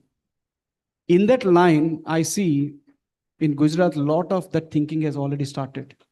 So on that note, it's a great appreciation for the ecosystem, the focus on the government and a lot of industries to trying to do that. One, starting with that note, and it is also not appropriate to compare each of these journeys. And when it comes to GCCs, people tend to compare with Bangalore and Hyderabad. Bangalore and Hyderabad should not be compared is because they have a great advantage of 25 years of head start. Now, most of these places, especially in Gujarat, where recently 4 months back, I moved from Gurgaon to here, I see the quality of air is too good. For a human life, the quality of air is essential. The kind of infrastructure, what I see is fantastic. So I think from a talent point of view, how are you focusing on building? And to Bobby's point is not just putting a structure together. How are you creating the ecosystem of where you have enough leadership willing to come to Gujarat? People at an entry level, yeah, there are a lot of university ecosystem exists, but how are you tapping into that ecosystem? What is the visibility you're giving from industry point of view to that young generation? What kind of startup ecosystem are you creating? So it is not one element which will make the start point of GCC. And I lead the largest GCC. And this is a very unique GCC existed in the world because I serve 26 businesses, complex industries, which is very unique. Now, the point is that if most of the organizations want to open GCCs, only simply about the cost or a capability is not enough. You have to look at the capacity and the convenience as well. So these elements really matters in terms of how do you really attract the right talent? How do you also build the talent into this scaling of these GCCs? Thank you. Sure. So I completely agree with what Bobby said about the human element. And just to give you a background, like I started 2 GCCs in the period of last 10 years, as you know, Ravin. So the first phase and the second phase, I can see the difference. In the first, my prior firm, it took me 5 years to reach up to 100. And my second Armanino, it took me 5 months to scale up to 100. Of course, the experience plays a part, but to your question, whether there is a dearth of talent, I believe no. But yes, there are challenges in certain areas. So let's talk, because this is a real estate team here. So I would like to start with the space problem. Like when GCCs as a customer look out for any new space or any new place to begin their business, they do not start from square footage. Their first lookout is for space. And when I spell out for space, S stands for scalability, C stands for connectivity. I'm sorry, P stands for plug and play, readiness, like whether we can, how quickly we can start. That's very important. A stands for amenities. That's super, as Bobby mentioned, a lot of things like what happens after the work or while they're working, because right now we are living in an era where the demands or the expectations from employer are completely different. Like they would like to have a gym and a theater and you name it, and all kind of facilities within the one roof. And we have a space, I'm talking about, we have a location in Hyderabad as well, where they have the huge training space. They have a huge theater there. On the terrace, they have squash and tennis and cricket and everything. You name it and they have it. So the demands, the expectations are changing. Are we living up to that speed or not in terms of that? So that's a big question that we have to answer. And that next 5 years is going to be very crucial for Gujarat and especially for Ahmedabad. The next thing is C is for connectivity. Like we do have metros, but do we have enough connectivity to that? Are they metro? actually catering to the kind of Exactly. connectivity that we need? I mean, we can do the surveys, like how many percentage of people on each offices are using metros. If I have the stats because I have two different locations. I do have the stats. In Hyderabad, it's like 40% of my team uses metro. In Ahmedabad, there's only one person who is using BRTS out of the 200 people that I have, 300 people I have. So that's the biggest difference. And the last one is the E, that is the eco-friendliness. Now, Armanino, talking about Armanino, we are also certified B Corporation. So not just having enough space and enough height and light and things like that, but we also want to make sure that we are building eco-friendly spaces, whether we are using reusing the water, whether we are using the solar panels, things like that. So it has to be certified. It has to be a sustainable energy that we are using. So there are multiple factors on the space side. Coming to the talent point of view, I think we had a pre-session discussion with all the jury, all the panelists here. But I think when we do have the talent, but when it comes to scalability, there is a challenge. Like especially for the niche jobs, we do face a challenge. We have to bring people from other states or other parts of the country, and that's when we face a challenge because that automatically comes with high attrition. Because if the people are not from local, they have problems with their lifestyles. They have problems with the weather. They have family problems. They have health issues and all that. Because it's all about, we are dealing with humans, not machines. It's easy to set up a factory in any part of the country, but it's not easy to set up a GCC with human beings in any part of the country. So that is a challenge, without a doubt. I do not want to portray a pink picture. It is a challenge, and that's why we have to go to other locations. And talking about the scalability, you know how painful it has been for me. Within staying in Ahmedabad, I have to have 4 offices. And 4 different locations. 4 different 4 locations. different projects. So scalability is an issue. So that's my take on that. Taking the cue from talent. Most of you would not know, but we have Anujaji over here, who is part of the education system of Gujarat, representing the gap that has been seen of getting the right kind of talent and the way people are still having a belief that talent is only available outside the state. That's where I would want you to educate people in this forum as well as on this panel, how Gujarat government is well equipped and can bridge that gap. Thank you so much. I'm here for problem solving. We, Bharat, we are a startup nation. We are a space superpower. We are the voice of South. Entire world has reposed faith in us, Gujarat. And Dakhla Rite, for instance, the World Police and Fire Games, the Commonwealth Games, fingers crossed, the Olympics. Everything will be coming here to Ahmedabad, right outside our door. Why this is happening?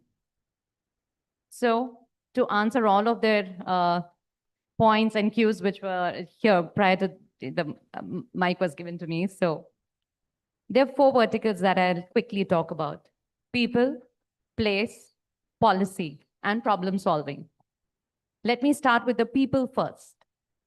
So talking about people, I represent here KCG, that is Knowledge Consortium of Gujarat, a society by the Department of Education, Government of Gujarat. I represent the voice of more than 5 lakh students, graduates from Gujarat, who are willing to work in Gujarat given an opportunity and training. I represent alumni of more than 2,000 institutions. So when I say that, I come to the P, problem solving. If specifically they have a requirement, if the industry has a requirement that I want BE civil engineers who play tabla very well and who have completed a course in AI and machine learning from IIT Kanpur. Let's say, dakla rite, if that's an example. So if you have that particular requirement as an industry, I will not take anything more than 30 seconds to filter out the data and give it to you. We have been working and continuously strive to build our data in a manner wherein we can provide this to you. There is a gap. There is a gap between the industry and academia, and we need to bridge that. How do we bridge it?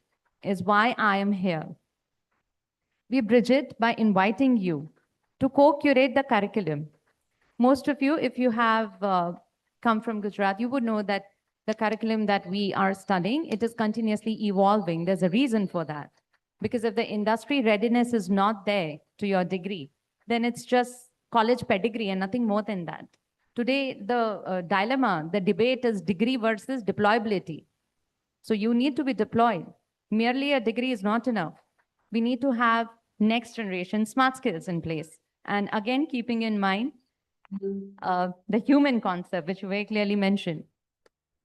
So to enable all of that, we have integrated IKS, that is Indian Knowledge System, along with digital fluency. Gone are the days, 20 years back, 25 years ago, when probably we were in college, English proficiency was necessary, soft skill, hona hi chahiye. It was like that. Today, it is a quintessential. It is, you don't have to, we don't even have to talk about it as a requirement. It is a non-negotiable prerequisite. But what we need today is digital fluency also. So to enable that, we need to develop a curriculum. Now, with the NEP 2020, National Education Policy 2020, we have the liberty to cut this rigidity and bring in the industry aspect and their concerns into our curriculum. For instance, gone are the days when you were studying economics as microeconomics, ye iska definition. Macroeconomics, this is the definition. No. Today, we are encouraging PCL, participant-centered learning, wherein a real-time case study, for instance, of Adani Group will be taken into class. And then while solving the case study, you understand the academic constructs of economics through the case study. So a lot of teaching pedagogy has also evolved. All of this certainly takes time. But then industry readiness of our students can be accelerated if and only if the industry comes to us, or when we go to them, they open the doors to us to enable and empower these students. And when I say students, I'm not talking about just fresh graduates. I'm also talking about alumni, engineers with 5+ years of experience. We're talking about Gujarat, more than 5 lakh students. Gujarat alone produces 1 lakh engineers. Do you know that? So we are talking big numbers here. And all of this is possible. The rigidity which was there earlier, with these 2 new policies, everything has become a lot more doable. We have the flexibility. And if not now, then when? Now we're coming to the policy part of it. So for any discussion of GCC, it cannot be limited only to the brick and mortar structures. GCC is not just real estate. In real estate, I was quite surprised when I was invited. Twice I had to confirm, are you sure you're inviting me? Because I'm not from the realty world. They said, no, we are inviting you. And that was a very big change that I have seen. Because here, probably I take it for granted that all of you are more keen about land appreciation, whereas I am more keen about my value appreciation for my students and creation of opportunities for students. Gujarat government is heavily investing manpower, money, and intent to create research parks wherein we can co-curate a repository of problem statements of the industry which will be solved by the academia and industry together. Together, we will be able to bridge this gap faster. Like it's rightly quoted somewhere, कि तुम ही तुम हो तो क्या तुम हो, हम ही हम हैं तो क्या हम हैं. It's more like that. If we are sitting in isolated verticals, we will never be able to bridge the gap. And why more than 50% of the global GCCs have come to India? It is for the talent. And there's no dearth of talent in Gujarat, let me tell you that. So all of this, to make it accessible to the industry, we have developed systems, dashboards, wherein we won't take more than 30 seconds of your time to give you the manpower that you need. You don't even have to physically come to us. Everything will be streamlined and possible in open dashboards, portals, portfolios. All of this is possible. It's just a matter of dialogue that we can have with you. And lastly, before I conclude this particular aspect, when we talk about co-creating curriculum, it is not limited only to one or two fields like engineering or MBA or commerce for that matter. It goes a lot beyond that. Because if we study the requirement of GCC, it is not all engineering. There's a lot of healthcare also, which is there. And Government of Gujarat, again to tell you, we are setting up a very strong vertical in healthcare for innovation. So today GCC has been here for like more than 20 years, 24 years to be more precise. But it is very different from outsourcing. There's no third party, no vendor. It's an extension of the company. So the best thing is that our students, our manpower, they get employed into that culture, into the company itself.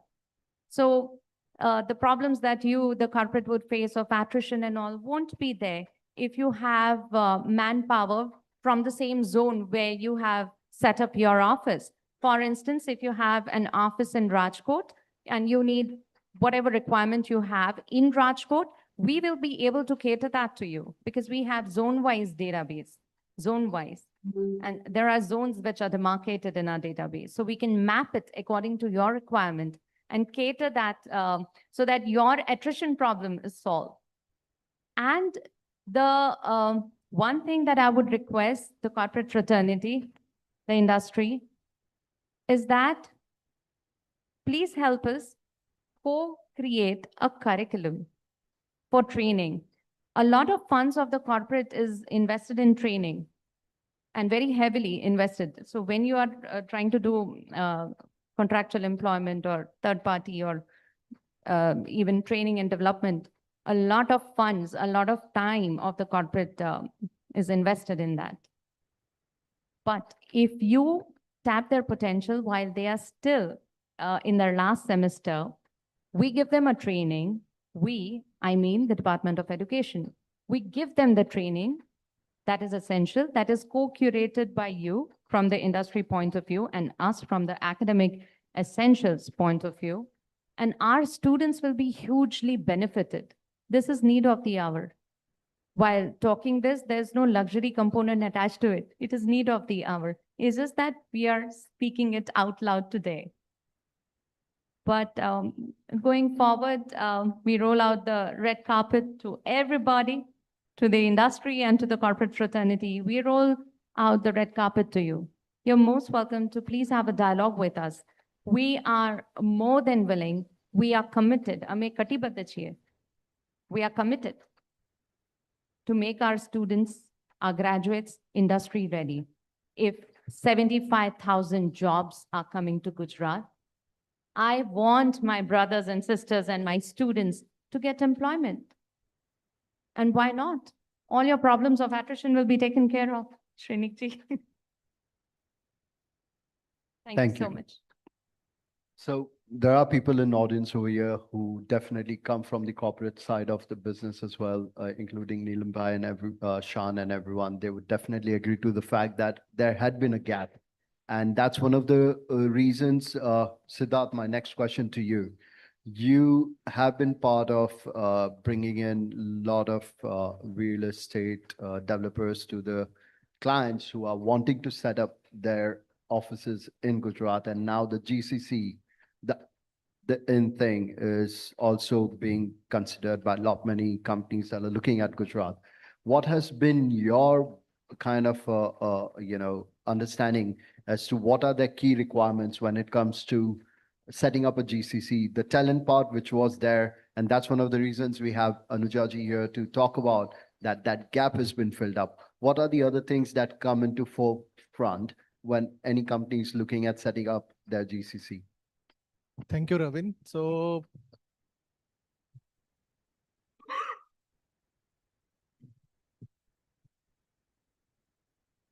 thank you.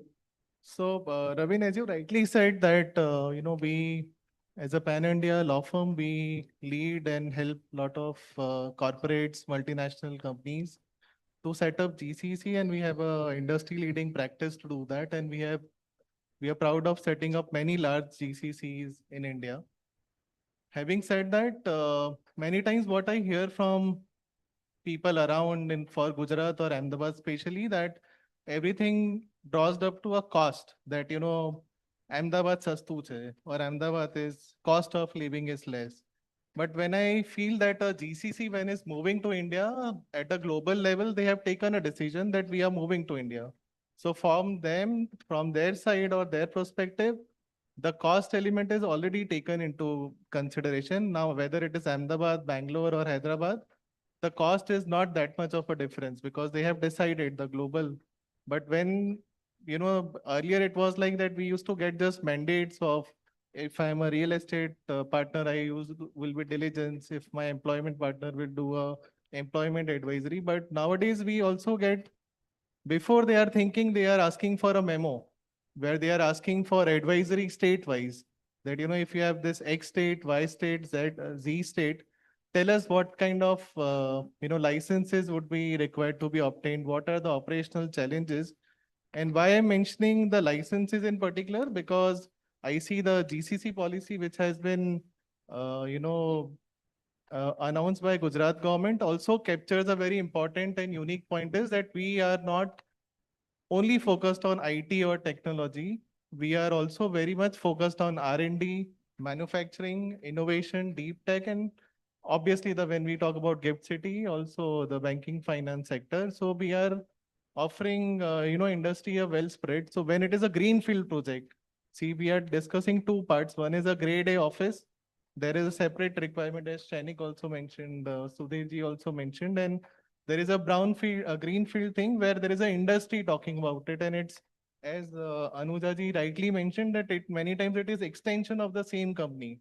So in Gujarat, when we proudly say that we have so much of a lot of multinational companies having their world-class manufacturing plants already there, but when it comes to setting of GCC, and I was happy to hear from Sudhir that, while GCC is a word, but what is a talk behind it, and it's good to know that it's not just GCC. There is a lot of intricacies involved, and as rightly said, that non-negotiable. If I say the industry would ask if they are thinking of Gujarat or Ahmedabad particular, is one aspect which all touched upon before me was about talent. So of course, while Anuja rightly offered, and I think I appreciate that there is certainly a gap in understanding of we as a, where we are not aware. There is if there is a system so efficient, so the industry question that, how good is the talent, what is the retention available, do we need to look out, and how would we migrate people can be answered if the system is so, helpful. Of course, it should be explored by all concerned people who are helping such GCC. Second, of course, is when they want to know the execution, timelines, whether it is an office space, whether it is a, an industrial facility, they would want to know that here is a developer, you have done the diligence, but can you comment that what is the execution timelines in your experience, whether it would be completed on timelines, whether there are any uncertainties which follow that, abhi ye license nahi mila hai, ya, abhi ye, there is a no pollution, sorry, the environment clearance is not coming. Few iconic buildings were stuck for good 1 year, if I see in Ahmedabad. And last, of course, is about regulatory, which is the main thing, because a cost is a thing which a company can still bear and take a call where you help as an expert. But if there is any regulatory uncertainty, they are obviously very, it raises a big red flag. And that comes in a way where there are different interpretations that whether fire NOC will apply or not, what is different. So having said that, what I feel is that government has been actively working, therefore there's a policy is there. As Anuja rightly mentioned, we have world-class education institutions already in Ahmedabad, across Gujarat, which have been, sorry to use word producing, but having students which are having qualified. She rightly raises a point about industry readiness, and what I hear from my clients, including some specialized sectors, they have been offering vocational training, or they have been setting up and helping the government because they need such talent. They also don't want to, and especially places like GIDC, which mandates that, local talent has to be hired at a particular percentile, they would want. And as you just read in newspaper yesterday, that for the pay guest, there is a policy which is coming. So these are some issues which, keep on coming back to us again and again. But all in all, what we see that the shift is happening, and shift is happening for good, where they would want, Ahmedabad, and they have been considering, and we have been helping a lot of our clients. Of course, winner takes it all, it's as it says. So I'm hopeful that we all together, as we have the vibrant fellow, we all together as a Gujarat can help such industries. More and more clarification can be given from time to time. So there is no uncertainty to any company coming, and they know that this is 1, 2, 3, 4, and my office or my GCC or my, R&D center would be up and running. So that is from. Thanks for mentioning the industry readiness part. There's one point that I would like to add here. I don't have the approval to give the name of the company, but all of you would be glad to know that with the right talent acquisition partner, see, we play a very big role here. With the right talent acquisition partner, from concept to commission, it takes less than 4 months to get a team of 100 up and running. And we are doing that. It's a case study, a benchmark that we are creating. We are 27 days away from the 4-month target that was given to us. And very soon you would know that within 4 months, concept to commission with 100 talent acquired on board, on the roll, it's possible to do. That's the news. Nobody would have believed that. Yes. So there's a lot happening, but not everything is advertised or spoken about. So unless we have forums like this, so thanks to Realty Plus that you have extended this forum. Thank you, Sapna. Coming to talent, talking about the bylaws and the infrastructure. My question to you, Arya, you've heard from the horse's mouth, getting the right kind of a project, getting the grade A assets, getting the kind of delivery and the timelines. What is something different that high tech has initiated or taken up to fast track and meet to the requirement of the occupiers within Ahmedabad for their GCC setup?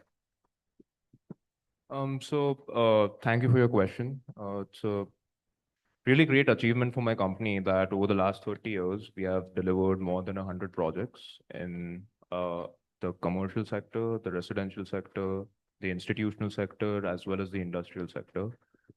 And we have always been, as my company's name is high tech, we've always tried to adapt the latest technology possible. So to give you an example, in GIFT City, in one of our first projects, we were the first company in Gujarat to get a boom placer, a self-climbing boom placer. So that's one example. We were one of the first companies to get a self-climbing safety screen as well. Since you mentioned technology, it's really interesting for me because I'm a huge fan of AI. I was introduced to ChatGPT in probably my second year of college. And I've seen that the technology has evolved and gotten better every 6 months. And I've seen people who move in early have the advantage. So in the starting of this year, I hired a tech company from Mumbai to help us, integrate AI into our systems. And it has been really helpful. So to start, I'll give you an example of Microsoft.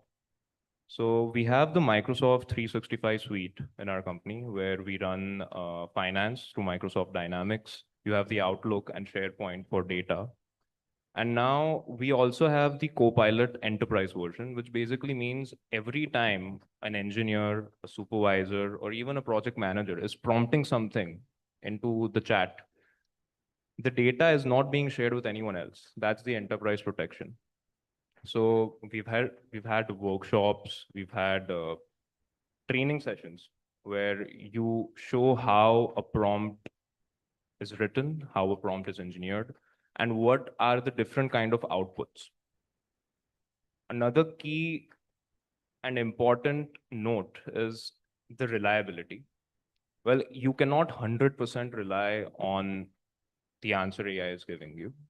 If you do that, it becomes a liability.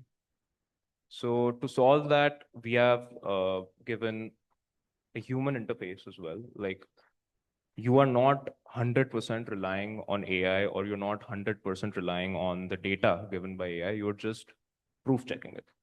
So you always have, that some margin of error, which has to be fact checked. And the final approval is still being given by a human, right?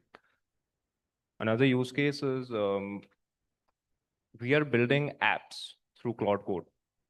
So in our ERP, you can take an example of execution. So we are managing 25 projects right now, and it's a mess because I am in 50 odd group chats, right?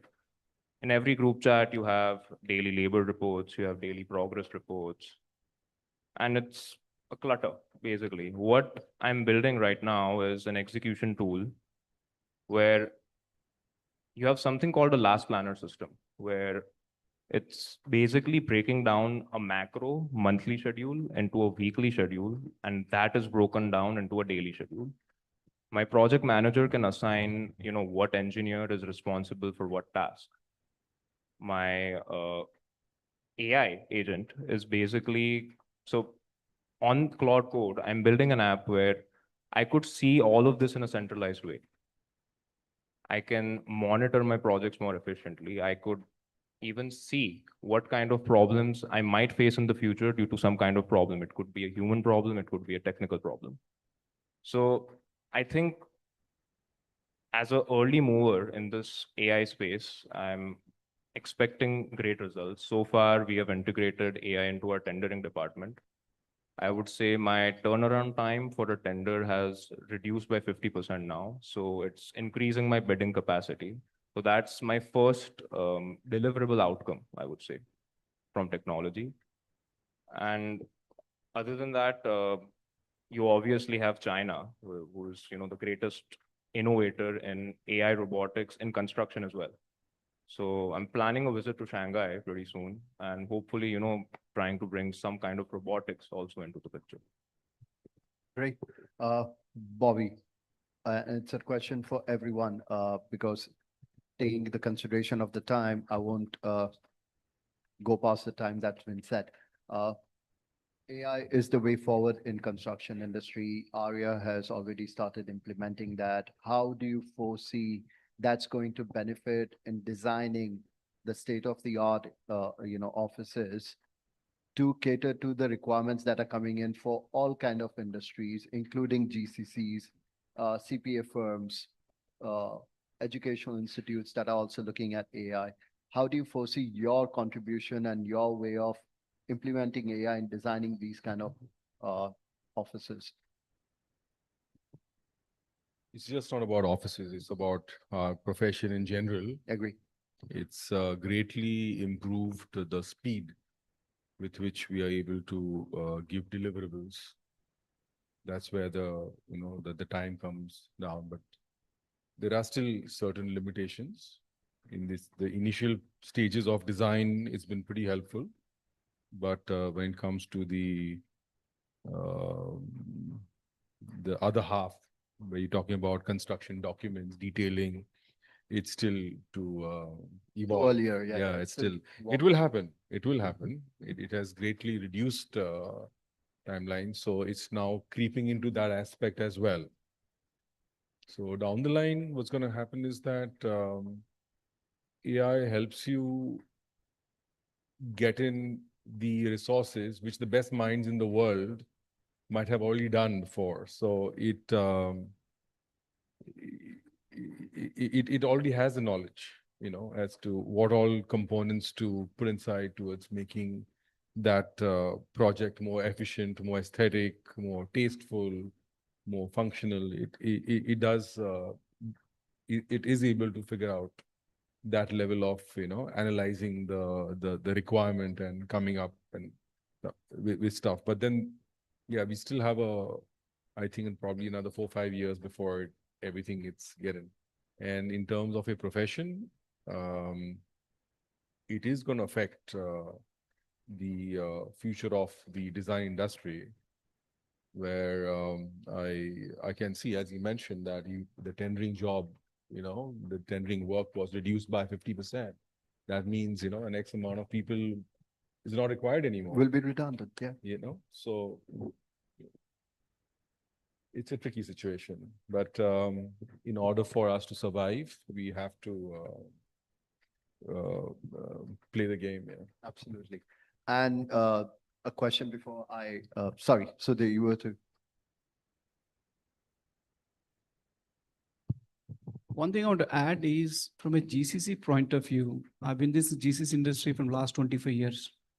Where the journey of what a GCC definition from where it started and where it is now. Typically, GCCs used to be like a finance function or a HR function and all.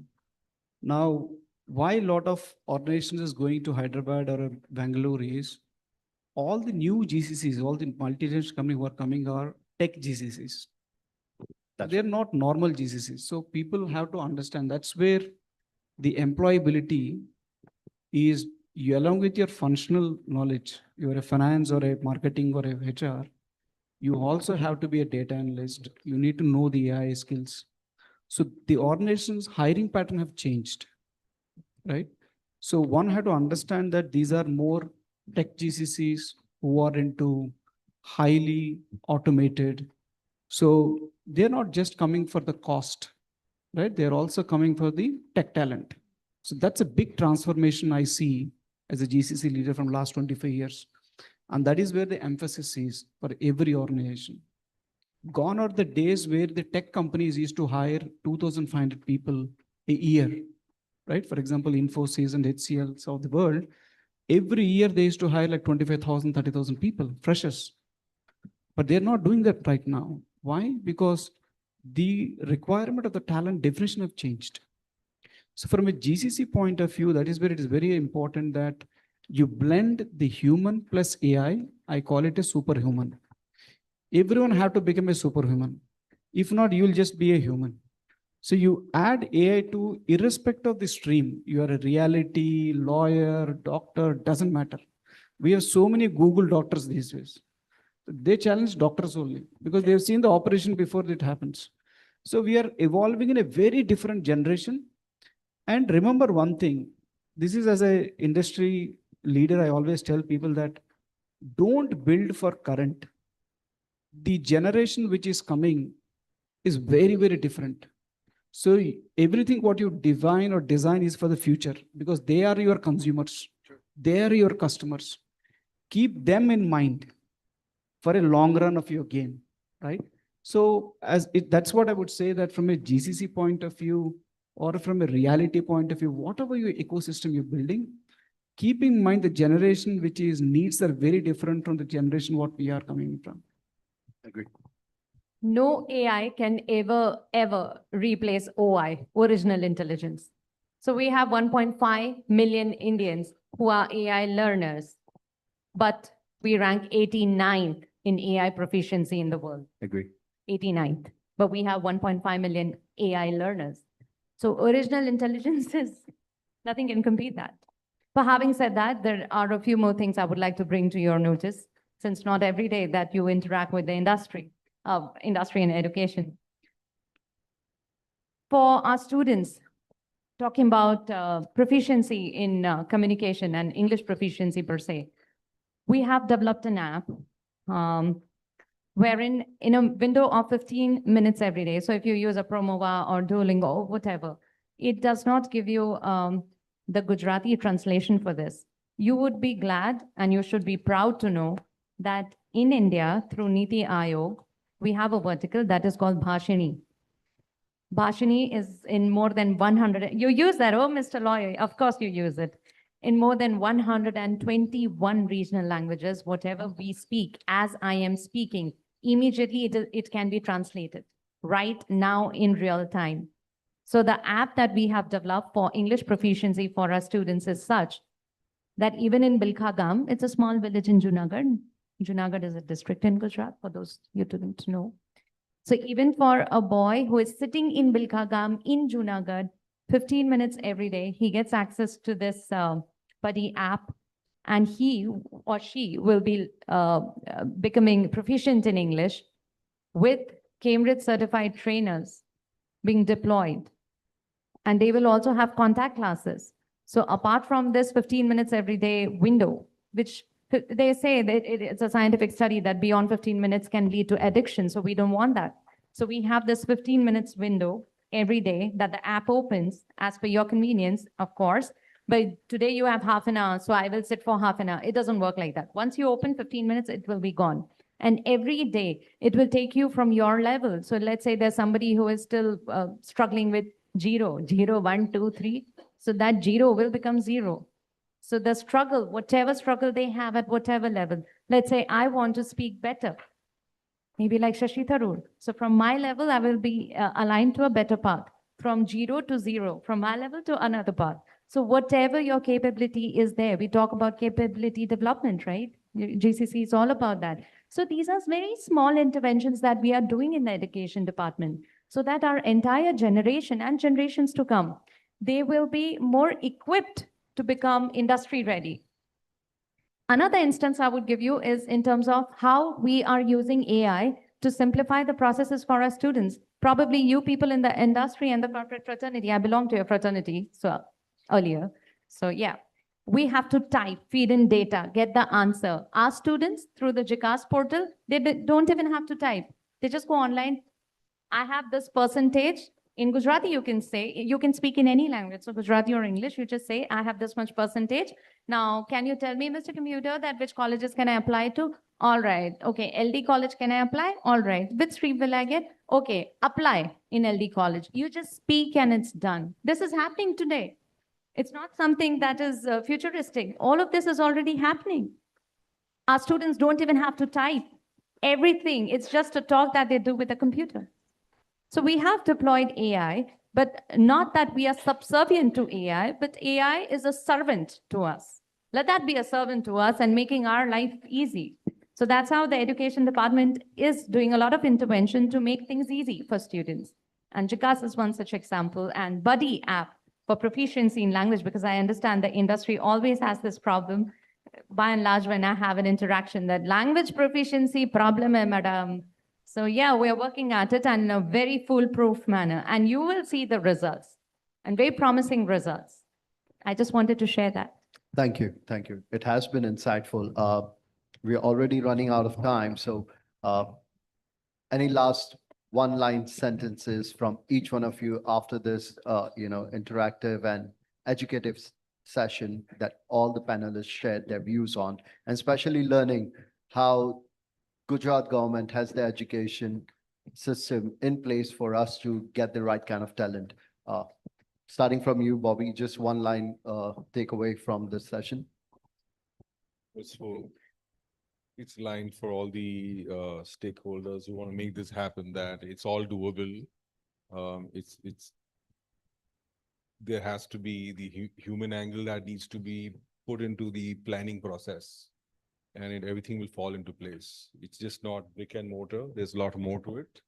And if that realization dawns upon all the entire ecosystem, right, it'll automatically fall into place, because there's so many successful such examples that has been seen throughout history. It's very easy to replicate it. You just need the will. I think in one line, in the interest of time, I just want to be short and sweet. I think to make sure that we see Gujarat at a different level in next couple of years or next 5 years, I think it's a collective and individual responsibility. Everybody has to play its role, whether it is the real estate, whether it is the education ministry or the government or the academia or the GCCs. Everybody has to play their role in an apt way. And that will make our state proud, our country proud, and that will create a lot of opportunities for everybody.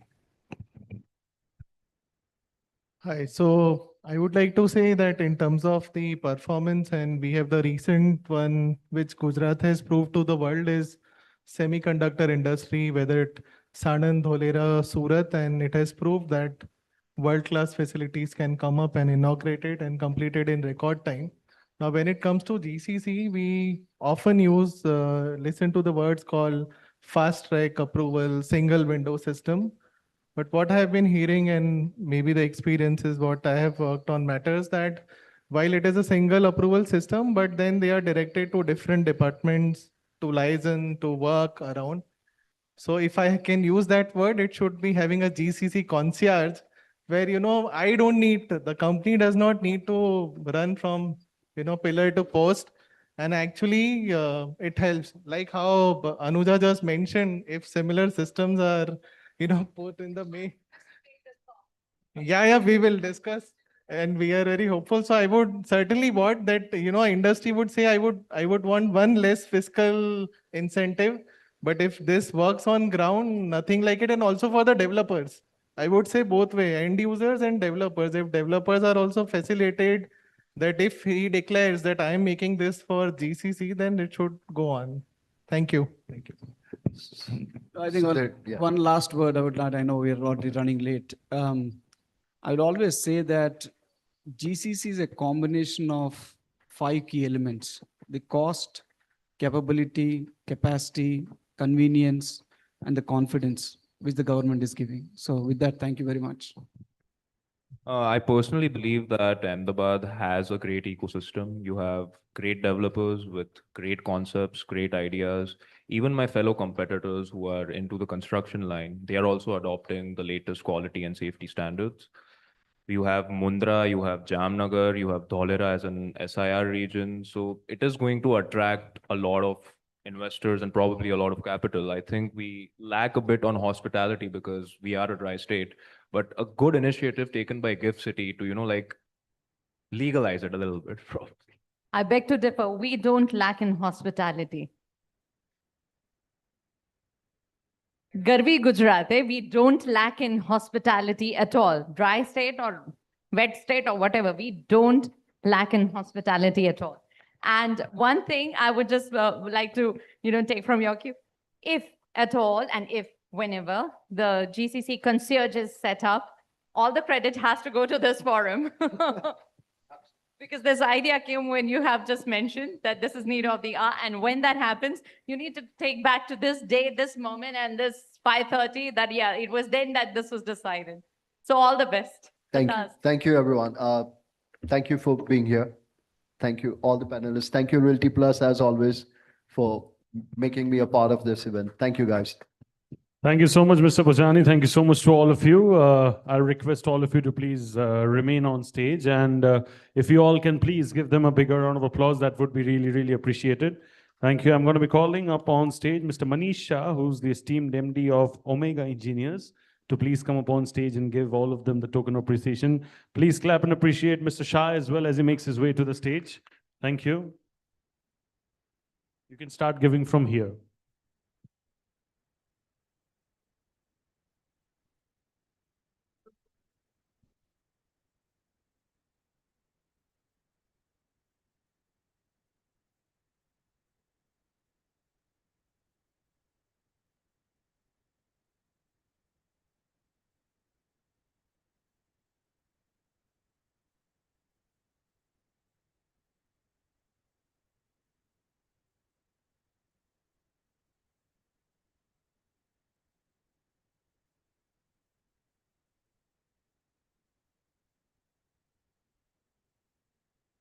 Thank you. If you all can come forward after this a little bit so that we can do the group photograph nicely. बहुत बहुत शुक्रिया. A little forward. Thank you, so that the tables are not visible. And Ahmedabad, आप लोगों को पता है अभी क्या करना है, right? I don't even need to give hints anymore after that. So exactly, you're doing what you need to do right now. Thank you. Phenomenal stuff. And of course, for many questions or any questions for the panelists, you can connect with them offline. They're more than happy to share their thoughts and ideas for all of you. So बहुत shukriya. On that note, we'll be now moving on to the next session. This is going to be a panel discussion on future-proofing Gujarat, building smart and sustainable cities.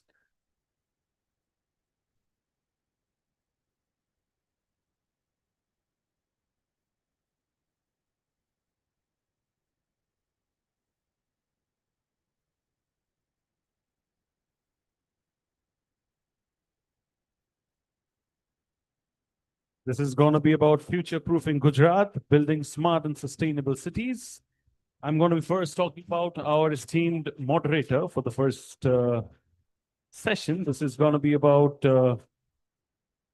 somebody who has an extensive experience at leading real estate firms in senior roles. She brings deep expertise in financial modeling, project feasibility, investment banking, corporate finance, and risk mitigation, having over 13 years of experience across capital markets, strategic consulting, and taxation.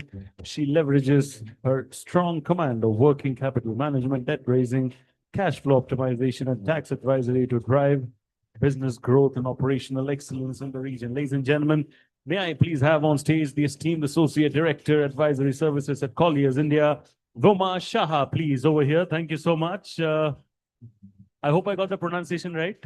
Oh, perfect. Relieved. Thank you. I'll request you to take your seat over here.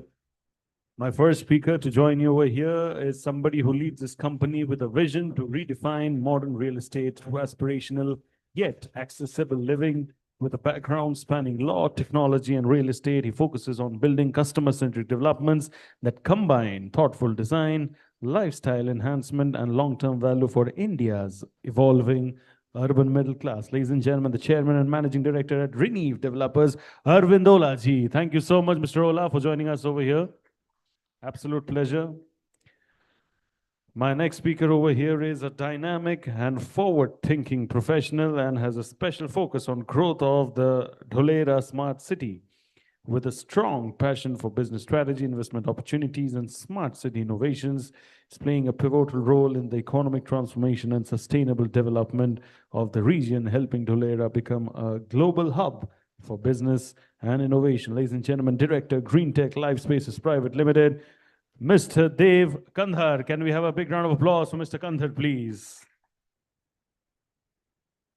My next speaker over here is involved with the preparation of development plan of Amrut 2 cities, development of satellite towns in Gujarat, and in coordination with Jika Tokyo, he is involved in station area planning for Mumbai, Ahmedabad high-speed train, also known as the bullet train.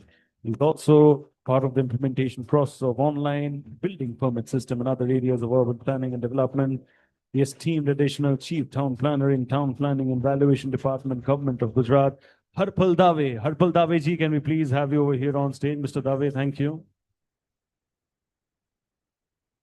My next guest, with over 25 years of experience in the financial services sector, is responsible for the execution and alignment of the organizational strategy to maximize operating capabilities for the business centers in the country. Is the executive sponsor of the India Leadership Council, comprising members from SAP Global and Crystal, encouraging a culture of best practices that enhance operational excellence and support sustainable growth. The Managing Director, India Operations, S&P Global, Neelam Patel ji. Thank you so much, Mr. Patel, for joining us. My next speaker established his firm in the year 2000 called Shayona Art Consultant, which is today one of the most established architectural and interior practices in Gujarat. Over his career spanning 26 long years, his firm has executed more than 1,500 architecture and interior design projects across India, as well as the global ecosystem. Ladies and gentlemen, founder and principal architect, Shayona Consultants, Prashant Parmarji. Thank you so much, Mr. Parmar, for joining us. And my Next speaker for the session is an entrepreneur with interest in product design, architecture, real estate development, asset management, and blockchain technology. He's been a real estate developer for 30 years. He founded Amaya Properties and completed 1.5 million square feet of development over the years. And he later co-founded Collated Ventures, which has 2 million square feet under development and has amassed an equity-backed land bank to be developed in phases, and Terrazzo Network, which is building a platform for private market investments through asset-backed securities on the blockchain. Ladies and gentlemen, the partner Collated Ventures LLP and co-chair IGBC Ahmedabad chapter, Shan Zaveri ji. Mr. Zaveri, what an absolute pleasure to have you again this year. Thank you. Wow, it's like 7 people. Hum saath saath hai. Can you all clap it up for them, please, everybody? This is going to be setting the tone perfectly. And I'm going to request all of you to take your seats, please. And the timer is there for your reference. And you can go ahead, Misha. Good evening, ladies and gentlemen. It is my pleasure to welcome you all for the panel discussion on building urban growth corridor, Gujarat Tri-City.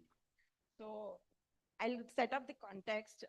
Gujarat urban growth story is entering an important new phase.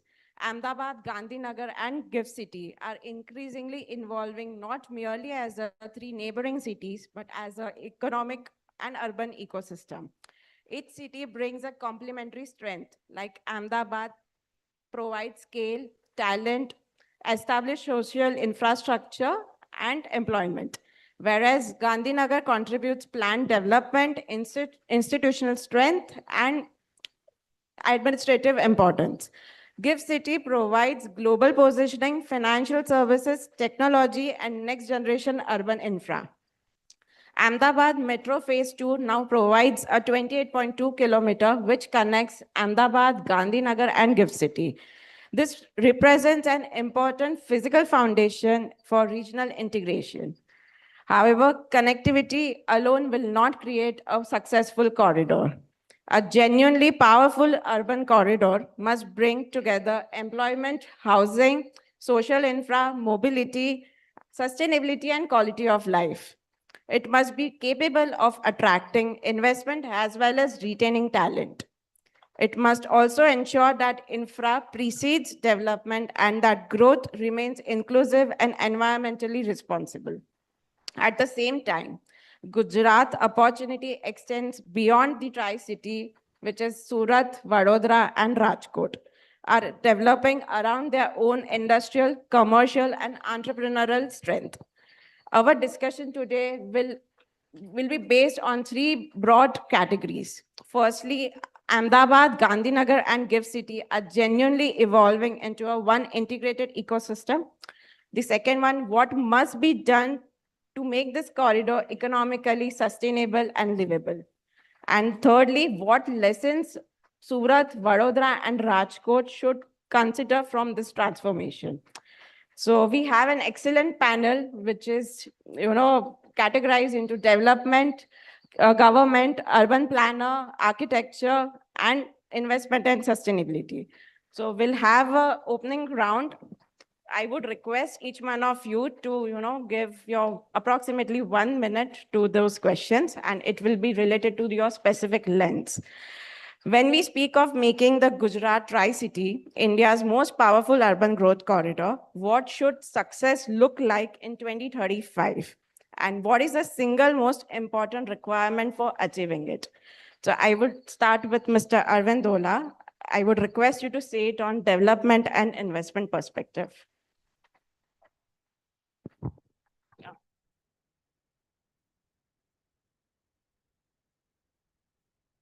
Good evening, everyone.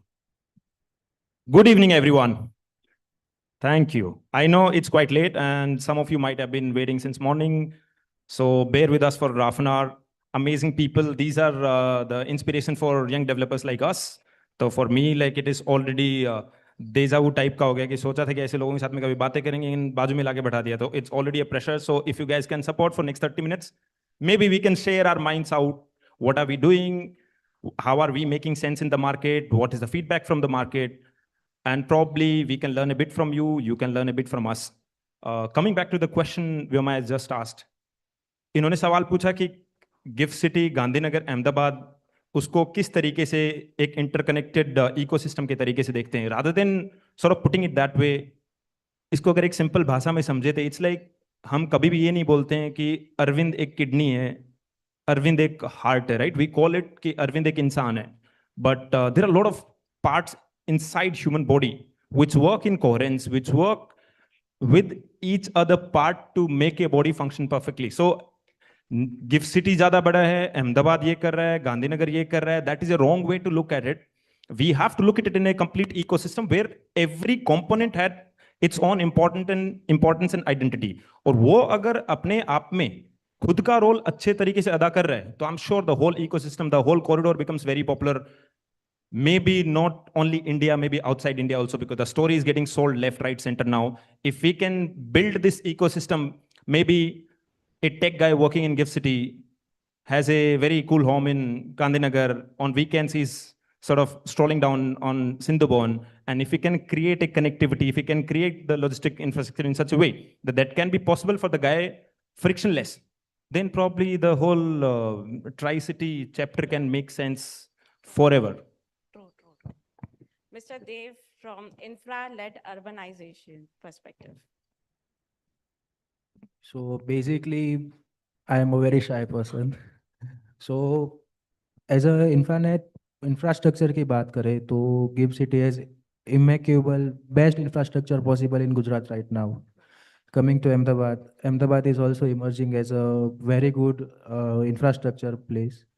And connecting to these both upcoming smart city Dholera भी आ रहा है अभी, तो उसका भी धोलेरा खुद से gift city से इंस्पिरेशन ले रहा है, दूसरे इंटरनेशनल बेंचमार्किंग से भी इंस्पिरेशन ले रहा है कि कैसे इंफ्रास्ट्रक्चर बेस्ट हो सकता है, not good not better, the best one. So yeah it's my opinion कि मतलब कैसे हम बेस्ट कर सकते हैं. Harpal sir, regional planning perspective. Check. Yes, thanks. See, Ahmedabad, Gandhinagar, Gift City, all three are very closely interconnected, as the previous speaker said, the first speaker. And each of these cities have their own unique identity. Ahmedabad is an old, it's about 600 years old. It's the World Heritage City, the distinction of being a World Heritage City. At the same time, it is also gaining a cosmopolitan identity. If you look at the western part of Ahmedabad, you see people from across with a diversity of backgrounds, skills, and everything. Gandhinagar, as you said, is the administrative capital. And capital city by their own virtue are important. And things develop around them globally. Wherever you see a capital city, there are rare examples like Canberra or something, which are capital, but not so economically vibrant. So Gandhinagar, having Ahmedabad nearby, the Ahmedabad being the economical, cultural, fulcrum around which things are evolving, with Gandhinagar, along with Gift City, which is an icon in itself. It's the developing as one of the most prestigious places, not only in the state but also in the country.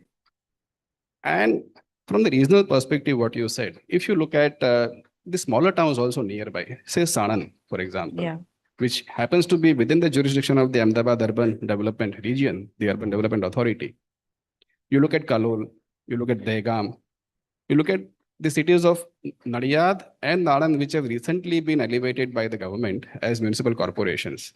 Then you have the town of Mehsana, the city of Mehsana, which again is a municipal corporation. So you have 4 to 5 corporations within a distance of about 200 kilometers maybe. Mehsana, Gandhinagar, Ahmedabad, Nadiyad, Anand, south further is Baroda. Then you have places like Dholera, where Mr. Dev is closely involved and connected by the semi-high-speed railway in the future, or by the high-speed railway along the Mumbai-Ahmedabad high-speed. So it's a very important, very vibrant economic region. And at the same time, very diverse, which brings in a lot of skills. And, it's an amazing area. And how do you plan that for future? What are the changes that you anticipate 5 years from now, 10 years from now to happen in this area? And how do you plan before those things so that you can have a better outcome rather than planning after that? That is what we have to see. Thank you. Mr. Neelam, from employment and talent perspective, how do you see 2035? So first time, the Tri-City word that I heard about Ahmedabad, Gandhinagar and GIFT was from the Honorable Prime Minister about 2.5 years back when he was in GIFT City for the IIBX inauguration. Since then, I kept thinking about that if we actually put on the real location and the total physical proximity of each city, if we go by the concept and what sir told about the regional development between these cities, this will make probably the biggest city of India. When you start from Sanand or for that matter Changodar to the other part of it, this is the real new India. And what I see, and every time, like my experience and whatever I have worked so far, I have dealt a lot with the likes of Bangalore, Hyderabad, NCR.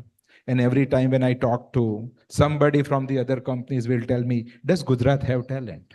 And my answer, single answer is, oh, I operate from Gujarat. And I don't know what that means too. I think talent is already here, and Madam told in the earlier panel discussion as well. It's just how we tune as per the need. I feel, and we have been running the center for 2,500 people in last 20 plus years. I always feel that, there is not a question. It requires a little bit of a confidence, which will come together with the ecosystem of the great developers like Shan and others, as well as the corporate, those who are already in existence here, like Bank of America or us, those who are so-called multinational corporates. When they put confidence on the table, I'm sure if not the primary GCC center, maybe a second or a third branch could definitely make the way here. Definitely. And from there, you always see the arbitrage. You are a chartered accountant, right? You understand like how the cost play a role in Gujarat versus in a city like Hyderabad, how your offer get traded by the candidates in those cities versus this city is lot more that we can further talk about. That's a great insight, sir. Mr. Prashant, from livability and design perspective, how do you see 2035 Tri-City? So as an architect, you know, what I see the success for the Tri-City in 2035, as per my opinion, it should not be, it should not be only the, the financial success or the investment or the infrastructure success, but the quality of life. That's the most important thing. And to achieve this, we should have a combined collected efforts and a single vision and an integrated urban planning to achieve this. That's it. Thank you, sir. Mr. Shan, from sustainability and long-term asset value, how do you see 2035? Thank you. So being last on this panel, my esteemed colleagues have, spelled out many of the interesting ideas, and I think I would echo most of the sentiments, but I think happiness, livability really defines culture, and I think that will be a big, that will have a big role to play in the success of how this region, the Tri-City area, develops. Of course, which is part of sustainability, because if you are not happy, if the livability is not up to mark, then why will people come? It's not only, look, Gujarat has already shown that it has economic prosperity, right? So that is not really in question. We have tenacity, we have entrepreneurs, we have everything that we need. We have an incredible government, we have support from everywhere we need. So I think building an ecosystem which is sustainability is not only about the environment. Of course, it's about the environment, but it's beyond that. We care for the environment and we will do everything that we need to. But beyond that, the livability, and I think we are headed in that direction. So many people have the choice to live in this city or not. They choose to live here, and we see people moving here as a option that they can go anywhere, or they can be anywhere in the world, but they see this as home because they see all the right things falling in place. And I think as we get closer to that 2035, we will see improvements. I mean, we have great infrastructure. I'd love to see that environmental consciousness is very tightly woven into this. And I think we all culturally also believe that our future and our children's future will depend on how the environment is looked after. So I think we're headed in the right direction. Thank you, Shan, sir. We have heard several interconnected themes. Now we'll dwell into a bit detailed questions. We'll start with Mr. Arvind Ola, sir. Do you see Ahmedabad, Gandhinagar, and Gift City evolving as one integrated real estate market, or do they still behave as a three distinct micro market? I mean, it's not a question anymore, as everyone has pointed out. If it's called a tri-city, तो already उस direction में जा चुका है. ऐसा नहीं है कि जाएगा कि नहीं जाएगा. We are already there. It's just that किसी भी concept को it takes some time for people to adjust, people to sort of consume it in the right way.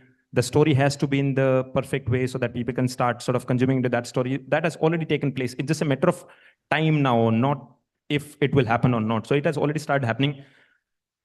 But if we have to accelerate it, तो कुछ चीजें I think ऐसे छोटे मुंह बड़ी बात हो जाएंगे. I am the youngest one, so मेरे को थोड़ा सोच सोच के बोलना पड़ेगा. बट द आइडिया इज कि थोड़ा सा इस चीज को ट्रेडिशनल एंगल की बजाय how the world is looking at for next 10-20 years, अगर उस तरीके से इसको देखना चालू करेंगे तो probably we can accelerate the growth. For example, we'll have to start looking at infrastructure, real estate, and allied services and products in a way that if we can build them really consciously, that people are incentivized to actually use them.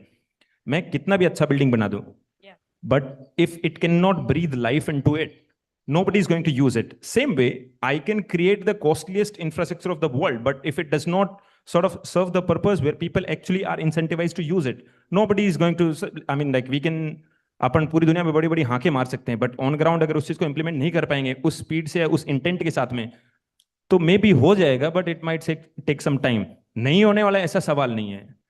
All of us, all the stakeholders of maybe building this state, right, उनका एक ही जवाबदारी है कि हम अगर वो unison में, उस कोलैबोरेशन में अगर सोचना चालू करें एंड थोड़ा थोड़ा सब लोग धक्का मारना चालू करें, तो मुझे ऐसा लगता है the speed can be achieved, the acceleration can be achieved. As sir was mentioning before the panel कि government is already taking very interesting steps.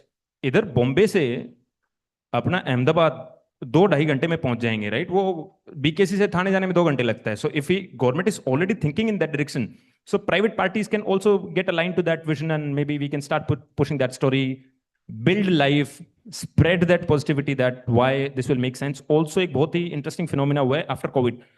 Covid से पहले लोग इतना घूमने नहीं जाते थे कि सेविंग कर लेते हैं, बचत कर लेते हैं, पैसा बचा लेते हैं. कोविड के बाद में ऐसा एक लहर आया था कि let's go, let's travel, nobody cares, you only live once, XYZ. That small step gave interesting exposure to the consumer also. कि यार अपने गुजरात में ऐसा हो रहा है, इंडिया में ऐसा हो रहा है, अमेरिका में ऐसा हो रहा है, यूरोप में ऐसा हो रहा है, जापान में ऐसा हो रहा है, right. So suddenly people are started creating this interesting benchmarks. और हर चीज का द फर्स्ट सॉर्ट ऑफ अगर उसको मूव कराना है या उसका मूवमेंट चाहिए, तो अगर कस्टमर आके बोलता है कि अगर ये चीज ऐसी होगी, कंज्यूमर आके बोलता है कि अगर इसमें आप ये चीज ऐड कर दोगे तो I am willing to pay for this thing और I am willing to use it, तो suddenly all the stakeholders get incentivise. तो मुझे ऐसा लगता है कि दोनों साइड से अगर इस चीज को पुश मिलेगा तो कहीं ना कहीं पे longer than before we will be able to achieve it, not 2035. I think government is planning to push it left, right, center. मैं तो सर के विचार सुने तो बहुत ही इंटरेस्टिंग आइडियाज हैं. वापी 44 मिनट में पहुंच जाएंगे. अब 44 मिनट में तो बीकेसी से निकलने में टाइम लगता है. सो अगर इस चीज को बहुत अलग तरीके से देखा जाए तो अपन ऑलरेडी उस डायरेक्शन में जा चुके हैं. Because why am I saying consistently Bombay Ahmedabad is because क्या होगा कि बाहर के लोग then suddenly will start coming here, they will start staying here, they will start purchasing offices, they will start using the infrastructure. तो धीरे धीरे कमाई चालू हो जाएगी सब लोगों की. तो maybe they will sort of start building right things where people will be interested. तो होगा कि नहीं होगा वो सवाल ही नहीं है, हो चुका है. बस उसकी अब स्पीड बढ़ानी है, उसको कितना जल्दी अचीव कर सकते हैं is the main question. So as a developer, we shape this corridor, right? So what responsibility do they have beyond individual projects in terms of creating sustainability, well-connected and livable communities? I think so. I can speak from the understanding I have, which is very limited experience. But rather than मकान बनाना है उसकी जगह यार घर बनाना चालू करते हैं, because I develop most of residential portfolio, right? So कैसे कि एक इंसान सुबह से आंखें खोलता है उस टाइम से लेके जब वो सोने जाता है उसके बीच में उसके कितने टच पॉइंट्स है. If you can cater to that well, कि उसकी फंक्शनैलिटी राइट है, वो अच्छे से सांस ले पा रहा है, वो अच्छे से बच्चों के साथ खेल पा रहा है, वो फैमिली के साथ समय बिता पा रहा है, ये छोटी छोटी छोटी जो चीजें ऑन ग्राउंड हो रही हैं, if you can take care of that. And जब वो रह रहा है उसको जो प्रॉब्लम्स आ रही है उस बिल्डिंग में, उन प्रॉब्लम्स का अगर पर्टिनेंट कोई परमानेंट सॉल्यूशन अगर आप निकाल के दे देते हो, तो I think as developers we are playing our role in the right way. For example, और ये बहुत ही for me like it was a very exposing truth, कि 10-10, 20-20 लाख रुपए की कार भी जो है ना, वो भी इतने एसओपी ड्रिवन और इतने कंज्यूमर ड्रिवन है कि उसका छोटा छोटा प्रोसेस, छोटा छोटा पुर्जा कहाँ से आएगा, कैसे जाएगा, कैसे डिफेक्ट को अपन आइडेंटिफाई करेंगे, डिफेक्ट आ गया तो उसको कैसे रिपेयर करेंगे, राइट? रियल एस्टेट बड़ी बड़ी बिल्डिंगें बनाता है, 100 500 करोड़ रुपए कंस्ट्रक्शन करता है, इतनी सारी मिस्टेक्स होती हैं, राइट? और अगली बिल्डिंग में फिर से सेम मिस्टेक हो रही है, उससे अगली बिल्डिंग में फिर से मिस्टेक हो रही है। नोबडी इज एक्चुअली रजिस्टरिंग कि what the problem is, how can we really solve it, because मुद्दा ये है कि सबको पता है कि बनाएंगे बेच के निकल जाएंगे, right? We have to get out that mentality कि बना के बेच के निकलना नहीं है। Somebody is going to stay here for next 25 years. एक जनरेशन में भी, पार्डन माय वर्ड्स, एक जनरेशन एक्सपायर हो जाएगी, दूसरी जनरेशन बूढ़ी हो जाएगी और तीसरी जनरेशन वो कॉलेज में जा रही होगी। So we'll have to look it from that angle कि यार ये किसी की जिंदगी का सवाल है। तो एटलीस्ट जब तक 20-25 साल बिल्डिंग फंक्शनल है तब तक कोई ऐसी चीज बनाते हैं कि ऐसा नहीं है कि कोई बिल्डिंग में प्रॉब्लम नहीं आएगी, आने वाली है। 25-25 साल तक इंसान जी रहा होता है तो उसको बीमारी हो जाती है, तो बिल्डिंग को बीमारी होने वाली है। It's just that we need to know कि ये बीमारी क्यों आई है, एंड उसका सिंपलेस्ट तरीका जो है, you capture the brain of the building. की बिल्डिंग जिस दिन से पेपर पे आई थी उस दिन से जब हैंड ओवर किया, इफ बहुत ही सिंपल आइडिया है कि आप कैमरे लगा दो ना, 50 कैमरे लगा दो, कोई खर्चा नहीं है उसका, राइट? आप पूरी बिल्डिंग का प्रोसेस, उसका कैसे काम हुआ था, कैसे उसका क्वालिटी चेक हुआ था, वो टी बैंड डाला पाइप के अंदर, उसमें थ्रेडिंग प्रॉपर हुई थी कि नहीं हुई थी, बिकॉज पानी तो बिल्डिंग बन जाएगा उसके बाद में उसमें डालने वाले हैं, तो वी डोंट नो कि उसको वो प्रेशर चेक हुआ कि नहीं हुआ, राइट? शान भाई डज दैट वेल, वो I think the audience knows it. अगर वो उतना प्रोसेस कैप्चर करके उसको इंप्लीमेंट करना चालू कर दिया तो 10 साल बाद में जिस दिन उस कॉर्नर में सीपेज आ रहा है तो वी ऑलरेडी नो कि यार सिस्टम ने एक रेड फ्लैग रेज किया था कि यार तू थ्रेडिंग ना इसको 18 बार कर, 17 बार मत कर, वरना तो ये फटेगा ये पाइप, और अब ये फट गया है। तो फट गया है तो now we exactly know the reason कि क्यों फट गया था। एटलीस्ट ड्रिल करके उसको निकाल के 5 मिनट में चेंज करो। तो जो बंदा रह रहा है वो 3 दिन तक प्लम्बर को कॉल नहीं कर रहा है कि साहेब आ तो ખૂણામાંથી બહુ ભેજ આવી ગયો, ખબર નહીં શું કરવાનું, મારે તો હવે પેન્ટ ફરીથી કરાવવાનું, મારે તો 15 દાડા કરવાનું. It creates lot of friction for the family in the morning. સવાર સવારમાં ઓફિસ જવાનું અને આ માથાકૂટ ચાલતી હોય તો I don't know, we can do everything possible, we can talk about the biggest of the claims, right? પણ માણસનું માઇન્ડસેટ જ રાઈટ નહીં, મોર્નિંગમાં નીકળ્યો ત્યારે એ કેવી રીતે રિઝલ્ટ પ્રોડ્યુસ કરશે, કેવી રીતે એ કન્ટ્રીના શું કહેવાય ડેવલપમેન્ટમાં કોન્ટ્રીબ્યુટ કરશે? We can speak about it but we'll have to be on ground, think about these problems in the minutest of the way, start delivering there. As developer probably इतना भी कर दिया तो रियल एस्टेट आई थिंक, अगर जो official recorded real estate है वो 200-300 I think billion square feet के आसपास डेवलप हो रहा होगा इंडिया में। मतलब ये बॉल पार्क फिगर मैं बोल रहा हूं, मेरे को पता नहीं, ऊपर नीचे भी हो सकता है, which is humongous, like very huge. और अगर टॉप 10% 15% डेवलपर भी ये जिम्मा ले लेते हैं तो you start influencing the market. आपने एंकर कर दिया एक बेंचमार्क कि यार ये डेवलपर ना पूरा पूरा बिल्डिंग का पासपोर्ट बना के देता है मेरे को, जिसमें जो बिल्डिंग जिस दिन जो प्रॉब्लम आई नो एग्जैक्टली कि वो प्रॉब्लम क्यों आई थी, and it can be repaired in 5 minutes. And उसको आप थोड़ा सा ह्यूमन रिसोर्स के साथ में अटैच कर दो तो वो फैसिलिटी मैनेजमेंट बोलो या सर्विस बोलो, वॉट एवर, राइट? इंसान इजिली रहेगा, थैंक यू बोलेगा, अगली बार आपको प्रीमियम देके जाएगा माल बेचोगे तो। If you can do that also तो we are contributing in the best possible way, because इंसान का दिमाग फ्री रहेगा इन सब प्रॉब्लम से। तो फिर वो बड़ी चीजें सोच सकता है कि यार अपने को रॉकेट बनाने हैं, अपने को इंडिया को स्पेस में सबसे आगे लेके जाना है, इंफ्रास्ट्रक्चर में सबसे आगे लेके जाना है, बिकॉज हर इंसान है तो इंडिविजुअली ना। Yes. वो घर पे रहेगा और उधर सुबह बच्चों के साथ, बीवी के साथ, माँ बाप के साथ अगर ये कॉन्वर्सेशन चल रहा है तो यू कांट एक्सपेक्ट कि the guy is going to deliver the best of the results, right? So I think as developers we can be little conscious while building whatever we are building. Thank you. Thank you, Arvind sir. Mr. Dev, from Dholera perspective, it is often being known as a greenfield smart city. So someone from the audience who wants to buy a property in Dholera, what does smart city mean for their investment just beyond the label? So basically there are two types of smart city, greenfield and brownfield. So it's a unique to India, like it's the first greenfield smart city. There are already many existing brownfield smart cities. तो as a investor perspective मैं बात करूँ तो अहमदाबाद के market पे ले लेते हैं। तो अहमदाबाद में अगर अब मैं बोलूँ कि किसी को 200 गज का प्लॉट या 500 गज या 1000 गज का प्लॉट लेना है तो it would be minimum 50 to 60 lakh से स्टार्टिंग होगा, and that would be like too far away from the city. Same as gift city में आपको प्लॉट लेना है तो लाइक 1.5 करोड़ 2 CR से शुरू होता है। तो उस हिसाब से देखें तो एक तो कंज्यूमर फ्रेंडली है, दूसरा अपकमिंग है तो ऑलरेडी एप्रिसिएशन तो होगा ही, तीसरा कि आपको नया मार्केट एक्सप्लोर करने को मिलेगा, फोर्थ जो सबसे इम्पोर्टेंट है इजी एग्जिट मिल जाती है वहाँ से। Easy exit is the most important thing.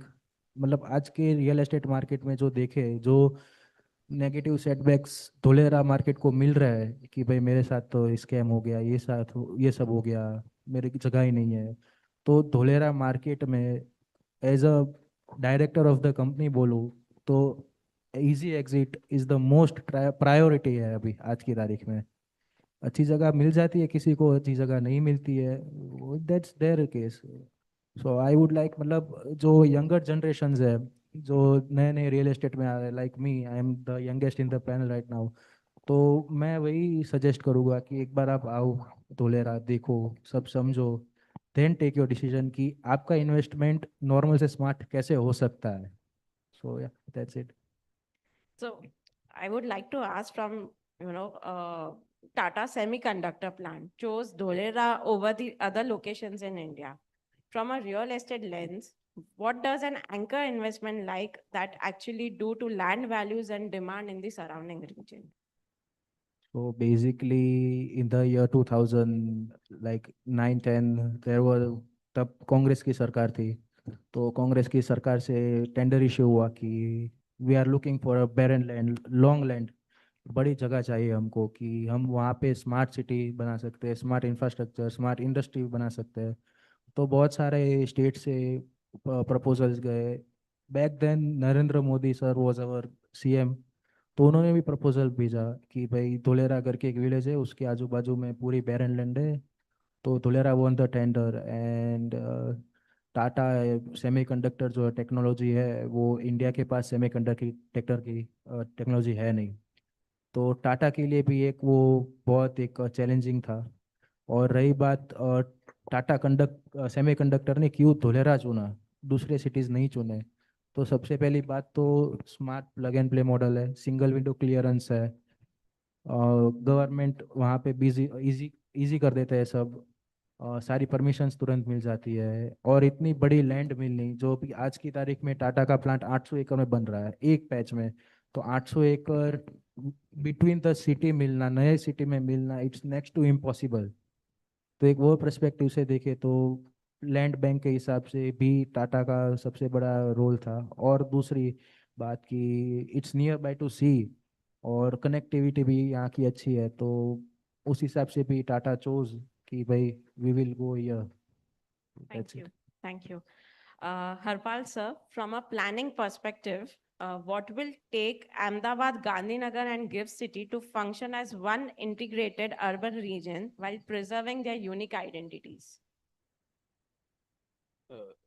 This entire region of Ahmedabad, Gandhinagar, GIFT City, luckily we are blessed with a very good geography. If you compare with the other major cities in the country, we are almost a flat terrain. There are no major geographical barriers, no mountains, no hills, which are actually prohibiting the growth of the cities in any direction. We are blessed with one very good river, which we have utilized as an asset, and one of the finest projects in riverfront development we have in the city. So this entire region has the basic, the fulfilling requirement of being a good urban region, and with the unique identities about their own, but the uniqueness about their own city, which I was speaking about, the cultural part of Ahmedabad and the economic vibrancy in Ahmedabad, plus Gandhinagar and GIFT City complementing the entire thing. Luckily, we also have the right kind of legal framework, which is required. See, city is one. You may have all the planning tools and techniques in your toolkit, but unless you have the right kind of legal and administrative framework for the city to be planned and to be executed, for there are many cities have good plans, but are they matching in terms of execution? We have one very good example of, I'm not sure how many of you are aware, but the Sardar Patel Ring Road, SP Ring Road, what we call, it is one of the very good assets that the city has right now in terms of the mobility. It is created by using one simple legal tool known as TP scheme. Now you will be surprised, this is the only ring road in the world, not in the country, in the world, where land is mobilized for creation of urban infrastructure of 76 kilometers running length, 68 meters of right of way, the width, without using land acquisition. It is simply a tool by which people come together, the land is pulled, the land is redistributed. Shanbhai knows this well, the OPFP concept. And by doing this, we create very good quality urban infrastructure. Again, people who are from outside Ahmedabad who are visiting if you're traveling in any other city in the country, you do a Google direction, your assistance. In Ahmedabad, you'll find 3 to 4 alternatives. If one route is packed, if one route is congested, you can take another road, you can take another route. So this is the ring radial structure that the city of Ahmedabad has. You have the Sarhej Gandhinagar Highway, you have the SP Ring Road, you have the radiating roads radiating outside the city. So this is possible because of the legal framework, what we have the act. I'll not go into the details of that, but it allows the city to plan at a larger level. The size of Ahmedabad Urban Development Authority, the planning area, is 1,866 square kilometers. Now put that in comparison with the size of Singapore, which is 750 approximately kilometers. So the Ahmedabad Urban Development Authority region is 2.5 times of the city of Singapore. To put that in perspective, adding Gandhinagar and GIFT City is roughly 2,400 square kilometers. Now that kind of planning, which is possible here without the geographical constraints which I mentioned, it's a conducive geography. It's a planner's dream to plan in an area like this without constraints. Mumbai has hills, it has rivers, it has the sea on 3 sides. Delhi again has its own constraints, Bangalore and Pune and all, but such a good terrain with such legal framework, with such even the citizens matter a lot when it comes to planning. The participation, the cooperation, the visionary role of the citizen and the private sector and the real estate developers and all the stakeholders who go with this sector. We are blessed with very good cooperative spirit of working where, as Shanbhai was mentioning, the government and the private sector working together and joining hands. One of the finest leadership we have been blessed with is here in the state. So all those things put together, I think it's a wonderful combination of variety of factors, and that is how we are getting the outcomes that we get here. Thank you. Yeah, thank you, sir. As Mr. Neelam, sir, from the perspective of a global company, what are the key factors that make a city or an urban corridor attractive for long-term business expansion? And also, I would add one more question. How Ahmedabad, Gandhinagar, and GIFT City is comparing with business hubs like Bangalore, Hyderabad, Pune? What does it need to strengthen its competitiveness? So, like, whenever we look into any of the central business district or the city, which has gotten either a service sector or a manufacturing sector, it comes through an ecosystem. That ecosystem consists first talent. And in the earlier panel, we discussed about that talent is very important. That talent comes through the education ecosystem, how great colleges or university you have. And we all know how Ahmedabad and Gujarat has performed in last few years in that space. Another aspect is the cost competitiveness. If you probably run a startup in NCR or Hyderabad, Bangalore, you know the cost of the labor versus what you pay probably in Ahmedabad. Whereas probably the great talent will negotiate on the very first day on the equity, which is how Gujaratis think to be entrepreneur rather than just an employee, which is great. When I actually put together this all ecosystem in comparison of Bangalore, Hyderabad, Pune, Mumbai, I would say some of these cities actually started their journey about 20 years back. Maybe Bangalore was the first IT hub of the country. When the IT actually became an IT, Chandrababu Naidu brought a lot of, Bangalore actually got through other hand, but then Hyderabad got through Chandrababu Naidu through Andhra Pradesh. All those journeys started 2 decades back. And the reason why they probably were successful is because of this ecosystem of education institute. Ahmedabad also had one, but then Ahmedabad was more, successful into the manufacturing hub. Like Ahmedabad has engineering, not Ahmedabad only, Gujarat has a pharma and engineering as one of the biggest, industry in the state, and that made Gujarat very rich state. We are still on the 4th rank, which is not bad. So given that, when I see the service sector, especially IT and ITES, I would probably admit that we have not won the race 20 years back. But now is a time. And I see when I travel every other week to either of these places, my time from airport to my office defines the productivity of my day. And I'll be very honest, I start in Bangalore at 5:30 to catch my flight at 12 o'clock. Because I don't want to take a chance to tell my wife and my kids that, sorry, I couldn't reach airport on time. That is the city's actual reality. They cannot further develop. And what sir said, we have a flat terrain. We actually have a much better ecosystem. And I always tell anybody who is coming from these other cities or other states or other countries that Ahmedabad is the only location in S&P Global's portfolio where the infrastructure started developing 5 years before the need. Look at the metro of Ahmedabad. We started almost 3.5 years back, the operational, it became operational. Do our people actually commute like Delhi or Bangalore or Hyderabad in metro? No. And that's a luxury because Ahmedabad still doesn't have a lot of traffic. That's why people are preferring two-wheelers or four-wheelers to commute. But the day when it becomes so much difficult on the street, they will take the metro. So I always feel that it is a better solution with a better livelihood. And what Shan was telling, exactly, that life in a day comes through that comfort. Just one aspect when I actually observed many of the developers in these cities versus our cities is the concept of maintaining. We buy Rolls Royce, but what if we actually do not send that car ever in the future for the maintenance? What happens? That will one day break down even if it is a Rolls Royce. And that's exactly what Mr. Ola was telling. We need to learn a concept of maintaining this facility for which we actually pay a price of New York. If I actually translate in actual dollar, some of the American properties are cheaper than my villa or my apartment. And that is the reality. That is the money we paying in India, but we somehow lack the maintenance of it. Aeroplanes need maintenance, any other vehicle need maintenance, and the home also need maintenance, and the society too. And our society and a civic sense probably will, uplift that.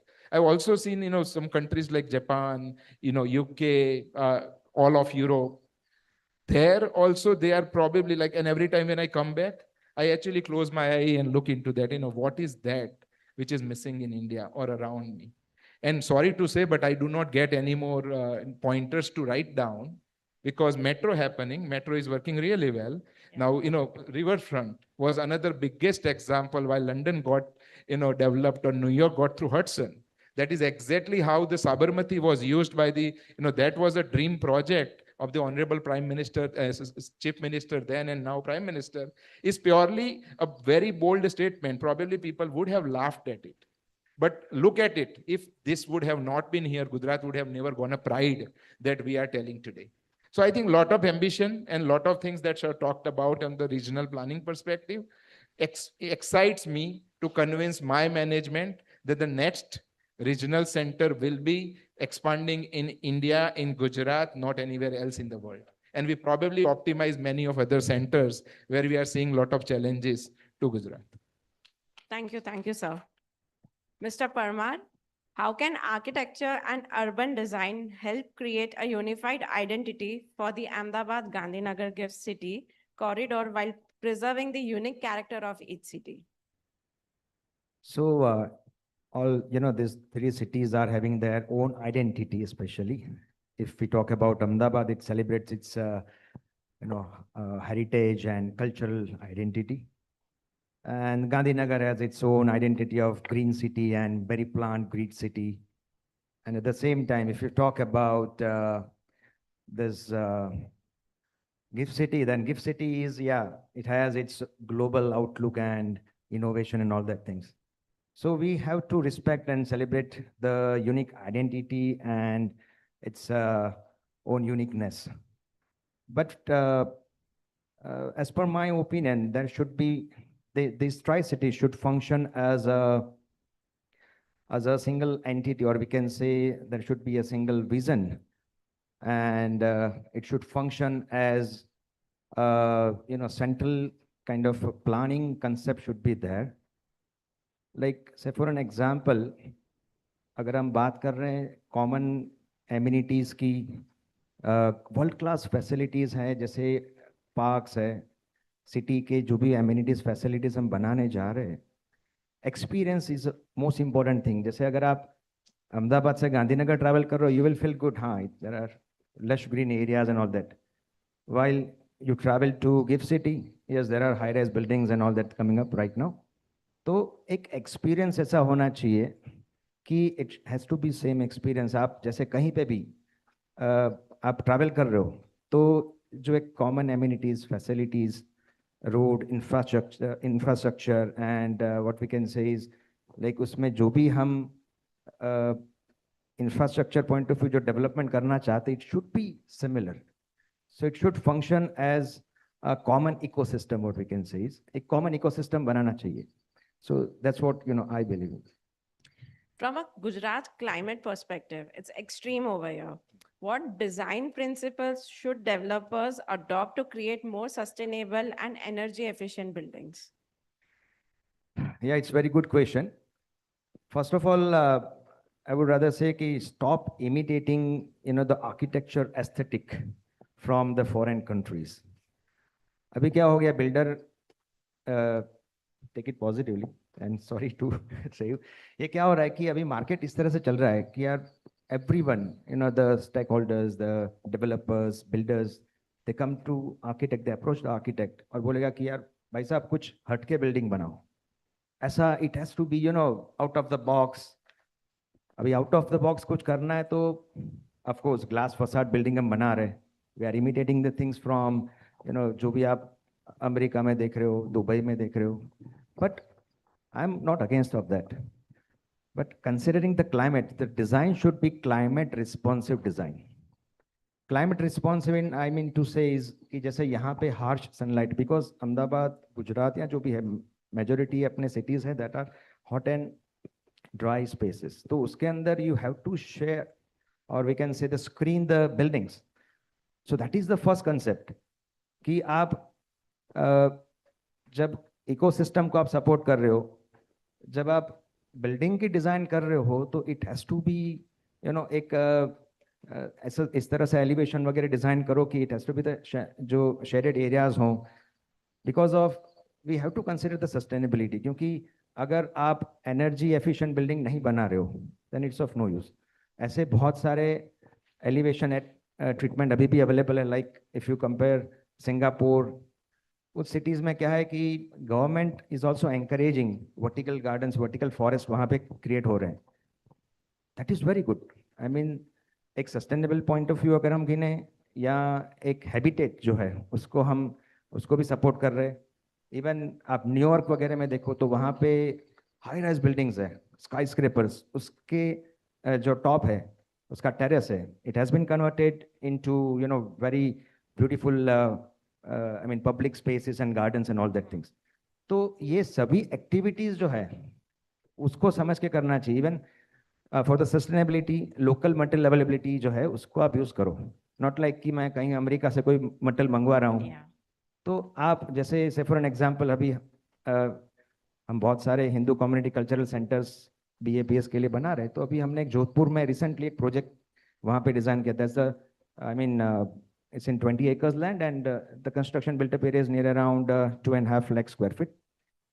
So what we have done is to support the sustainability and to reduce the cost and of course the carbon footprint on earth हमने क्या किया कि local material available जो है उसी को local mines में से वहाँ पे ले रहे transportation is almost negligible local craftsmans को एंकरेज कर रहे हैं टू रिवाइव देयर स्किल्स और वहाँ पे उसी मटेरियल को लेके हम डिजाइन कर रहे जो स्टोन वहाँ का लोकल मटेरियल है so there are very few architects who consider this के भी आपको एक आपका सन पाथ होता है उसको डिजाइन कंसिडर करके बनाना चाहिए बीम टेक्नोलॉजी का इस्तेमाल करना चाहिए so in that manner you can always build a better future considering the sustainability and all the things. Thank you, sir. Mr. Shan, as the Tri-City attracts a younger and more mobile workforce, how do you see real estate evolving beyond traditional residential and official formats? Again, being last on this panel, all these guys gave some great answers, and I had thought of some answers in my mind, and now I have to come up with new answers. So I'm going to give it a shot. So I'll again talk a little bit about livability, safety. We talked about great infrastructure in this area in this region, which, as we all travel, as Neelam Bhai said, if you travel anywhere else in this country, you really begin to appreciate this city and what this city offers. So we are blessed in that sense, and the infrastructure moves ahead of, as the demand grows, the infrastructure is growing, and often it grows before, as Neelam Bhai said. People are still not using the metro as much because they're not compelled to, because other infrastructure is there. So this kind of parallel thinking by the authorities really, and the government and the vision defines this region. For young talent and people moving to these cities, I think really it is quality of life that will be probably and opportunities. I think these are two things that will bring people here or keep people here. I think some of these, we've had a lot of baggage about not bringing certain industries in this state, and so be it. But I think this is our time. I think Gift City is absolutely changed that. Whatever we did not do in the past, we can more than make up for now. Unfortunately, the city has the infrastructure to be able to really support that. So from a young entrepreneur or a young person being here, my children are here in this city, and they see so much opportunity in everything that they do. I see opportunity, we see opportunity to create, lifestyle-oriented developments, which are beyond the home and beyond the office. Of course, we have great homes and great offices, but things like, sports, recreation, education, entertainment. These are the things that add value to somebody's life beyond their work hours. And for a family that's relocating to this city, they don't know that many people. It's these kind of things that will really allow them to socially integrate within the city. So I think we are really on the right path. So much is being done in Gift City just now in terms of building the social infrastructure. This city also is doing so much in terms of, bringing this kind of infrastructure.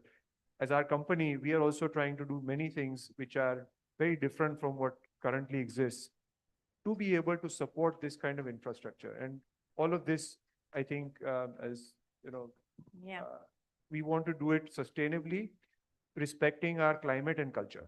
Two things very important. Sustainability perspective, I would like to ask, has the sustainability become a true business and investment driver, or it is still largely viewed as a compliance requirement? So again, it's the responsible thing to do. If somebody looks at it as a compliance only requirement, it's unfortunate. It's being short-sighted. So I hope that people look at this as the right choice rather than the compelling choice. Sometimes you need compelling legislation to ensure that sustainability is maintained. But having said that, I think more and more so, sustainability makes sense. We've just gone through a very severe energy crisis in this country. Suddenly, everybody realized that we are so reliant on, fossil fuels coming from other parts of the world. So if we are not really, sustainable, we cannot sustain. And therefore, I think sustainability, of course, makes common sense. It makes economic sense. I think if you put yourself in the shoes of the end user, all of it makes sense. So if you are only saying that, look, the benefits of the infrastructure that I put are going to be enjoyed by somebody else where I have no economic interest, that is unfortunate. It should not be looked at like that. And I think consumers are also very smart. They should look at the life cycle cost of a building, not the sticker price of the building, which has inadequate sustainable features. So of course, it costs a little bit of money to make a building sustainable. Does it make sense? It makes absolute sense. And we have found that every time we have made that choice to make a development sustainable, we have more people, our consumers are more than happy to cover that cost. But we had to take that bold move to make those choices. So I don't think it is for some it may be a compulsion, but for most people, and I think I see so many great developers in this city who don't see it now as a compulsion, but see it as their responsibility. Thank you, sir. Thank you, every one of you, for the thoughtful and the wide-ranging discussion. It was very meaningful. Thank you, everyone. Thank you. Thank you so much. I understand, Misha, it's always a challenge, 7 people within a limited time. But I think all of you have done a great job. So kudos to all of them. And if you can please clap and appreciate for the incredible conversation that they have had. I'm going to request all of you to please kindly remain on stage and wait. And I'm going to be requesting the presence of Mr. Manan Mehta, who's the esteemed co-founder and CMO at Housivity, to please kindly come up on stage and give all our esteemed speakers the token of appreciation. Another big round of applause for Mr. Mehta, please, everybody. Thank you.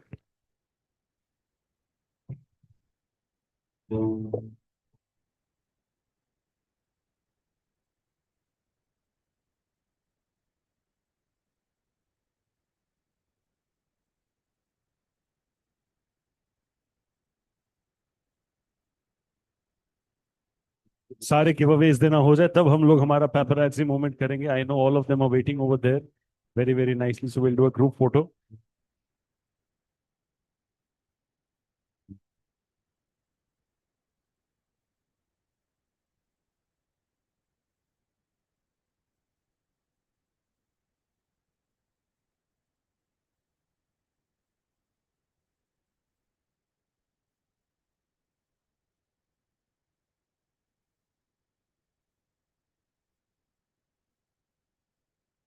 So much. बहुत बहुत शुक्रिया. I'll request all of you to come forward for a nice group photograph, please. You could join the team as well.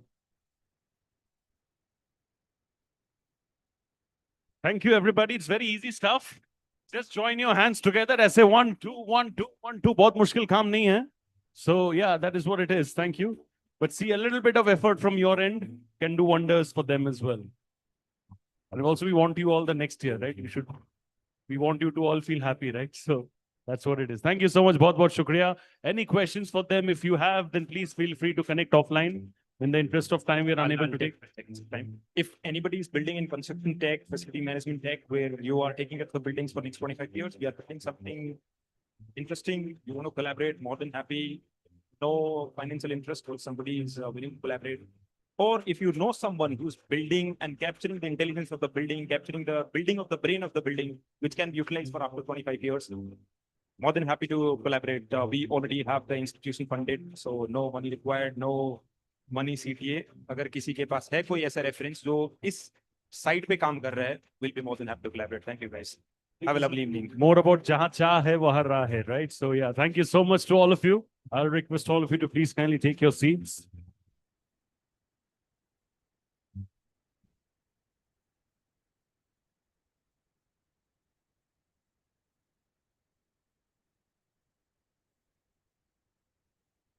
We now move forward to the final fireside chat, post which we'll be beginning with the awards. We'll be going ahead with the final fireside chat right now. And after that, we have some special chief guest address, and then we'll be doing the awards as well. This is going to be a fireside chat on the topic technology and AI shaping the future of Gujarat's real estate. The topic for the fireside chat, ladies and gentlemen, is technology and AI shaping the future of Gujarat's real estate. I'm going to be first talking about our esteemed moderator for the session. With over 25 years of diverse and cross-functional experience in various sectors such as real estate, financial services, retailing, and industrial, he leads the predictive AI and analytics functions at Anurag, an absolute pioneer in using artificial intelligence and machine learning. He leverages his skills in data analytics, performance marketing, branding, and customer acquisition for revenue maximization in the real estate industry.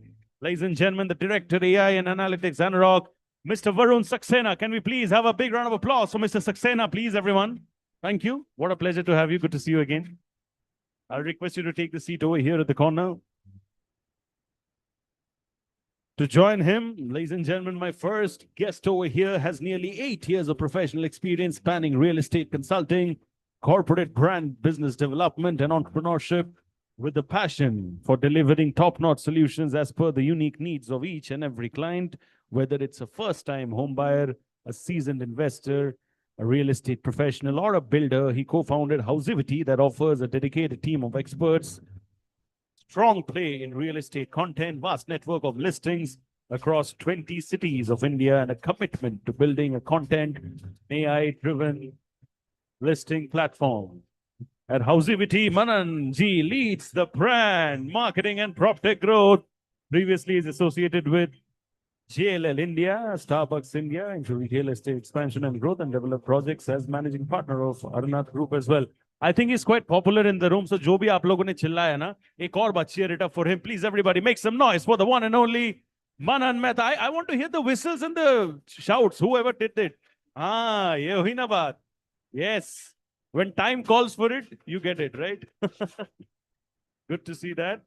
My next speaker over here is an entrepreneur in the sustainability evangelist, empowering the ecosystem. He founded Smarter Dharma late 2011 as a boutique consulting shop focused on a holistic approach to address urban climate challenges, and his approach and vision led him to be awarded the Ashoka Fellowship in the year 2016 in the august presence of the esteemed President of India. Ladies and gentlemen, the founder and CEO of Smarter Dharma, Sriram Kuchimanchiji. Please, everybody, can you all make some noise for him? What a stellar trio that we have for the final fireside chat, which is about technology and AI shaping the future of Gujarat's real estate. I'll request everybody to remain seated. Keep your mobile phones in silent mode.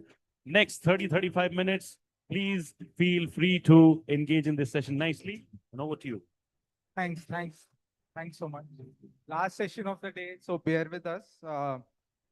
Tech and AI, the buzzword to a large extent, especially for the last 3-4 years, ChatGPT made it famous. It was always there, but now everyone understands it. As we say, real estate is more about building spaces. Tech and AI is about bringing in efficiency and intelligence within these spaces. So that's where we are. We've during the day heard multiple times about Gift City being a tech AI enabled township as such. However, if we look at it, it's way back in 2015, I think, when the smart cities were announced, the 100 smart cities which were announced, post which technology actually came into the fore across the country. Gift City, of course, was planned before that, but otherwise, if you see across India, it's 2015 onwards, the smart cities have played a role of automation, bringing in tech, better living. Having said that, do we as real estate players or players in the real estate space really adopt, use technology, AI as good as easily and as good as other industries? And that's what I would want to ideally discuss with our panelists here. To start with a general question, maybe Manan, you could start off. In the last 2 years, what has been the biggest tech/AI change you've seen within your scope of work within real estate or Housivity?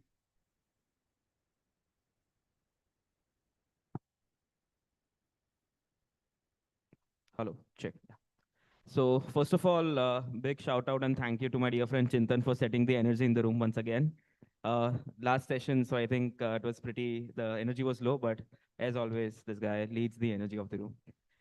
Coming to the question of AI and how it's been being used in the last 2 years, I think AI and LLMs in general were there since some time now. It's just that it has become mainstream lately. And today, if we look at, if I ask the audience, kitla loko na phone ni andar ChatGPT ke Claude che ke Gemini che, so I think most of us today have that application on our phone. So that exposure to consumer AI has now begun, and people have now started using AI in their day-to-day lives for various things, right? So first of all, individually, that's the biggest shift. That use of generative AI right now is being leveraged, and two, most of the companies currently are using it for operational reasons, be it Housability or be it any corporate company. Probably it might be for accounting, probably for drafting emails. Certain sales agents are being deployed just to make sure that some basic admin work is being done. So that's the shift. And now domain knowledge added to this particular AI use cases will actually shift the use of AI in a particular sector. Got it. Sriram, your views?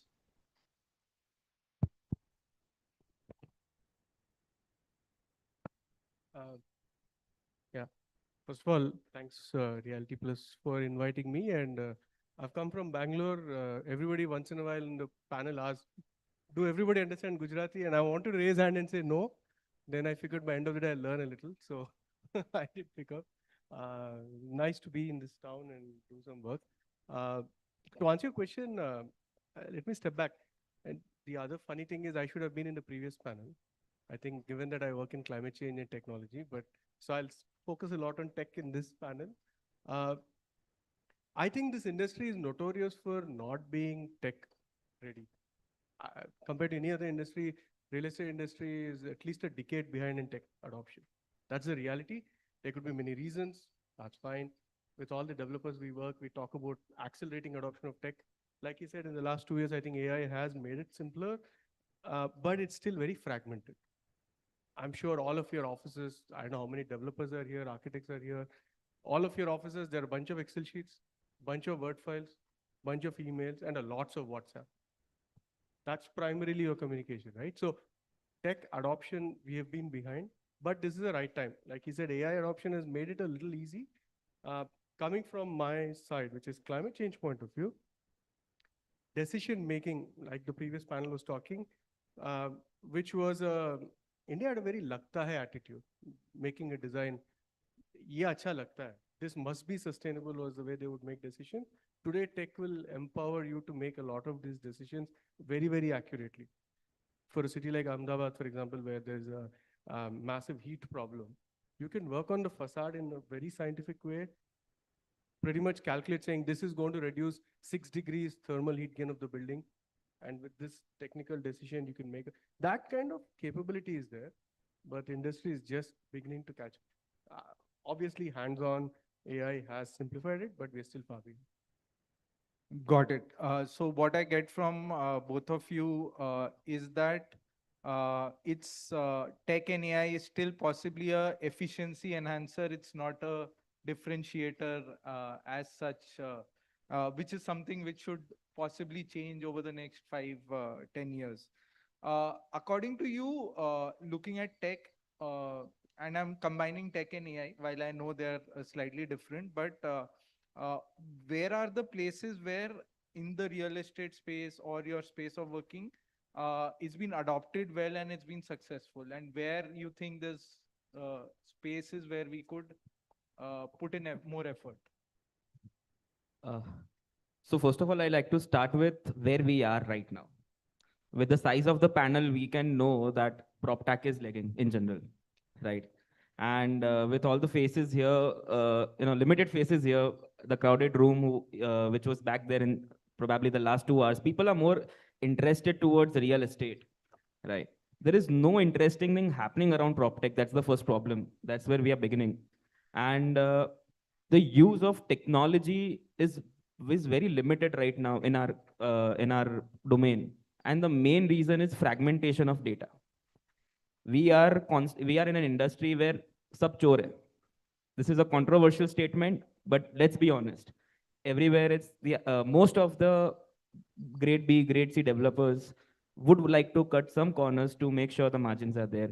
The brokers in the market would make sure that कुछ भी करके वो brokerage कमाए. Customer भी चोर है. Customer को भी यही चाहिए कि वो सबसे सस्ता कैसे ले सकता है, कौन सा channel के through ले सकता है. No one is talking about the value addition and paying a premium for a value. So we are in an industry where technology adoption would be the least and the last. That's one.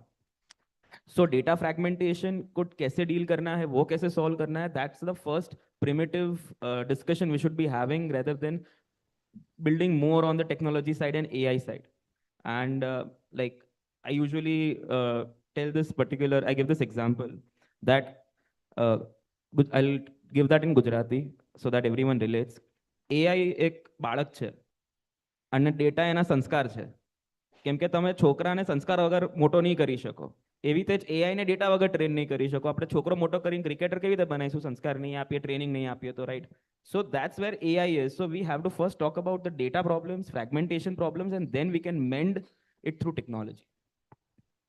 Agree completely. In fact, I would just, while I'm the moderator, but I would just like to add and completely agree with you because at Anerock, our foundation has been a CRM we set up in 2017-18, and where we've been able to capture all the journey of the customer, if I may, over the years, understand what how they behave, analyze that, and that's the basis on which we've actually been able to build our predictive models. And also completely agree, data is the key. People who still use possibly Excel sheets, because I know it's not here, it's across the country. When we meet people, the first step is actually to get that data in place, and that's when that is actually the ground zero or step zero to kind of start building your future on the basis of data, tech, AI. That's the key. Sriram, why don't you? Yeah, so let me jump to what is possible, right? So how many of you heard of a group called C-Tribe? C-Tribe is a national group in the country of more than 500 prop tech companies which are listed. And some of them are from Gujarat, but they're across the country. Unsurprisingly, a bunch of them are based in Bangalore. But C-Tribe exclusively is for prop tech companies across the country, solving all kinds of problems. Sustainability is one part of it, but CRM, sales, construction process management, material procurement, supply chain efficiencies, it does a lot of things. And post-occupancy management. One thing I would definitely recommend everybody to look out C-Tribe, identify solutions which would solve your problem. Second thing, like I said, I'm jumping into what is possible now, right? I think we both have spoken, all three of us have spoken about the challenges, fragmentation and all. So second part, technology adoption maturity is a little more in two areas. And Manav, correct me if I'm wrong. One is on the sales side, right? The whole CRM process is fairly well established. I know developers who have 3 CRMs. And then there is a post-occupancy thing where managing maintenance, etc., there is some tech used. The entire middle sector is not tech-enabled. I think from design stage to construction to handover, that whole process is not there. Ergo, the challenge which Manan and we've been talking about, the fragmented data issue. So first thing I would say is, how many architects here? I know sir is here, but anybody else? Okay, anybody from MEP or something like that?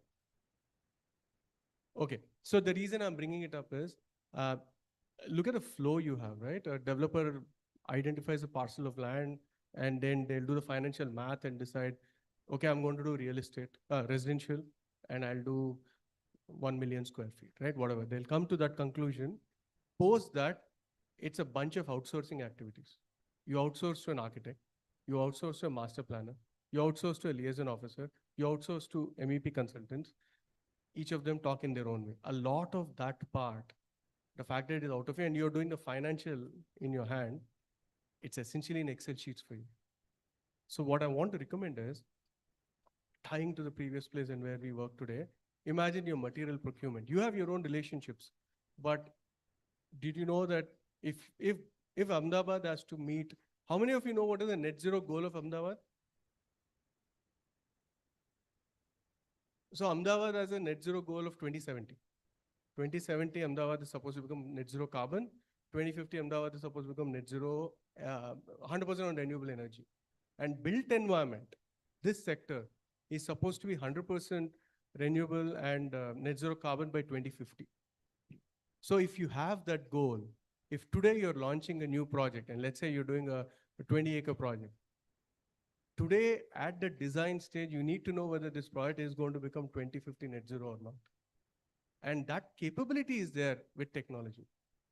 And I think both the government and the developers should use that technology to make the decision, because otherwise it's going to cost, and I'll give you numbers, because that's the kind of data capability the industry has, which is Today, you might spend 2.5% increase in your capital to design your building so that it meets Ahmedabad's 2050 net zero carbon goal. If you don't do that, in a decade when you deploy, hand over the asset, government taxpayer money and the residents will have to spend money close to 20% increase to then retrofit the building to meet the net zero goals.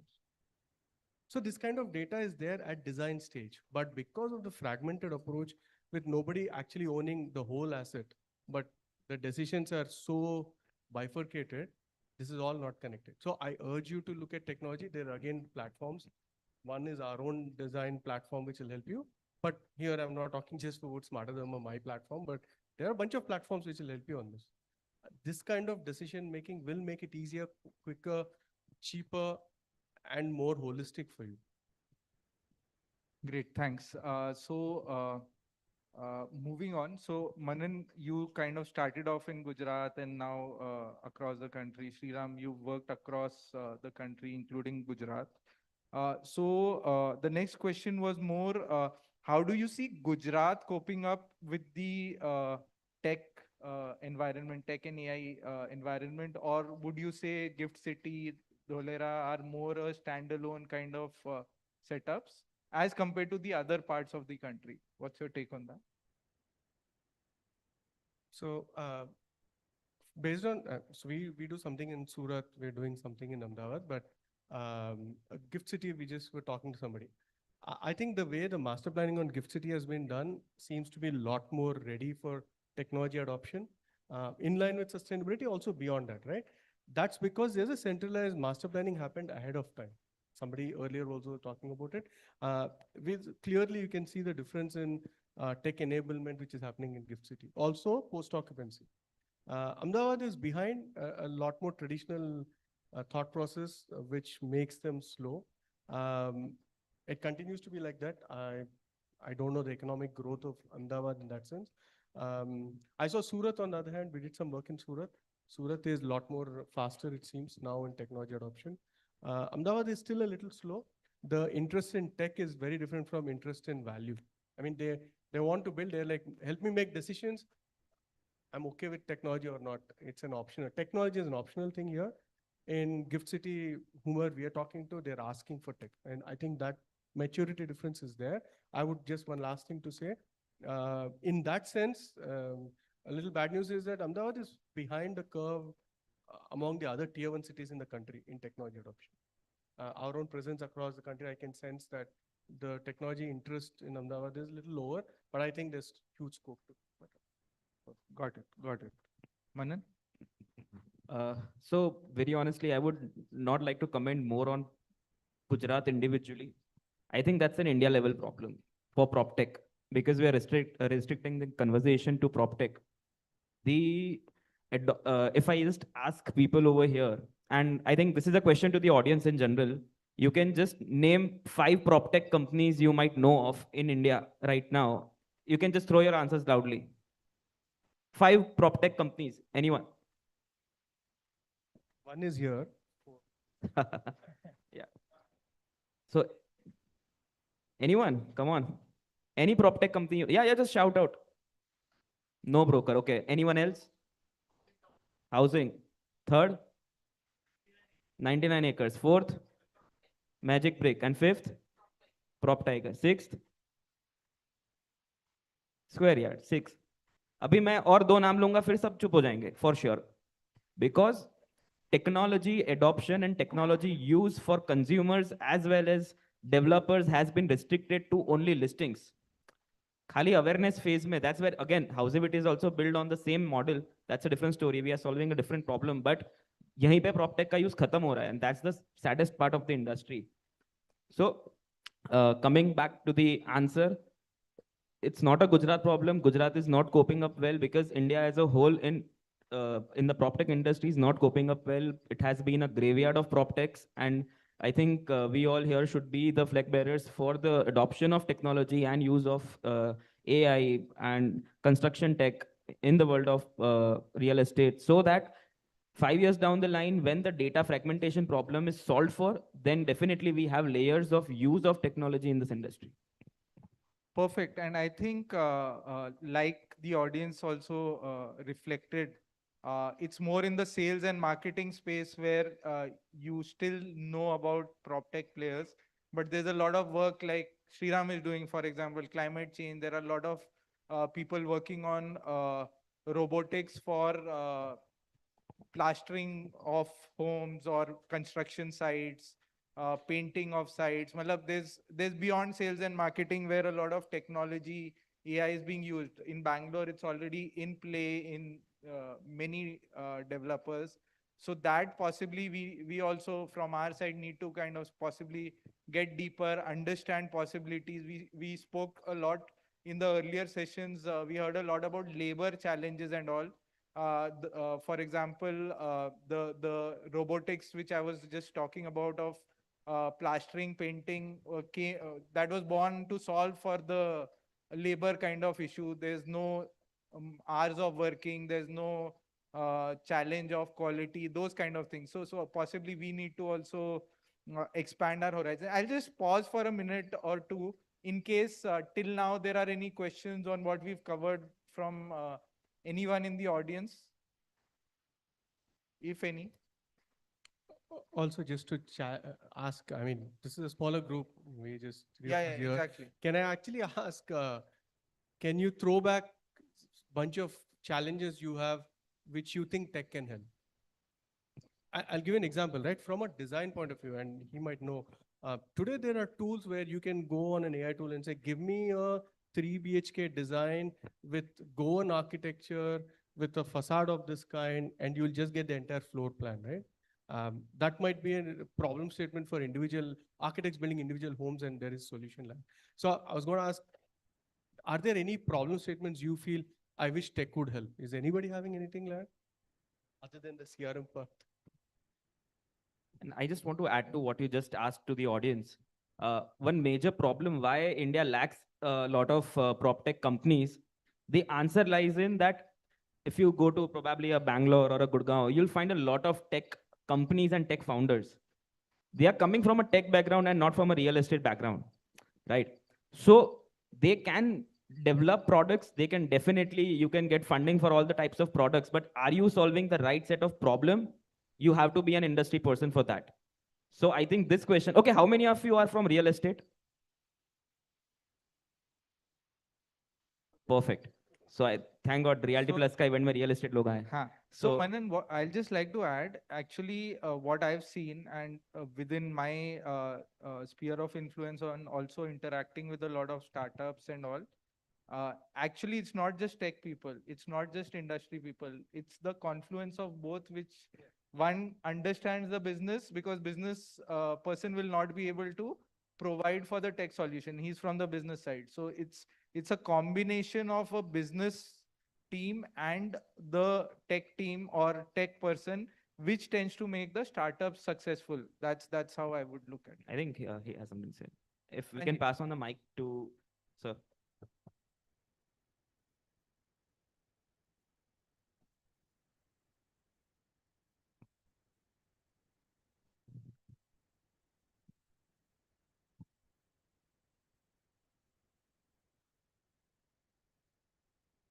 आपने एक question पूछा कि क्या मदद कर सकते हैं prop tech companies. Actually, what happening? I'm a real estate developer. मैं 17 centers in गुजरात में काम करता हूँ. इश्यू क्या है कि जैसे आर्किटेक्ट एज ए कंसल्टेंट हमको मिल जाते हैं, एमईपी हमको कंसल्टेंट मिल जाते हैं, tag company as a consultant नहीं मिल रही है. अच्छा, अब बिल्डर सीखे तब तक तो कुछ नया हो जा रहा है. अब हम फाइनेंस देखें, हम रियल इश्यूज देखें, हम लैंड को देखें, सीखने की उम्र चली जा रही है, आप समझो. अच्छा, अभी हम लोग जैसे सोचते हैं कि आईआईटी को ला दे, पर उसको क्या बताना, क्या पूछना, वो भी हमको नहीं मालूम है. उनको रिक्रूट करना भी नहीं आ रहा है. You see, so if any company जो सब कुछ सॉल्यूशन लेके आती है तो इस धंधे में मार्जिन खूब है. हमको शेयर करने में कोई इश्यू नहीं है कि यू कम विथ एवरीथिंग कि भाई जब भी जहां भी हमको सीआरएम में रोज मतलब हमको सब में अपडेट चाहिए, हमको सब में ईआरपी में अपडेट चाहिए, हमको सब में अपडेट चाहिए, हमको काफी कुछ करना है। पर ऐसी कंपनियां है कि यार आपकी कंपनी है, लाओ मैं ठीक करके दे देती हूँ, ये मेरा कंसल्टिंग है। ऐसा कोई रेडी टू सॉल्यूशन हो तभी इसमें बात बन सकती है। Sir, just follow-up question. I think on the lines of what sir asked, like if we can also define a problem, what problems are we facing in the real estate industry, which we can solve with tech? See, देखो, there are two things. एक चीज तो ये है कि अब हमको भी रोबोटिक्स से प्लास्टर करवाना है, पर इज इट फिजिबल और नॉट? अब हम कब चाइना जाएं, कब सीखे और कब लाएं? अगर ऐसी कोई कंपनी जैसे श्रीराम मतलब राइटली सेड कि आप कुछ अच्छा तो कर रहे हो, क्या कर रहे हो, कितना बड़ा कर रहे हो, जैसे हम लोग अभी जस्ट बॉम्बे में एंटर हुए एक प्रोजेक्ट लेके, पर हम वहां देख रहे हैं, जो स्केल पे हम देख रहे हैं, हम जो समझ रहे हैं, तो हम ये समझ रहे हैं कि उनकी बातें ही हमको पल्ले नहीं है। क्योंकि देखो, एक तो गुजरातियों का प्रॉब्लम ये है कि हम लोग इंग्लिश के साथ हमारा थोड़ा बैर है। हाँ सही, ऑल डेवलपर्स और हम और जो जितने भी ये जो सेशन होते हैं वो प्योरली इंग्लिश में होते हैं, तो 80% बिल्डर्स तो फिर कॉफी में ही चले जाते हैं। रियल सेइंग, क्योंकि पटेल जो कम्युनिटी है यहाँ की, वो 50% बिल्डर्स है, और वो तो हाँ they are well in finance पर नॉट वेल इन इंग्लिश। तो एक तो वो भी एक इश्यू है, और दूसरी जो मैं बात कह रहा हूँ कि आप जो कह रहे हो कि कौन सा प्रॉब्लम है जो हमको सॉल्व करना है, देखो इतनी भीड़ में कितने ब्रांड वाले आ रहे हैं हमारे पास कि यार हमको मार्केटिंग करना है, ब्रांड करना है, राइट कस्टमर कहाँ है, कहाँ से पिक करना है। एक छोटी सी बात जैसे अगले सेशन में हुई कि पाइपिंग का प्रॉब्लम सॉल्व करना है। सी, पानी पानी जिसको सॉल्व करना आ गया, बिल्डर को सब आ गया। अब वो पानी का प्रॉब्लम जो सॉल्व करना है, उसके लिए अगर कोई एजेंसीज है जो हमारे को हेल्प करे, या इतना इतना पूरा देखो जैसे टेक्नोलॉजी में ये नई नई चीजें आ गई है, अब हम तो वो घिसे पिटे कॉन्ट्रैक्टर से काम कर रहे हैं जो अपडेटेड ही नहीं है, तो उसको टीच कौन करेगा? अच्छा, हमको मालूम है कि हमको टीच करना है, पर where is the teachers? So this kind of things. Thank you. नहीं, परफेक्ट। आई एक्चुअली जो आप बोल रहे हो, क्योंकि हम डेली उसमें अलग अलग पार्टनर्स के साथ काम करते हैं, वेंडर्स के साथ करते हैं, तो एक्चुअली जो आपने प्रॉब्लम बताई है कि हर एक चीज के लिए अलग अलग वेंडर्स हैं आप मार्केट में, but consolidated someone giving a complete solution वो आज की तारीख में नहीं है, which is a point taken which ideally we should. हाँ, you want to add? You are one of them, क्या? We have. अच्छा, okay, sorry. So please check out, sir. तो आपका point correct है. I agree. मैं I'll answer it slightly differently. मतलब the core problem यहाँ पे ये है कि आपको decision making का challenge है. The problem we have is decision making. मैं आपको बहुत specific example बोलता हूँ. आप 200 अपार्टमेंट का एक बिल्डिंग बना रहे हो और एक प्रोजेक्ट 1000 अपार्टमेंट का बना रहे हो. आपको सुवेज ट्रीटमेंट का डिसीजन बनाना है. सो एसटीपी आज के डेट इंडिया में एसबीआर होगा या एमबीबीआर होगा, प्राइमरी टू. उसको छोड़ के नेचुरल वाटर ट्रीटमेंट प्लांट्स जो ट्रेडिशनल है, जो 95% लेसर एनर्जी यूज करते हैं और जो एनवायरमेंटली बहुत फ्रेंडली है, उसके एटलीस्ट एज ऑफ नो हमारे डेटाबेस में, हमारा मार्केट प्लेस में 8 है. एंड मेरे ख्याल से और 10 होंगे इंडिया में, बट 8 मेच्योर सॉल्यूशंस है. अभी आपको ये डिसीजन करना है कि कौन सा सॉल्यूशन राइट है 200 अपार्टमेंट प्रोजेक्ट के लिए, कौन सा सॉल्यूशन राइट है 1000 अपार्टमेंट. वी रियलाइज कि that is the same problem. I will give another example जो सब लोग specially people who are building in multiple cities. आप भी मुंबई में कर रहे हैं ना, अहमदाबाद में, तो I will give an example. अभी अहमदाबाद का समर में temperature goes to 45 degrees average, Mumbai में it goes to 38 degrees average. Let's take this to, right. तो टिपिकल स्टैंडर्ड वॉल का डिजाइन ऐसा होता है कि 4 डिग्री का इट विल रिड्यूस. सो अगर बाहर 45 है तो अंदर 41 तक कम करता है. तो अभी आप एसी 25 डिग्री 24 डिग्रीज में रखोगे, 24 डिग्रीज में मतलब 17 डिग्रीज वो कम करने के लिए कोशिश करते रहेगा. Here's the thing. अभी मान लो आपका वॉल डिजाइन जो सीमेंट और वॉल ब्लॉक का कॉम्बिनेशन ऐसा है और एक्सटीरियर पेंट ऐसा है कि आपका 4 डिग्रीज नहीं 7 डिग्रीज कम कर रहे हैं. ठीक है, 7 डिग्रीज कम कर रहा है, विच मीन्स अभी 45 से लेके वो 38 को आ गया. 17 से लैब के आपको 14 डिग्रीज का ही कम करना है. Why is this important to understand? क्योंकि हर डिग्री जो आपका AC काम कर रहा है कम करने में ज्यादा, आपका एनर्जी बिल उसका 4% ज्यादा होगा, 4%.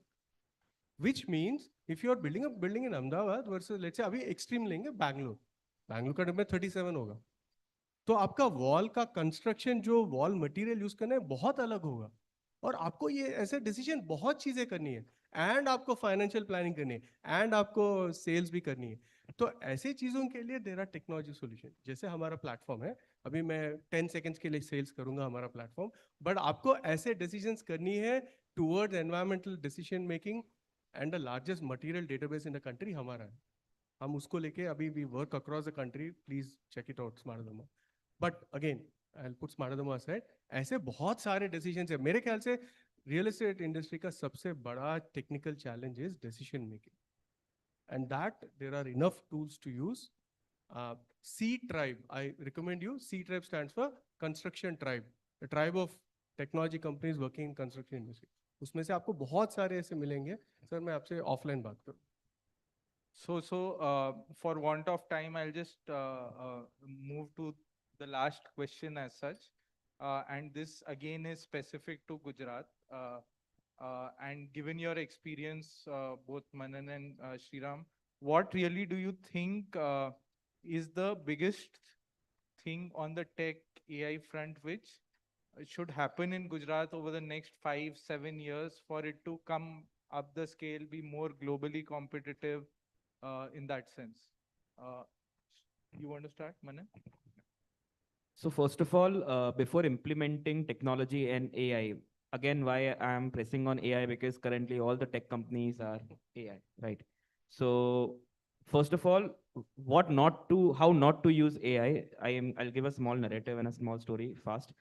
So there was this company back in the day, around 2021, which was very forward in the game of AI. It's a prop tech based out of US. I won't name it. That company started implementing AI to flip houses, and the program was called iBuying. You can Google on iBuying. So they started valuing properties basis AI and started flipping. And eventually, flipping means they bought it and then sold it, and they made immense losses in that process because AI never took into consideration the local market nuances, right? Micro market nuances, and they lost $1 billion. And it's a listed entity, so the share price, it fell like a free fall. That's how we don't have to use AI and technology before getting the context right and before getting the on ground realities right, data right. And next, I think we would like to see more and more prop techs and technologies in not the awareness and consideration phase of the companies, but more in the bottom of the funnel where the transactions actually happen. With AI models being trained more and more into communication, AI calling is coming up, generational AI is coming up. I think AI can actually do the entire full stack marketing for you now. So that coming up, and of course, AI cannot replace the actual the human relationship and the trust. So we have to build products which are parallel to the human relationships based on data and decision making.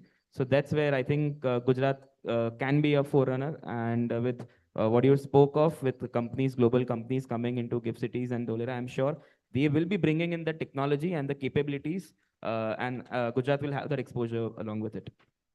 Shriram? Kind of echoing from there, Gujarat is a very numbers-driven state. हर चीज का numbers से होता है decisions, right? I would urge, and I think next 5 years में for the quantum leap it has to make, design decisions also, if you make numbers rather than लगता है, I think Gujarat will be on the forefront of. That's what. Perfect. Thanks, Manan. Thanks, Sriram, for your insights, and thanks everyone for having a patient hearing of our discussion. Thanks. Thank you so much. I think, can you all give them a bigger round of applause, everybody? I think they have done a really, really nice job in terms of summarizing everything within a stipulated period of time. So thank you so much.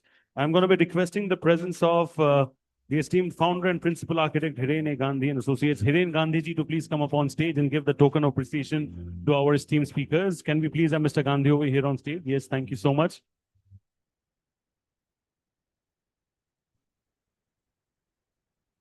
And ladies and gentlemen, as Mr. Gandhi is being given, I will request all of you to please kindly acknowledge the presence of the esteemed Darshana Waghela ji over here. She has taken time out of her busy schedule to be with us. Ma'am, बहुत बहुत शुक्रिया यहाँ पे जुड़ने के लिए हमारे साथ. We're very grateful to you. We'll do a nice group photograph with all of you, please, over here at the front. Yes. Sir, you have to be a part of the photograph as well. The frame will be incomplete without you. So, yes, thank you. Thank you so much. Let's show some energy in the room, please, everyone. If you all can clap and appreciate, that certainly helps a lot more. Thank you. Very, very grateful to all of you. Thank you. Thank you so much. Thank you.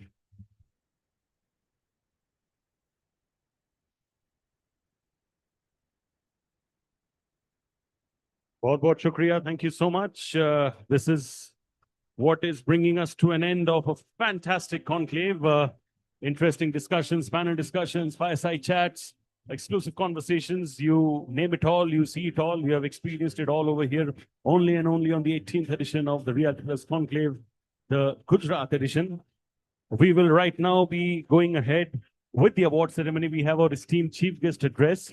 We have a special address, which is a keynote, and then we'll be moving to the awards. So on that note, I'm going to be beginning right now. Thank you so much to all my people over here who have been here with us since morning. Can you all clap for yourselves one, please, everybody?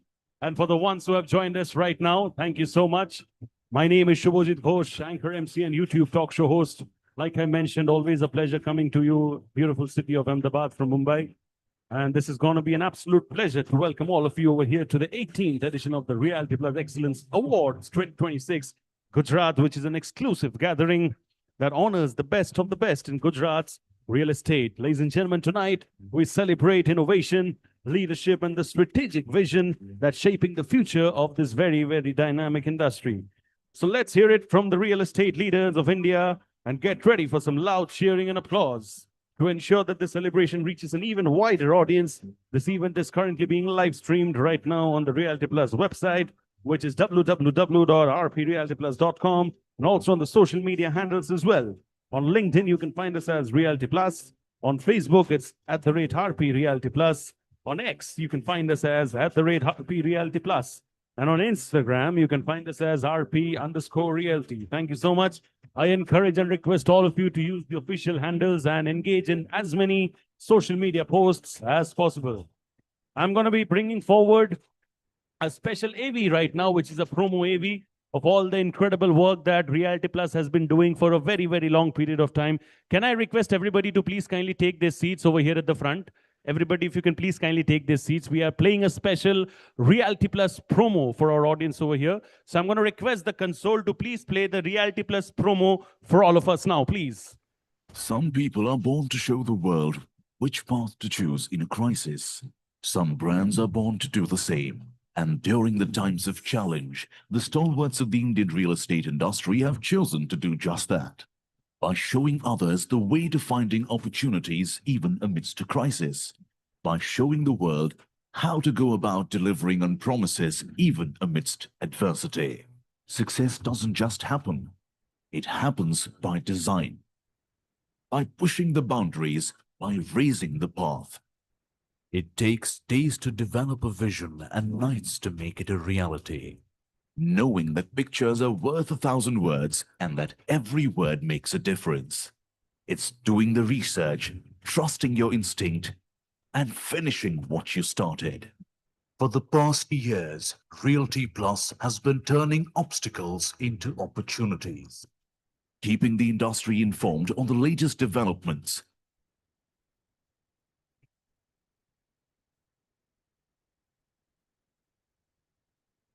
innovating to inspire debates and discussions,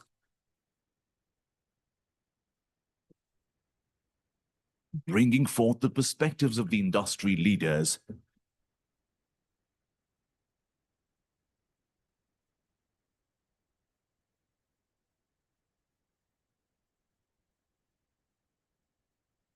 honoring hard work and achievements,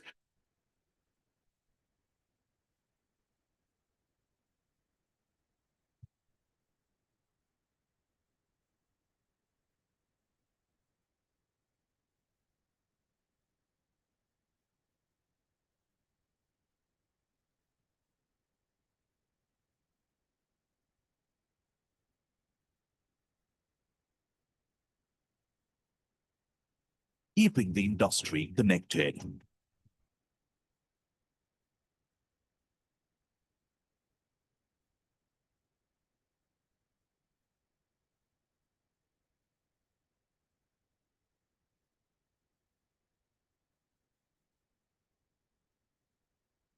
This is what we have built on. This is what we are building.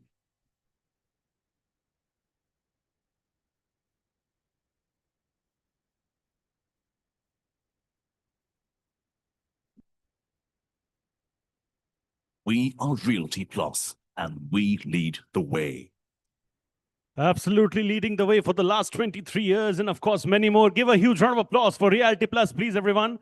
And of course, for more details regarding Realty Plus, you can get in touch with Ms. Tripti Kedia, who's the publisher and business head at Realty Plus. Thank you so much. I want to take out a quick moment to thank all our partners for the day. Without their support, we couldn't have pulled this off.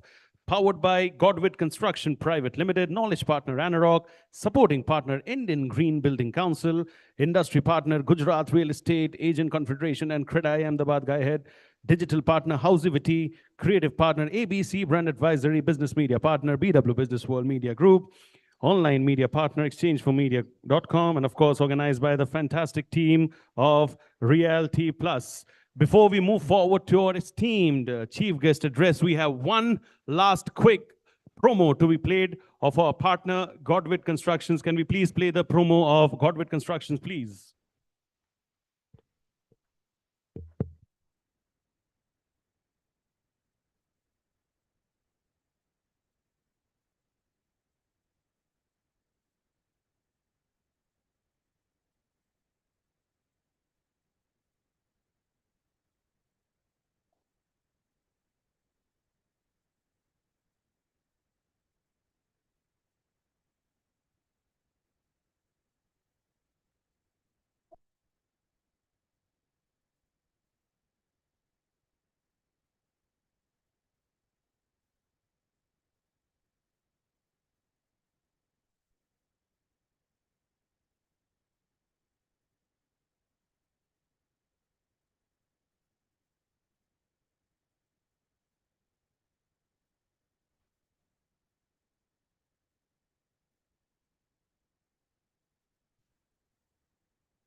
That's Godwit Constructions for all of you. A big round of applause for our powered by partner, ladies and gentlemen, Godwit Construction. Our esteemed chairman, ladies and gentlemen, Dr. Anurag Batra, he couldn't be with us over here in person, but he has sent out a special video message, which I believe is ready with the console. So can we please play that video message quickly? Is it ready? Or if it's not, then we'll play it later. We'll play it later? Okay, no problem. So we'll move on to the esteemed chief guest address right now, ladies and gentlemen. It's my absolute privilege right now to bring to the spotlight the very moment that all of you have been waiting for since morning. It's an absolute pleasure. Our esteemed guest right now has been at the forefront of Gujarat's urban development initiatives, contributing to policies that promote sustainable infrastructure, sustainability being the need of the hour, planned urban growth and inclusive housing. Most importantly, her commitment to strengthening the state's urban ecosystem continues to play a very, very, very significant role, ladies and gentlemen, in shaping Gujarat's progressive development journey. Ladies and gentlemen, it's an absolute honor and a privilege to have with us over here the presence of our Honorable Minister of State for Urban Development and Urban Housing, Government of Gujarat. Ladies and gentlemen, please welcome Darshana Waghela, ma'am, over here on stage. Please, ma'am, bahut shukriya. The fact that you have taken out time out of your schedule to be with us over here. I'm going to request you to stand over here, and I'm going to request all of you to clap it up for her, please. Bahut shukriya. Thank you. I'm going to request the presence of Tripti Kedia, the publisher and business head of Realty Plus, alongside Manish Shahji, who's the MD at Omega Engineers, to please come up on stage and felicitate ma'am with the bouquet of appreciation. Thank you. Can we have the bouquets over here on stage, please?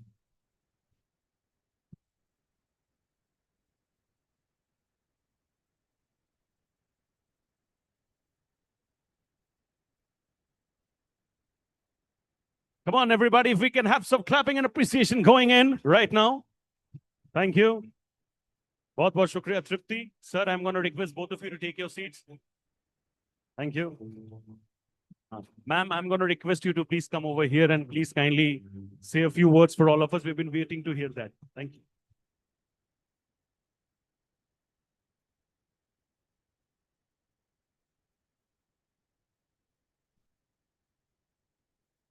The reality conclave માં સૌ લોકોએ જેણે આયોજન કર્યું છે એ બધાને ખૂબ ખૂબ શુભેચ્છાઓ. ગુજરાતમાં જે અર્બન ડેવલપમેન્ટ ડિપાર્ટમેન્ટ અને ડેવલપર દ્વારા ગુજરાતનો જે વિકાસ થયો છે તેમાં આપ સૌ પણ સહભાગી છો. આપણે અહીંયા અમદાવાદમાં સૌ બહારના રાજ્યમાંથી પણ પધાર્યા છે. એ બધાને પણ ગુજરાતમાં ઇન્વેસ્ટમેન્ટ કરવા હું આમંત્રણ આપું છું અને આપ સૌ સાથે રહી અને અમદાવાદને આપણે ખૂબ ડેવલપ કર્યું છે.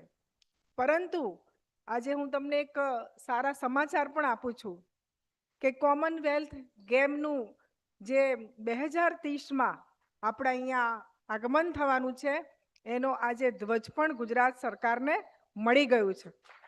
અને માન્ય ડેપ્યુટી સીએમ હર્ષભાઈ સંઘવી ત્યાં ગયા હતા અને આજે સવારે જ એ ત્યાંથી ધ્વજ લઈને આવી અને આપણા માનનીય મુખ્યમંત્રીશ્રીને આપ્યો છે. પરંતુ ગુજરાતમાં આ જે ઇવેન્ટ થવાની છે એમાં આપ બધાનો ખૂબ મોટો સહકારની જરૂર છે. સરકાર અથવા તો અર્બન ડેવલપમેન્ટ વિભાગ દ્વારા જ આ બધું થવાનું છે એવું નથી. પરંતુ ગુજરાત અમદાવાદના સૌ અને બહારના પણ જે ડેવલપર છે એ બધા આવી અને 2030 સુધીમાં આપણે અમદાવાદને વર્લ્ડ ક્લાસ સિટી બનાવવાનું છે. એના માટે આપણે જાણીએ છીએ એ પ્રમાણે કે અમદાવાદ જે રીતે વિકસિત થયું છે અને જે રીતે એ સેફ છે. તમે બીજા રાજ્યો ઘણા બધા રાજ્યોમાંથી લોકો આવ્યા હશે પરંતુ અમદાવાદ અને એમાં પણ તમે ગુજરાત સરકારની જે ડેવલપર માટેની નીતિઓ છે એ ખરેખર ખૂબ સરળ છે અને લોકોને હેલ્પફુલ થાય છે કે ભાઈ અમે એવું કહીએ છીએ કે માત્ર સરકાર નહીં પરંતુ કોઈ પણ પ્રોજેક્ટ પીપીપી ધોરણના આધારે આપણે કરીએ અને આપણા રાજ્યને નંબર 1 બનાવીએ. જેમ વિકાસમાં આપણે નંબર 1 છે અને હું એમ કહીશ કે ઘણા બધા લોકો રહેવા માટે પણ અમદાવાદને પસંદ કરતા હોય છે કારણ કે અમદાવાદનો જો વિકાસ છે અને જે સુવિધાઓ છે એ ખરેખર ખૂબ સારી છે. આપણે જાણીએ છીએ એ પ્રમાણે કે માત્ર ને માત્ર ડેવલપ કરવું એ નથી જરૂરી પરંતુ એની સાથે સાથેના કેટલા એવા પાસાઓ છે કે આપણે ગ્રીન કવરની પણ ચિંતા કરવી જોઈએ.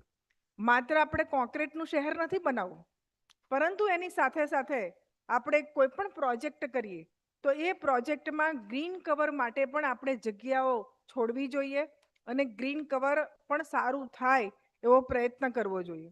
હમણાં જ આપણા ગૃહમંત્રી અમિતભાઈ શાહે કદાચ આપને બધાને ખબર હશે કે એક રેકોર્ડ કર્યો છે એમની લોકસભામાં ને એમણે એક જ દિવસે ખૂબ મોટા વૃક્ષારોપણનો કાર્યક્રમ કર્યો હતો. તો આ ગ્રીન કવર આ શહેરમાં જળવાઈ રહી એનું પણ આપણે ધ્યાન રાખવાનું છે. આપણે કોઈ પણ સિટીને ડેવલપ કરવા માટે આપણે કનેક્ટિવિટી પણ જોવી પડે. અત્યારે ગાંધીનગર અને અમદાવાદ બંને ટ્વિન સિટી થઈ ગયા છે અને એમાં પણ ગાંધીનગર તો ગિફ્ટ સિટી. તમે જોવો કે તમે એક વખત ગિફ્ટ સિટીની મુલાકાત લીધી હોય ને તો તમે બીજા બધા જ એ સિટીઓનું ભૂલી જશો એવી આપણી ગિફ્ટ સિટી છે. ને આ ગિફ્ટ સિટી માટે દુનિયામાંથી અને આખા દેશમાંથી લોકો આવે છે. આપણું મોટામાં મોટો સારો પ્રોજેક્ટ ધોલેરા, તમને કહેતા મને આનંદ થાય છે કે ધોલેરામાં સૌથી વધારે જો ઇન્વેસ્ટરો કોઈ આવ્યા હોય ને તો ગુજરાત કરતાં બહારના લોકો વધારે છે. કારણ કે ગુજરાત એક સેફ રાજ્ય છે અને ડેવલપરો માટે પણ ખૂબ સારું છે. એમાં સરકાર પણ ખૂબ મદદરૂપ થાય છે. માટે જ આજે અલગ અલગ રાજ્યમાંથી લોકો અહીં આવી અને અહીંયા પોતાના પ્રોજેક્ટને મૂકે છે. ધોલેરામાં આપણે વર્ષો પહેલા જોયું હતું કે કોઈને કલ્પના નહોતી કે આ ધોલેરો આટલું સારું થશે. જ્યારે નરેન્દ્રભાઈ મોદી અહીંયા મુખ્યમંત્રી હતા ત્યારે જ્યારે એ ગિફ્ટ સિટીની વાત અમને કરતા હતા ત્યારે અમને એવું લાગતું હતું ખરેખર આવું થશે. આજે ધોલેરાની વાત હતી તો ધોલેરા માટે પણ અમે બધા જ એવું વિચારતા હતા અને લોકો પણ વિચારતા હશે કે ખરેખર ધોલેરા આટલું સુંદર બનશે. પરંતુ આજે બન્યું છે અને એ બધામાં આપ સૌનો સહકાર છે. ગુજરાતને ડેવલપ કરવામાં આપ સૌનો સહકાર છે. અને અત્યારે આ કનેક્ટિવિટીની પણ ખૂબ ખૂબ મોટી ચિંતા છે. આપણે જાણીએ છીએ પ્રમાણે બોમ્બે આટલું ઝડપી દોડી રહ્યું છે એનું કારણ એક જ છે કે ત્યાંની જે એમની રેલ વ્યવસ્થા છે. હજુ ગુજરાત અને એમાં પણ અમદાવાદના લોકોને હજુ મેટ્રોને સ્વીકાર કરતા નથી. મારી આપ સૌને ખાસ વિનંતી છે કે આપણા બધા જ પ્રોજેક્ટો જે થાય એને મેટ્રોને કનેક્ટ થાય અથવા તો અમે પણ એવા પ્રયત્ન કરીશું કે મોટા જે પ્રોજેક્ટ હોય ત્યાં સુધી મેટ્રો જાય. તો આ કનેક્ટિવિટી વધશે તો આપણા જે પ્રોજેક્ટો છે ને એના માટે પણ ખૂબ સારું રહેશે. આપણે અહીંયાથી ઘણા બધા બોમ્બેથી પણ બિલ્ડર્સ આવ્યા છે તો હું એમ કહીશ કે બુલેટ ટ્રેન કે જે બોમ્બેના લોકો બુલેટ ટ્રેન જ્યારે ચાલુ થશે ને તો લગભગ 3 થી 4 કલાકમાં એ લોકો અમદાવાદ પણ આવી શકવાના છે. તો આ બધી જ તૈયારીઓ અમારા ડિપાર્ટમેન્ટમાં થઈ રહી છે અને કોમનવેલ્થને લઈ અને અમદાવાદ આખું સુંદર શહેર બનવાનું છે. આપણે સૌ જાણીએ છીએ પ્રમાણે કે આની સાથે સાથે સરકાર એક ઉચ્ચ મધ્યમ વર્ગ નહીં પરંતુ મધ્યમ વર્ગનો પણ વિચાર થાય એની પણ ચિંતા કરી રહી છે. આજે જ મારી ઓફિસમાં અત્યારે જ એક મીટિંગ હતી અને એ મીટિંગમાં મેં એક સૂચન પણ કર્યું છે કે હાઉસિંગ બોર્ડ આમાં ઘણા બધા કોઈક એમાં કામ કરતા હશે તો હાઉસિંગ બોર્ડની જે જગ્યાઓ છે એ જગ્યાઓને સારામાં સારી રીતે ડેવલપ કરે.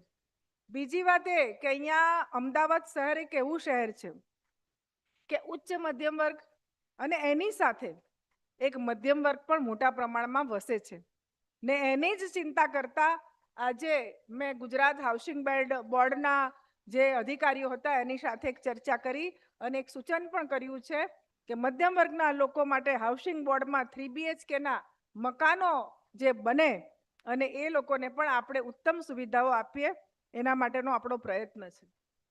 મોદી સાહેબનું એક સપનું છે કે ગુજરાત અને એમાં પણ અમદાવાદ, સુરતમાં તો સ્લમ ફ્રી સિટી બનાવી દીધું છે પરંતુ અમદાવાદ પણ સ્લમ ફ્રી સિટી બને એનો અમારો પ્રયત્ન છે ને એમાં આપ સૌનો સહકારની પણ અમને જરૂર છે.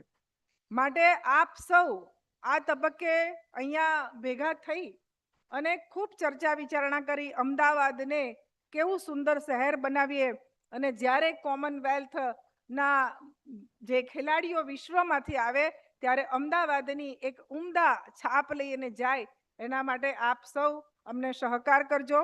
અને આજે મને પણ આપે શહેરી વિકાસ મંત્રી તરીકે અહીંયા ઇન્વાઇટ કરી તે બદલ આપ સૌનો ખૂબ ખૂબ આભાર. ભારત માતા કી જય. જય જય ગરવી ગુજરાત. बहुत बहुत शुक्रिया मैम. मैं आपको रिक्वेस्ट करूंगा please remain on stage. Ma'am थोड़ा स्टेज पे रुकिएगा please. If you can please remain on stage. I am going to be requesting the presence of mister Chitrak Shah, founder, chairman and managing director Shivalik group, to please kindly come up on stage and give the token of appreciation to ma'am over here.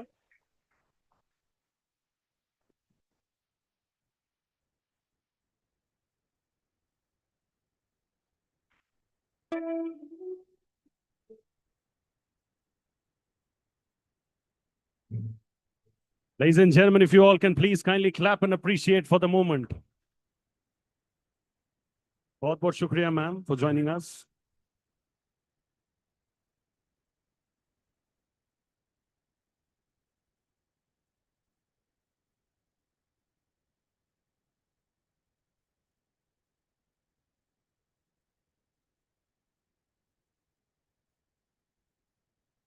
Thank you so much, ma'am. I'll request you, please kindly baith jaiye. Chitrak ji, I'll request you to remain over here on stage because the next session, ladies and gentlemen, is a very, very special keynote session. I think over the last 28 years, I know you're on stage, but I have to say certain very important milestones that you have achieved, which is over the past 28 years, ladies and gentlemen, he has led the development, this very man, for more than 75 landmark projects, making a significant contribution to the growth and transformation of the city's real estate landscape through innovation, quality, and of course, customer trust. I'll request him to get mic'd up. Not needed, so it's okay. Ladies and gentlemen, this is going to be a keynote address by Mr. Chitrak Shah, the founder, chairman, and managing director, Shivalik Group. The stage is all yours, sir. Yeah, I mean, whichever is, I think this should be.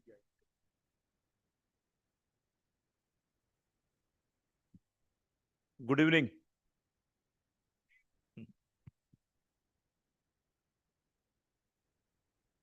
When team came to meet me, I said, આપણા લોકો છે બધું બધાને ખબર છે, then why you are inviting me? Everything they know about us, વાતતા ગાતા શિવાલિકમાં marketing બધું કરીએ છીએ, અડધાને તો ખબર જ છે. But still they wanted કે નહીં તમે આવો સર, બધાને મજા આવશે. What you built, what is the thought process, what is the vision behind city, state, એની વાત છે. આગળ મેડમે બહુ સરસ વાત કરી કે અમદાવાદ શું છે, ગુજરાત શું છે, શું ડેવલપમેન્ટ આવે છે. શું હું એટલી બધી વાત એના માટે નહીં કરું, બિકોઝ મને આખું એજન્ડા ખબર હતો, અધરવાઇઝ રિપીટેટિવ બહુ થશે. But as a Shivalik, what we are કન્ટ્રીબ્યુટિંગ to the city, to the state, હું ગ્રેજ્યુઅલી એના તરફ લઈ જઈશ. મને બહુ જ 15-20 મિનિટ કીધું હતું, એટલો બધો ટાઈમ નહીં લઉં. Gradually will finish faster.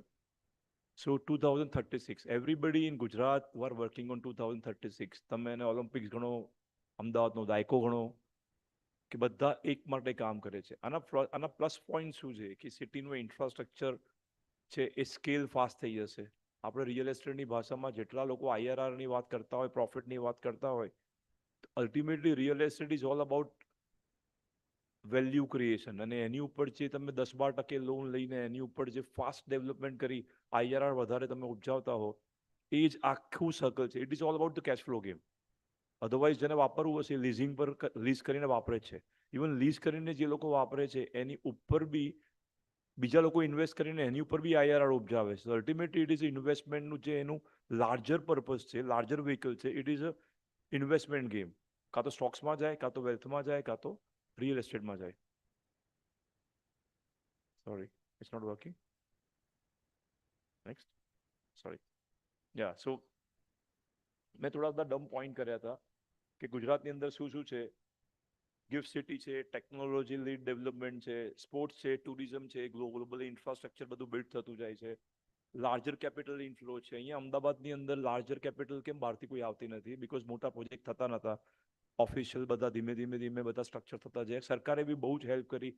હવે કેપિટલ ગેઇન ટેક્સના કારણે ઓફ ધ ટ્રેક છે, પણ કેપિટલ ગેઇન ટેક્સના કારણે બી થોડા ઘણા બી કમ્પોનન્ટ હતા જે બધા ઓફ ધ ટ્રેક કરતા હતા, એ બી ઘણા બધા પ્લસ થઈ ગયા. સો અત્યારે ઘણા બધા ડેવલપર્સની ને એની બેલેન્સ શીટો મોટી થવા માંડી, ટ્રાન્સપરન્સી વધતી ગઈ. ગ્રેજ્યુઅલી તમે જોશો તો બોક્સ પ્રાઇઝની વાતો થવા માંડી, કાર્પેટ એરિયાની વાતો થવા માંડી. સો ઇન્ડસ્ટ્રીના ટ્રાન્સફોર્મેશન બહુ જ થયા.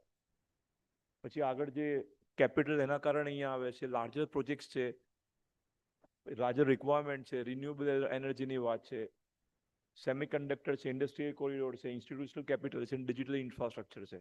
બધા લોકો હવે જોશો તો lot of people are jumping into technology with the real estate, hospital with the real estate, hotels are moving toward the real estate are moving toward the hotel side, the developers. So આજે collaboration છે between 2-3 industries માટે એ બહુ જ massive થાય છે. કન્સ્ટ્રક્શનની અંદર technology બધી બદલાયા કરે છે. ગુજરાતનું અલગ અલગ જગ્યાએ ડેવલપમેન્ટ થાય છે. સરકાર ઘણી બધી નવી નવી સિટીઝ ખોલે છે, જેમ ધોલેરા છે, ગિફ્ટ સિટી છે, લોથલ છે. ક્યાંક ને ક્યાંક નવા ઇન્ફ્રાસ્ટ્રક્ચરની વાતો થતી જાય છે. તો it's all about attracting the larger people from outside the city. અને લાર્જર જેવી રિક્વાયરમેન્ટ આવે છે, જેમ મેડમે આગળ કીધું ધોલેરાની અંદર આવે છે, ત્યાં એ લોકોને ફોરેનમાં કામ કરવું છે તો ગિફ્ટ સિટીમાં કામ કરે છે. અને ક્યાંક ને ક્યાંક ઇન્ફ્રાસ્ટ્રક્ચર એવું એક જ ગુજરાત કે અમદાવાદ સ્ટેટ છે અને સિટી છે કે જ્યાં કદાચ પહેલા ઇન્ફ્રાસ્ટ્રક્ચર બિલ્ડ થાય છે અને પછી લોકો આગળ જાય છે. સો ગવર્મેન્ટ એ પ્રકારે બહુ જ આગળ પ્રોગ્રેસિવ છે અને ગ્રેજ્યુઅલી એ પ્રમાણે જ ઇન્ફ્રાસ્ટ્રક્ચર બિલ્ડ થતું જાય છે. આજે તમે જુઓ તો જે મેડમે કીધું ગિફ્ટ સિટી ધોલેરા કે લોથલ, તેની પહેલા બધા ઇન્ફ્રાસ્ટ્રક્ચરો બિલ્ડ થઈ ગયા અને પછી આપણે ડેવલપરની નજર જોઈએ છે. બાકી ઘણી બધી જગ્યાએ એવું હોય કે પહેલા લોકો પહોંચી જાય અને પછી સરકાર પહોંચે, સરકાર જાગે. આપણા કેસમાં ઊંધું છે, સરકાર પહેલા પહોંચે ને આપણને એવું લાગે છે કે હજી તો ખાલી પડ્યું છે, પણ ખાલી પડ્યું એ જ રિયલ એસ્ટેટ છે. પહેલા કોણ પહોંચે છે ને પૈસા કોણ કમાય છે? So that is a game. Sorry, અમદાવાદની વાત કરું, કોમનવેલ્થ છે, જીસીસી અહીંયા આવે છે, વાસ્તવિકતા બધાને ખબર છે, ગ્લોબલ કેપેસિટી સેન્ટર છે, બિલ્ડિંગો બધા નવા ચેન્જ થાય છે. કેટલા લોકોને ખબર છે 35-40 રૂપીઝ જે રેન્ટલ હતા સુપર બિલ્ટઅપના કે કાર્પેટના 70-80, એ આજે 150 સુધી પહોંચી ગયા કાર્પેટના. તમને ખબર છે? અને કેટલી બધી સાઇન થઈ LOI. એટલે પીપલ વોન્ટ, ખાલી આપણી માઇન્ડસેટ ચેન્જ થાય છે. દરેક લોકોને એવું છે 30-35 રૂપિયા સુપર બિલ્ટઅપમાં મળી જશે, અને now premium building are offering 90 rupees, which is almost 2.5 to 3 times. Why? Because not a good building. હવે થવા માંડ્યા, બહારથી લોકો માંગે છે, જીસીસી આવે છે, રિક્વાયરમેન્ટ આવે છે. લોકોને સારા બિલ્ડિંગ, પહેલા ખાલી ઓપોર્ચ્યુનિટી હતી કે અંદર આપણે રહીએ, હવે લાઈફ પર લોકો સ્પેન્ડ કરે છે કે મારે અહીંયા ગ્રો થવું છે, પછી એક જ વાર લેવાનું છે, એકવાર વધારે ખર્ચીને લઈ લઈશ. So that mindset is changing. પછી ધીરે ધીરે ગ્લોબલ લોકો અહીંયા આવતા જાય છે. બીજું ત્યાં ધોલેરાની અંદર આગળ બીજું એરપોર્ટ છે, એની તૈયારી ચાલે છે, ઇન્ફ્રાસ્ટ્રક્ચર મોટું થતું જાય છે, કમ્યુનિટી લાઈફ તરફ ફોકસ થતું જાય. કેટલી બધી સોસાયટીની અંદર તમે જોશો તો કમ્યુનિટીઝ બિલ્ડ થાય છે, કોમન એમ્યુનિટીઝ જે કોઈ પહેલા વિચારી નથી, ક્લબ જેવી એમ્યુનિટીઝ. પીપલ વોન્ટ કે તમે જ્યાં છો ત્યાં જ રહો. ટેરિટરી નેટવર્ક્સ, ટ્રેનિંગ સિસ્ટમ, આ બધું ધીરે ધીરે કરીને એડ થતું જાય છે. સો લાર્જર તમે જોશો ને તો ઇન્ડસ્ટ્રીની અંદર ઘણા બધા ટ્રાન્સફોર્મેશન આવે છે. જે લોકોને પોતે શું કરતા હતા પાસ્ટમાં અને રિયલ એસ્ટેટમાં શું ચેન્જ થાય છે, એ બંને જો કોઈ એઆઈ ને ક્લોડ ને કે ચેટ જીપીટી બી પૂછી લેશો ને તો તમને તમારી અંદર એટલી બધી ઓપોર્ચ્યુનિટી દેખાશે, તમને 25 ઓપોર્ચ્યુનિટી આપશે. તમારે તમારી કેપેસિટી જોવાની કેટલા મોટા થયું છે. અને વર્લ્ડમાં 99% લોકો પૈસા આપવા બેઠા છે, એટલે તો સ્ટોક માર્કેટ ચાલે છે. તમારી લેવાની કેપેસિટી જોઈએ, અને પૈસા બધાને જોઈએ છે. પછી એપલ હોય કે ગુજરાતનો કોઈ એન્ટરપ્રેનર હોય કે અમદાવાદનો એન્ટરપ્રેનર હોય, તમારી કેપેસિટીની તાકાત જોઈએ, મારે કેટલું મોટું વિચારવું છે, અને રિસોર્સિસ આપણે મેનેજ કરવાના છે, આપણે શું કરવું છે અને કોને આવડે છે, આ બે જ વસ્તુ જોવાની. ગુજરાતમાં બહુ જ ઇન્ફ્રાસ્ટ્રક્ચર આવે છે, આપણે તૈયાર નહીં થઈએ તો કદાચ બીજું કોઈ બહારથી આવીને તૈયાર થઈ જશે. બહારથી બી લોકો આવે જ છે. વી વેલકમિંગ ગુજરાતી છે, we welcoming everybody to come and do business here. So that is a industry change. માયવાન ટેકનોલોજીથી લઈ અને કન્સ્ટ્રક્શન ટેકનોલોજી પ્રિકાસ્ટ ચેન્જ થાય છે, વાપરવાની રીતોમાં કો વર્કિંગ સ્પેસ, કો લિવિંગ સ્પેસ. પછી સિનિયર સિટીઝન, એ યુઝ કેસ ચેન્જ થાય છે. ઓનરશિપની અંદર રીટ્સથી લઈને એઆઈએફથી લઈને કો ઇન્વેસ્ટમેન્ટથી લઈને એ ચેન્જ થાય છે. ઓન સાઇટ કન્સ્ટ્રક્શન જે ટેકનિકલ ટેકનોલોજી છે, એ કન્સ્ટ્રક્શન ટેકનોલોજી છે, એ ચેન્જ થાય છે. કેટલું બધું ટ્રાન્સફોર્મેશન.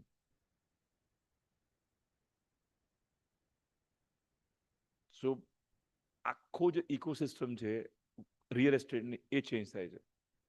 તો અમે એના માટે આખી ઇકોસિસ્ટમ બિલ્ડ કરતા જઈએ છીએ. So we called it real estate ecosystem. શિવાલિકમાં તમે 4 થી 5 વર્ષ જોયા હશે. Overall we build lot of ecosystem. અમુક વિઝિબલ છે, અમુક ઇનવિઝિબલ છે. Overall 8 micro ecosystem we created અને 1 કનેક્ટેડ સિસ્ટમ છે ઇન્ડસ્ટ્રી. તમે જોશો એક ડેવલપમેન્ટ છે જેમાં માસ્ટરપીસ છે, સિગ્નેચર કલેક્શન છે, કમ્યુનિટી લિવિંગ છે, ફાર્મલેન્ડ છે. ફાર્મલેન્ડ ઇઝ અ બીટા મોડલ, જે દૂરની જગ્યા પર અમે સ્ટ્રક્ચર કરતા જઈએ છીએ કે દૂરની જગ્યાઓથી લોકો અહીંયા આવશે તો ફાર્મિંગ તરફ કેવી રીતે લોકો મોટું સ્ટ્રક્ચર કરે. રીડેવલપમેન્ટની અંદર અમે હાઉસિંગ બોર્ડની એક કર્યું, મેડમ જેમ વાત કરતા હતા એ રીતે હમણાં પ્રાઇવેટ બેક કર્યા, અને અમે મેડમ 100% અપ્રુવલ સાથે બધાને બનાવ્યા છે. આપણે એવું કહેવાય ને કે હસતા હસતા બધાને ઘરે શિફ્ટ કરીએ, બીજાનું ઘર બનાવવા માટે એક ઘરવાળાને રોતા ના મોકલીએ. બધાને હસતા હસતા મનાઈને બધા જ રીડેવલપમેન્ટ પૂરા કર્યા છે. કેપિટલ, અમે જે અમારા ત્યાં ગુજરાતમાં ફર્સ્ટ રિયલ એસ્ટેટ ડેવલપર હશે કે જેને સેબી રજિસ્ટર્ડ લાયસન્સ લીધું હશે, અને 3 વર્ષ થયા છે. અને અમે વી always start with the smaller. Institute ચાલુ કર્યું હતું, નાનું હતું, વી આર જમ્પિંગ 20x. ફંડ ચાલુ કર્યું હતું, નાનું હતું, now we are jumping 20x. We always think, try, baby 2 વર્ષનું થાય, મોટું થાય, ચાલતું થાય, અને they will we scale. This how we do, this how we scale. So we completely connected ecosystem. આખી જે કેપિટલ હવે જે સેબી રજિસ્ટર્ડ છે, એક લાયસન્સ AIF નું લીધું, હવે ગ્રેજ્યુઅલી ડિબેન્ચર, અને then we may go with the REITs pathway સાથે. સો એનું મોડલ અમે ઊભું કર્યું. એક એક કરીને નાની સ્લાઇડ છે આગળ. ઇન્સ્ટિટ્યૂટ જે પહેલા કરડાઈની અંદર હતું ને હવે અમે બિલિયનર સ્ટેટની ઉપર ઇન્સ્ટિટ્યૂટ ઊભું કર્યું, which is on ground floor. એન્ટરપ્રેન્યોર્સ create કરવાના હોય તો માઇન્ડસેટ તો જોરદાર જ હોવું જોઈએ, અને ત્યાં ભણે, હવા ઉજાસ હોય, ગ્રીન એન્વાયરમેન્ટ હોય તો સારા વિચારો આવે. એ સાથે આખું ઇન્સ્ટિટ્યૂટ 20x કર્યું, ખાલી ગ્રાઉન્ડ ફ્લોર છે, બિલિયનર સ્ટ્રીટ પર છે, એટલે લોકેશનનો કોઈ પોઈન્ટ જ નથી. Location is our DNA. Location location location. So that's a core. Territory intelligence, અમે આખું બધું જ ઇકોસિસ્ટમ છે એક જગ્યા પર, એક ટેરિટરી પર ગ્રેજ્યુઅલી લોડ કરીએ છીએ. આ ફર્સ્ટ ટાઈમ થાય છે. સો હવે અમે એક બિલ્ડિંગ જે બનાવતા હતા એની જગ્યાએ આખું ફોકસ છે એક એરિયાના ડેવલપમેન્ટનો ભાગ. ગવર્મેન્ટની જેમ નહીં, પણ બધા રિયલ એસ્ટેટના લોકો છે એને જોડીએ કેવી રીતે, અને એને જોડી અને એની અંદર ને અંદર જ બિઝનેસ કેવી રીતે ક્રિએટ થાય, એ અમારું ફોકસ છે. આ ફર્સ્ટ ટાઈમ થાય છે. અને અમે ફર્સ્ટ ટ્રાયલ એક વૈષ્ણવ દેવી પર 1 કે 2 ટ્રાયલ કર્યા, અને હવે ભાટ એરિયા પર કરીએ છીએ. ગ્રેજ્યુઅલી કરતા કરતા બધાને જોડતા જઈએ છીએ, અને એ જ એરિયાના pulses, news channels, news pulses એ અંદર ક્રિએટ થતા જાય છે.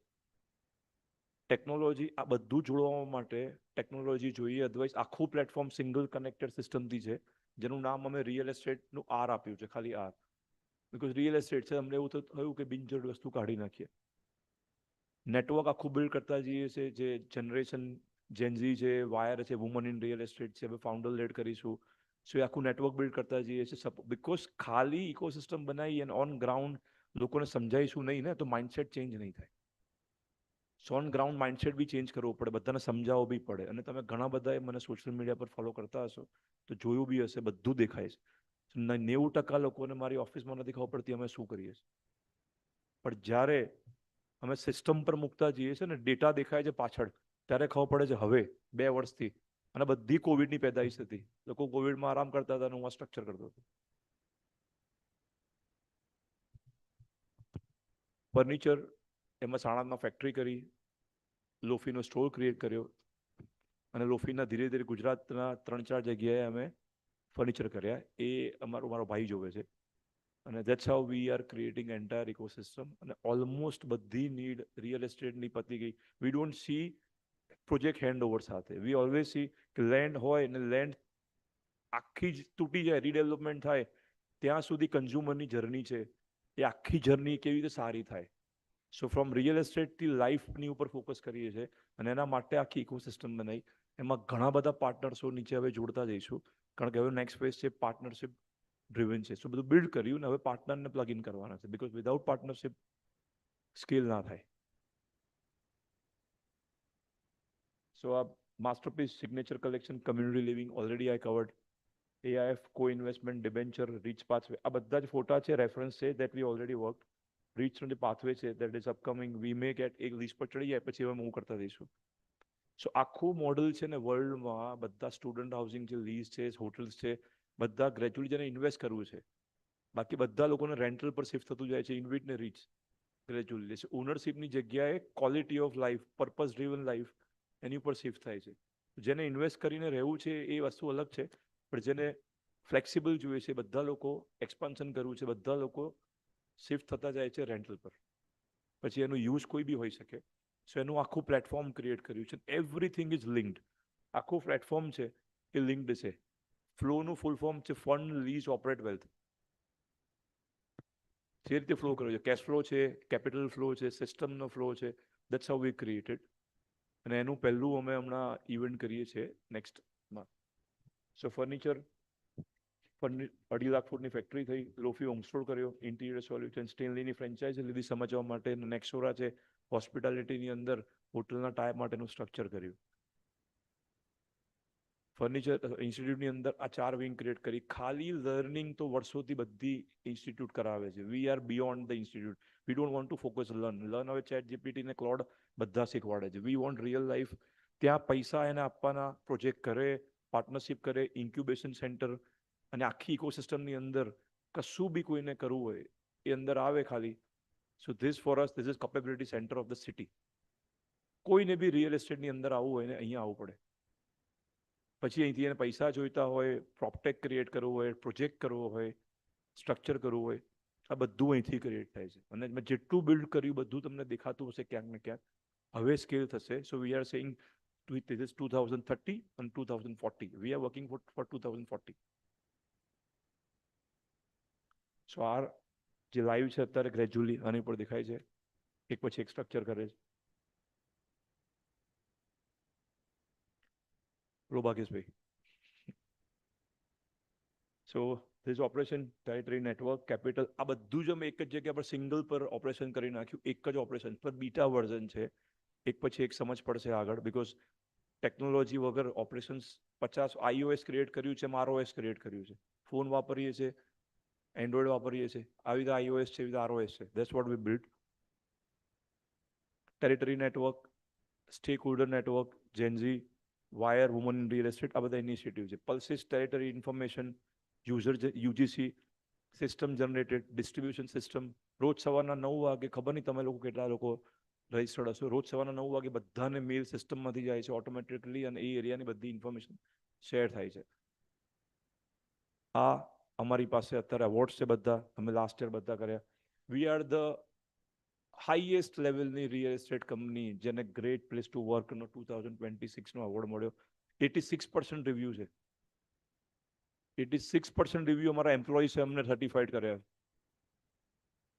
જે ગ્રેટ પ્લેસ ટુ વર્ક છે એ હુરુનનો એવોર્ડ મળ્યો ન્યુયોર્કનો એવોર્ડ મળ્યો બધા જ એવોર્ડ અહીંયા મૂકેલા છે IGBC we are the developer જેના બધા જ પ્રોજેક્ટ ગ્રીન રેટેડ છે ગ્રીન બિલ્ડિંગ બધા જ ગ્રીન બિલ્ડિંગ્સ છે વી ઓનલી થિંક પ્રોજેક્ટ કરીએ તો ગ્રીન બિલ્ડિંગ કરીએ બાકી ના કરીએ સો ધેટ ઇઝ અસ કે જે અમને આપવાની ઈચ્છા થાય છે કે ખાલી ગ્રીન બિલ્ડિંગ કોઈ વેલ્યુ મળે ના મળે we don't do we only do કે અમને સેટિસ્ફેક્શન થાય this how V create culture અને વી ઓલમોસ્ટ મોર દેન ડિલિવર્ડ 2000 હોમ્સ 1500 ની ઉપર તો BU આવી ગયા છે બાકી અંડર કન્સ્ટ્રક્શન છે જ્યાં લોકો હજી વાતો કરે છે ગ્રીન બિલ્ડિંગ કોને કહેવાય અને વી ઓલરેડી ડિલિવર્ડ સો આ કમિટમેન્ટ છે શું થયું this is what we believe building better real estate, delivering better life from Ahmedabad to Gujarat to India to the world. That's what we are focus is કે અમદાવાદની company વર્લ્ડના તરફ કેવી રીતે જાય ઓનલી અમને જે રોકતું હતું એ રિયલ એસ્ટેટ ડેવલપમેન્ટ છે એની કેપ છે કે અમુકથી ઉપર તમારું સ્કેલ ના થાય તો we change the format rather than building or on development we created ecosystem તો આજુબાજુના જેટલા ડેવલપમેન્ટ છે એને અનેબલ થઈ જઈએ અને with the partnership model we scale faster તો ટેકનોલોજી કેપિટલ મીડિયા આ બધી જ વસ્તુ તમે જોશો તો વર્લ્ડમાં સૌથી બધી મોટી છે જ્યારે તમે ભેગા કરો ત્યારે this can become the world's largest ecosystem જો આ સ્કેલ થઈ જાય તો ધીસ વોટ વી ડુ અને this I always comment on stage કે ધીસ હાઉ વી ફંક્શન આ રીતે જ જાય છે અને જ્યારે જ્યારે લોકો મળે છે ને ત્યારે સારા લોકો જોડાતા જાય છે so this how we do અને making Ahmedabad proud this is my wish thank you बहुत बहुत शुक्रिया sir, thank you. Thank you very much. Thank you, it's a pleasure to hear you. I'll request you to remain on stage and wait, please. I'm going to be requesting the presence of Tripti Keria and Swapna Srivastav to please kindly come up on stage and give Chitrak ji the token of appreciation. Can we have the token of appreciation on stage, please?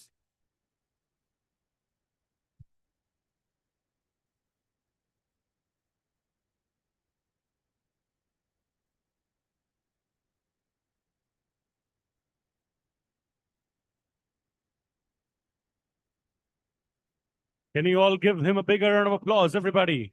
Thank you so much. Very, very kind. Up low, Kheliye. Thank you. Thank you, Chitrak ji. Pleasure to have you. Thank you. Thank you, Tripti. Thank you, Sapna.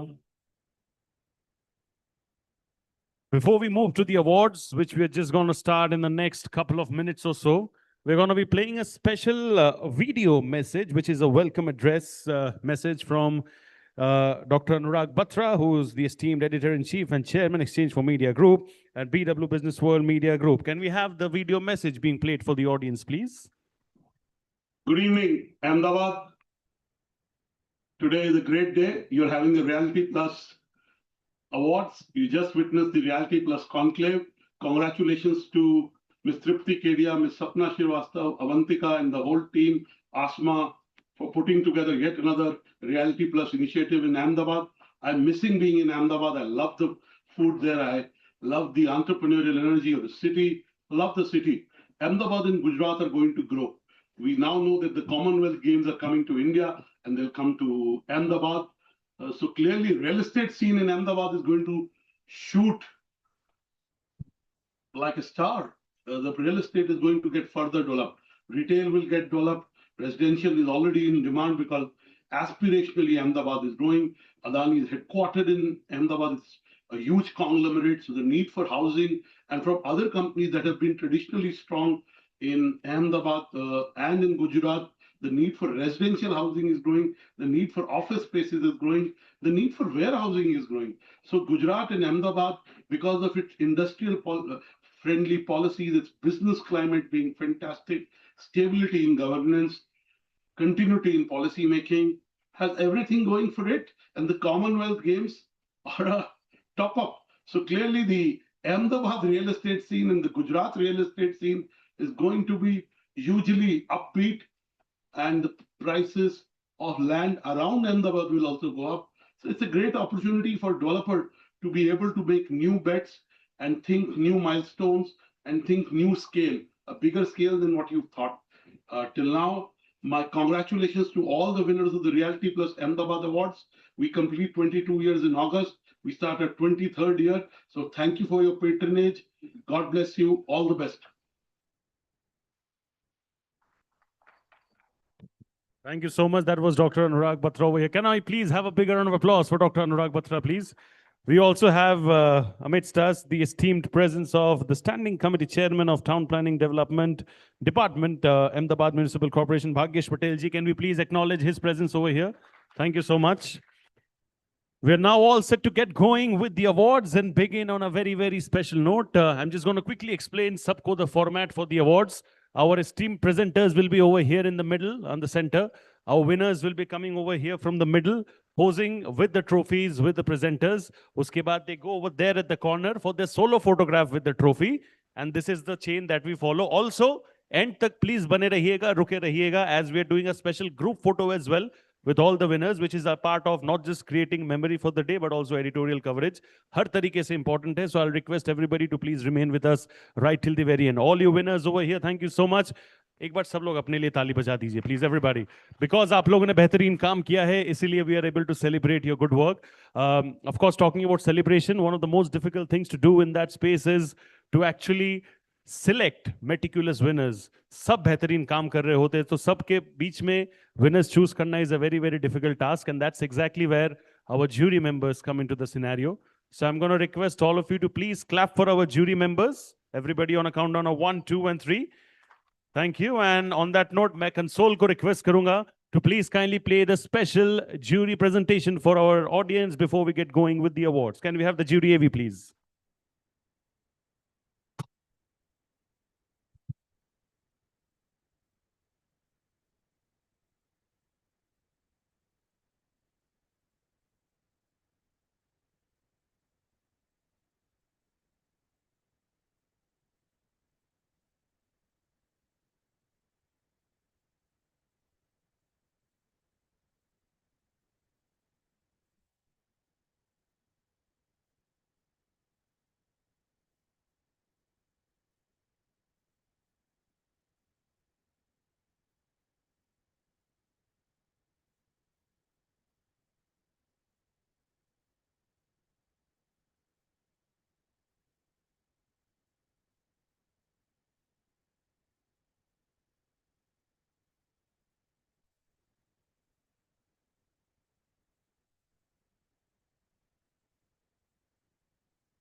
Thank you so much. Can I have a bigger round of applause for all our jury members, please? Thank you so much. बहुत बहुत शुक्रिया. We are now all set to get going, ladies and gentlemen, with the special Realty Plus Excellence Awards 2026. For the first set of awards, I'm going to be calling up on stage our esteemed presenters. For this, I'm going to be requesting the presence of Darshana Waghela ma'am, Honorable Minister of State for Urban Development and Urban Housing, Government of Gujarat, alongside Mr. Bhagyesh Patel, who's the Standing Committee Chairman of Town Planning Department, Ahmedabad Municipal Corporation. Can I please have both of you on stage? Ma'am, if you can please come up on stage. And also, Bhagyesh Patel ji, if I can please have you over here on stage. बहुत बहुत शुक्रिया. इन दोनों के लिए जोर से तालियां, please, everybody. Thank you. Thank you. Thank you. On that note, we are good to go with the awards, ladies and gentlemen, the moment that we all have been waiting for. And let's get going. Can we have Hamara Pehla award, please? Ladies and gentlemen, the moment has arrived to celebrate the visionaries who continue to redefine Indian real estate with innovation and unwavering dedication. The 18th Realty Plus Excellence Awards 2026 Gujarat honors the leaders, landmark projects, visionary architects, innovative designers, PropTech pioneers, and inspiring brands that are setting new benchmarks across the industry. Tonight, we recognize passion, we celebrate innovation, and we applaud the excellence that is shaping the future of real estate. Celebrating excellence in interior design, we present the honor for excellence in interior design, and the award goes to Institute of Indian Interior Designers, Ahmedabad, Regional Chapter. Ladies and gentlemen, remember the name, Institute of Indian Interior Designers, Ahmedabad Regional Chapter. बहुत congratulations to all our winners. Ladies and gentlemen, this is just the beginning of the awards. हर बार मैं सामने से लेके पीछे जाऊंगा. You just need to join your hands and clap and appreciate all the winners who are over here. The DJ is getting some exciting music for all of you, and that's all that you need to do. Acknowledge our winners. हमारे विजेताओं के लिए बजाइए जोर से ताली. Come on. Thank you. Congratulations. Congratulations. बधाई हो आप सबको. On that note, we will now be moving to our next award, please. Can we move on to our next award, please? बढ़ेंगे आगे अगले award पे, please. Celebrating excellence in architectural design, innovation, and the creation of inspiring built environments, we present the award for the Architectural Firm of the Year. And the award goes to Bobby Mukherjee Architects. Why is it not a surprise, ladies and gentlemen? The absolute coin in that place, Bobby Mukherjee Architects. Bobby sir is over here. Ladies and gentlemen, Architectural Firm of the Year. Jata hai to one and only Bobby Mukherjee Architects. Come on. I think sir ka jo kaam raha hai, the least that we can do is clap and appreciate. Come on, everybody. Yes. आज आप दूसरों के लिए ताली बजाओगे. Tomorrow or now later when you come up on stage, others will also clap for you. Yes. Thank you, sir. Thank you. What a pleasure. Congratulations. We'll move on to, sir, you needed to do your solo photograph as well over there at the corner. Huh? Yeah, over there at the corner. Yeah. Like over there. The photographer will be taking it. Over there at the corner. Thank you. We'll quickly move on to our next winner presentation, please. Celebrating excellence in commercial interior design, we present the award for the Best Interior Design Firm, Commercial. And the award goes to Studio by Elegance. Studio by Elegance, ladies and gentlemen, remember the name. हर बार जब बार Best Interior Design Firm Commercial का नाम दिया जाएगा, Studio Elegance के बारे में बताया जाएगा. Studio by Elegance, ladies and gentlemen. There's elegance oozing in his personality as well, left, right, and center. Congratulations, sir. Badhai ho to you and your team. Special victory indeed. Thank you, sir. Your solo photograph at the corner. Requesting all the winners after the photo is done, please go over there at the corner, get your solo photograph clicked. Quickly moving on to our next winner presentation, please.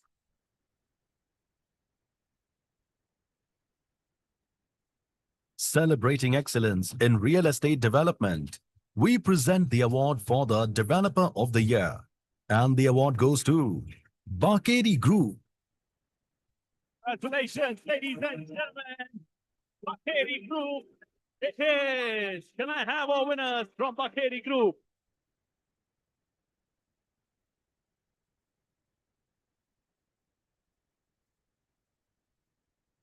Can I have our winners from Bakeri Group over here, please, quickly?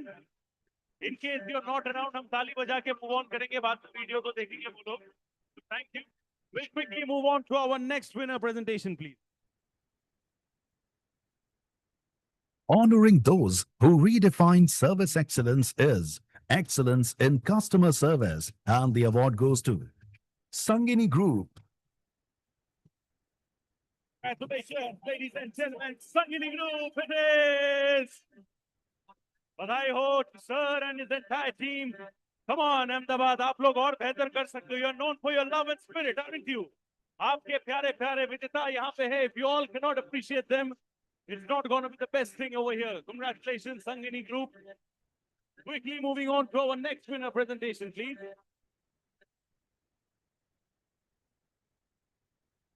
Celebrating excellence in township development, we present the award for the Developer of the Year, Township, and the award goes to Green Tech Life Space. Congratulations, Green Tech Life Space. Lot of popularity in the room. सब आपके लिए already cheer कर रहे हैं, sir. क्या बात है? Green Tech Life Space, ladies and gentlemen. Developer of the Year, Township. Congratulations, thank you. Ma'am has to leave, she has other commitments. मैं आप सबको वापस request करूंगा, please एक और बार clap it up for ma'am, please. बहुत बहुत शुक्रिया, thank you for coming, ma'am, and we are very very grateful. Thank you so much. बहुत बहुत शुक्रिया. I'm going to request the presence of Sapna Srivastav over here on stage, please. Okay, Tripti, if you can please join me over here. Thank you so much. Sapna has to. Thank you, ma'am, for joining us. I'll request Tripti to join sir over here. Can you all clap it up for Tripti, please, ladies and gentlemen, the publisher and business head of Realty Plus. She's the one जो हर बार ऐसे बढ़िया initiatives लेके आते हैं, which is why ऐसे खूबसूरत occasions and awards होते हैं. Tripti के लिए तालियां, please, everyone. Thank you. On that note, बढ़ेंगे आगे to the next award. Celebrating exceptional growth, innovation, and promising leadership in real estate, we present the award for the Emerging Developer of the Year, and the award goes to United Yogi LLP. Congratulations, United Yogi LLP, Emerging Developer of the Year. Are you around? I believe not. The same format. Tali baja ke, we will move on to our next award presenter, please. Can we have the next award, please?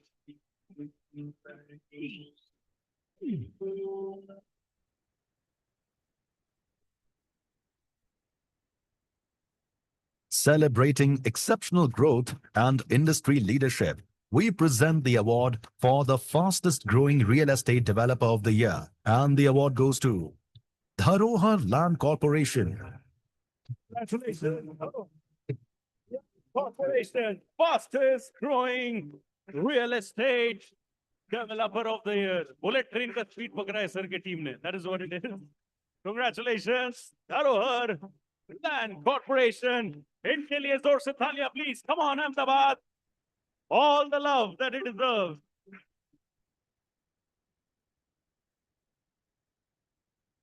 मैं आगे बढ़ने से पहले एक चीज बताना चाहता हूं. Let's lower the music, please, everyone. We do the same event. Delhi में भी करते हैं. जब awards होता है, I see and I think they also see winners आते हैं.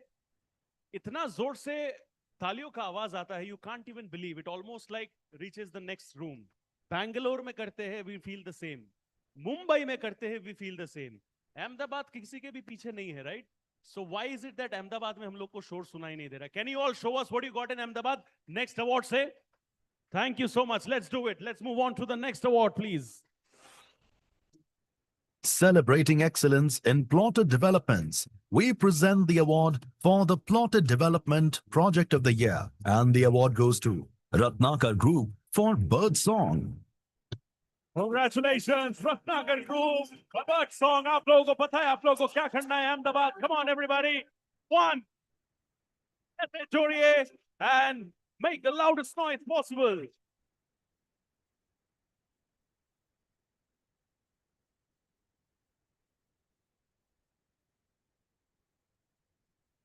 Congratulations, Ratnakar Group.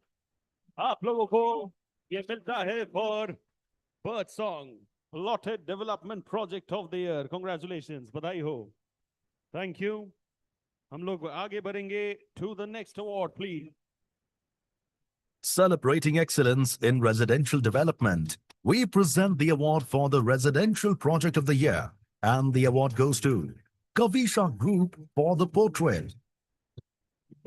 Kavisha Group, आप लोगों को ये जाता है for the portrait residential project of the year. Kavisha Group winners, are you around? Yes. Thank you.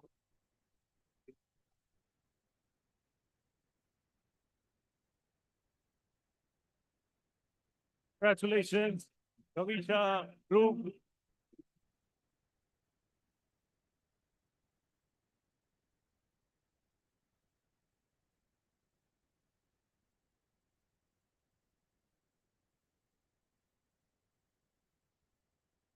Thank you so much. Congratulations, Kavisha Group.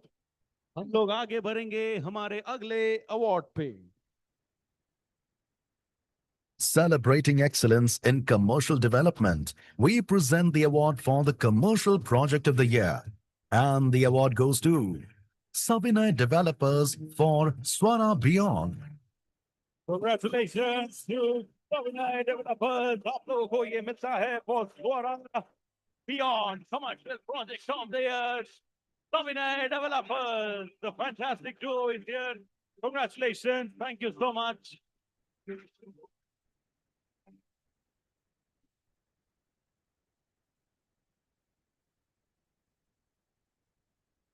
Congratulations, Savinay Developers. Thank you. बहुत शुक्रिया. Congratulations. ऐसे ही आप बेहतरीन काम और करते रहिए. On that note, हम लोग आगे बढ़ेंगे to the next award, please. Celebrating excellence in integrated township development, we present the award for the Integrated Township Project of the Year, and the award goes to Arvind Smart Spaces Limited for Arvind Aqua City. Congratulations, Smart Spaces Limited. आप लोगों को ये मिलता है for Arvind Aqua City.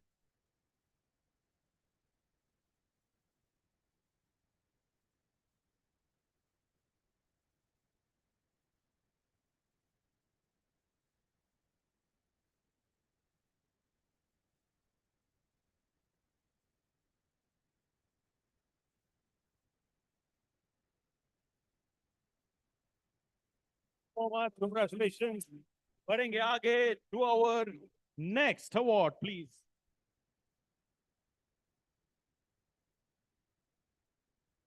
Celebrating landmark developments that redefine excellence, we present the award for the Iconic Project of the Year, and the award goes to AG Group for Highline. Congratulations, AG Group. Highline के लिए आपको ये मिलता है. Can we have exactly? तो live demo चल रहा है पीछे, क्योंकि आप लोग ताली नहीं बजा रहे हो. इन्होंने एक स्कूल के टाइम पे आप लोग बजाते थे, right sir? If you can show us the leaders, कैसे करते हैं ये? हाँ, ये सबके टेबल्स पे रखा हुआ है. If you can also please participate. हाँ, ये हुई ना बात. कम ऑन एवरीबॉडी, वहां पे रखा हुआ है sir. Go for it, go for it. कोई डेसिबल ये गो फॉर इट. हाँ, ये हुई ना बात. एवरीबॉडी सबके टेबल्स पे आएगा. आपके टेबल पे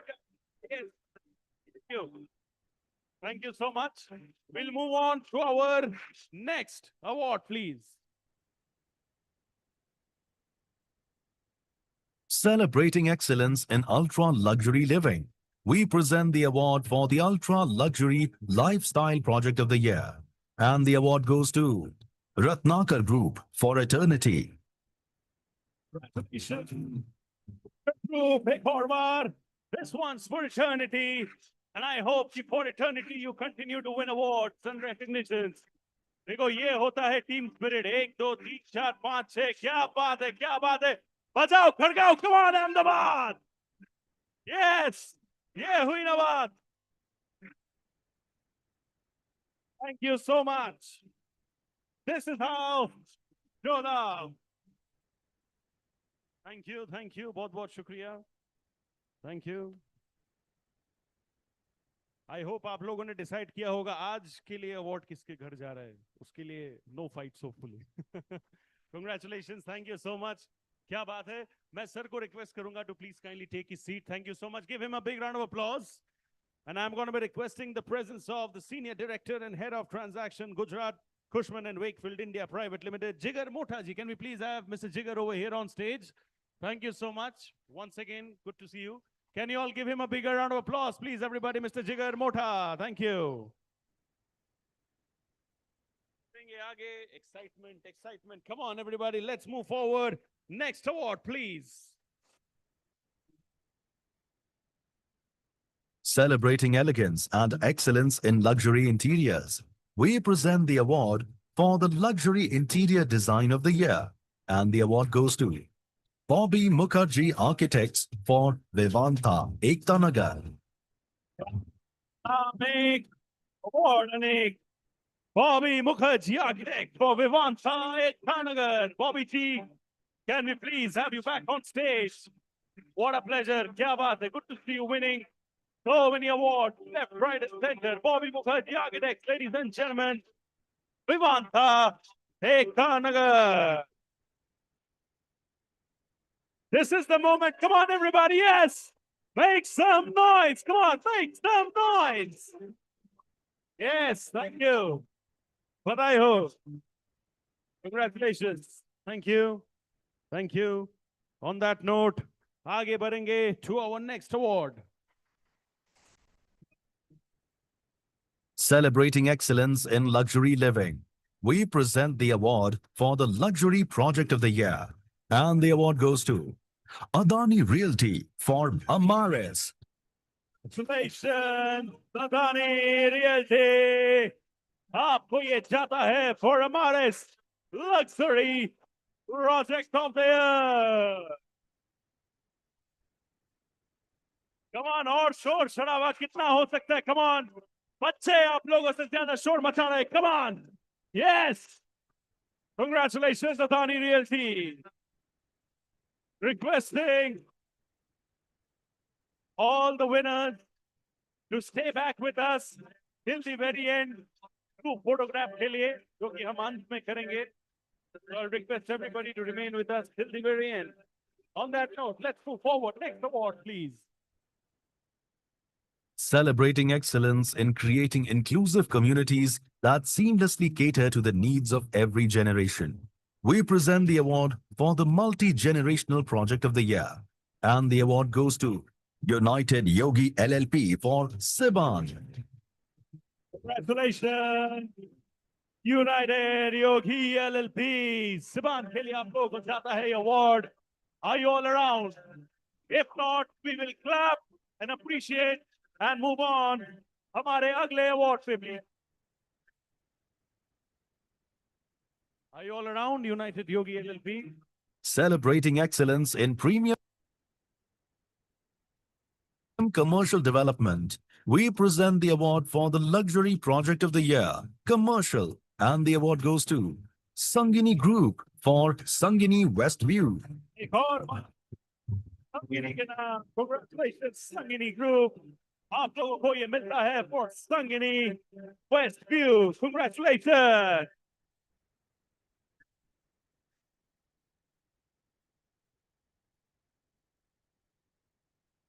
मैं वापस मेरा शोले वाला स्पेशल डायलॉग अपनाऊंगा. इतना सन्नाटा क्यों है भाई? Come on, everybody. Avoid the sannata. Make some noise. Ahmedabad में कितना दम है सबको पता है. वो यहाँ पे भी दिखना चाहिए. Come on, everybody. On that note, बढ़ेंगे आगे to the next award. Celebrating excellence in design and innovation, we present the award for the Design Project of the Year, and the award goes to Sangini Group for Sangini Skyteria. Sangini Group को एक और बार जाता है.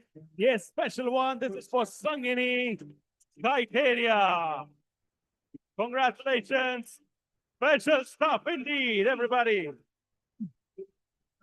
This is the design project of the year. Come on, आप दिखाओ. कोई आपकी तरह नहीं बजा रहा है. आप ही करो. Come on. बजाओ, बजाओ. सीखो यार. Come on, everybody. All can learn from him. What an absolute champion. Yes. Yes. मजा आ रहा है, मजा आ रहा है. क्या बात है. Full on. Sangini Group. Yes. Thank you, thank you. Congratulations. On that note, running आगे to the next winner presentation, please. Celebrating excellence in high-rise development, we present the award for the Skyscraper Project of the Year, and the award goes to Adani Realty for Belrosa. Forward. One is for Perosa, Skyscraper Project of the Year.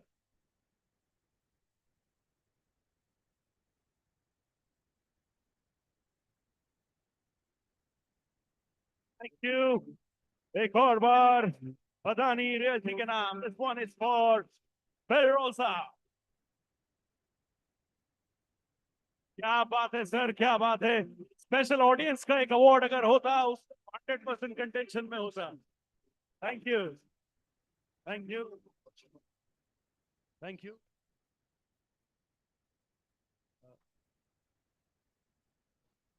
I'll request you to take your seat. इनके लिए बजाइए जोर से ताली. I'll also request Tripti to please kindly take a seat. I'm going to be calling up on stage Sapna Srivastav, editor of Realty Plus.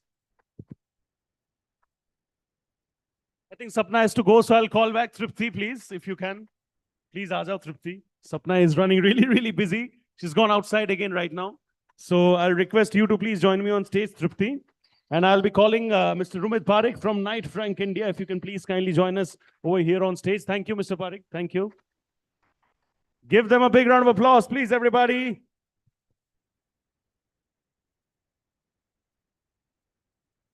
All right, quickly, next award, please. Celebrating excellence in hospitality interior design, we present the award for the Interior Design Project of the Year, Hospitality. And the award goes to Bobby Mukherjee Architects for the Forum Ahmedabad. Congratulations, Bobby Mukherjee Architects. Once again, this one is for the Forum Ahmedabad. We have Sapna on stage. Bobby G, thank you. Thank you. Congratulations. I'll request your entire team to quickly come up on stage.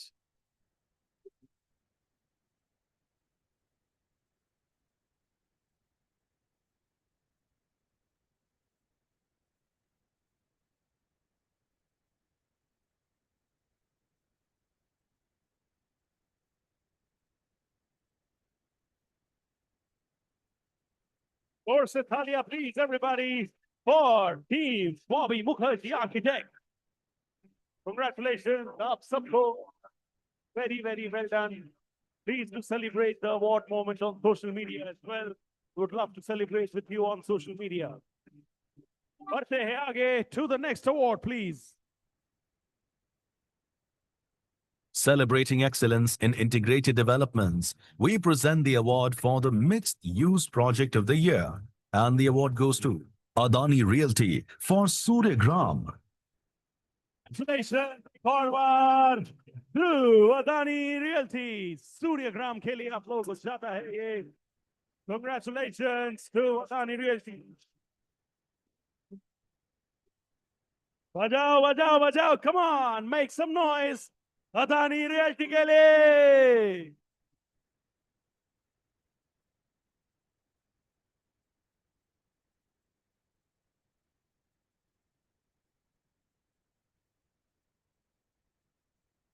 Thank you so much. On that note, बढ़ेंगे आगे to the next award, please.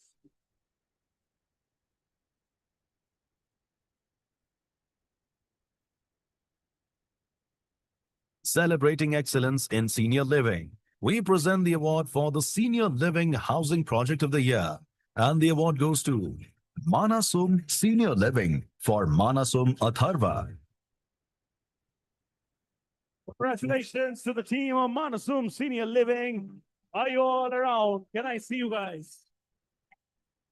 If they're not around, we'll clap and appreciate and move on to our next award, please. Congratulations, Manasum. बढ़ेंगे अगले award पे. Celebrating excellence in residential architecture, we present the award for the Architectural Design Project of the Year, Residential. And the award goes to Prashant Parmar Architect, Shayona Consultants for Farmhouse at Limdi. Congratulations, Prashant Parmar. Prashant Parmar Architect, Shayona Consultants for Farmhouse at Limdi. Big, big, big stuff.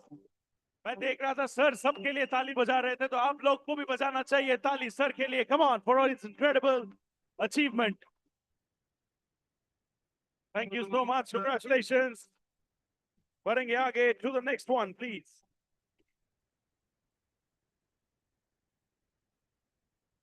Celebrating excellence in residential interior design, we present the award for the Interior Design Project of the Year, Residential. And the award goes to Bobby Mukherjee Architects for Skywell Bespoke Residences. God award. Bobby Mukherjee Architects के नाम. They win it for Skywell Bespoke Residences.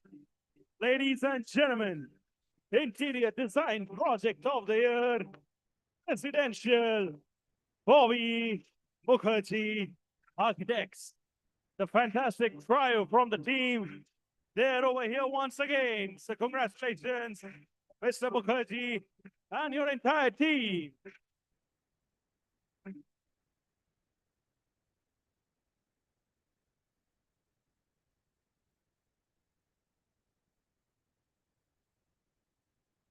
Congratulations. On that note, बढ़ेंगे आगे अगले award पे.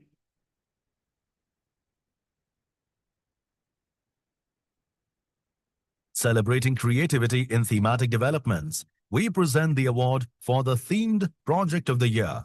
And the award goes to Brooklyn Built Gone for By the Garden. Ah, you win it for By the Goddess Team Project of the Year, ladies and gentlemen. We have the fantastic team over here. बधाई हो आप दोनों को. Congratulations.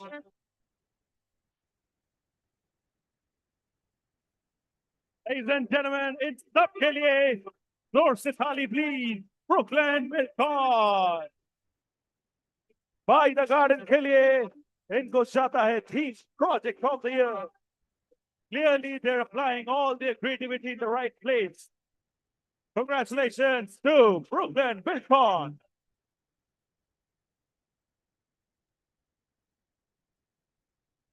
Thank you. बढ़ेंगे आगे to the next award.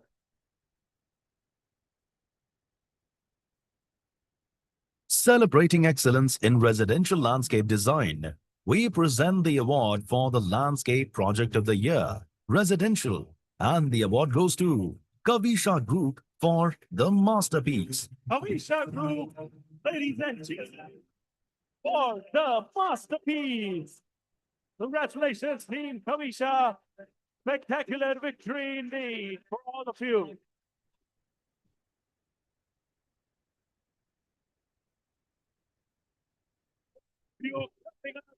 For Kavisha Group, please, everyone. Thank you so much. What a special victory once again to Team Kavisha. Thank you. And on that note, we'll move on to our next award, please. Celebrating outstanding market success, we present the award for the best-selling project of the year. And the award goes to Arvind Smart Spaces Limited for Arvind Everland. Congratulations, Team Arvind. Smart Spaces Limited for Arvind Everland. आप लोगों को मैं बुलाना चाहूंगा on stage, Team Arvind. A big, big, big round of applause, everybody.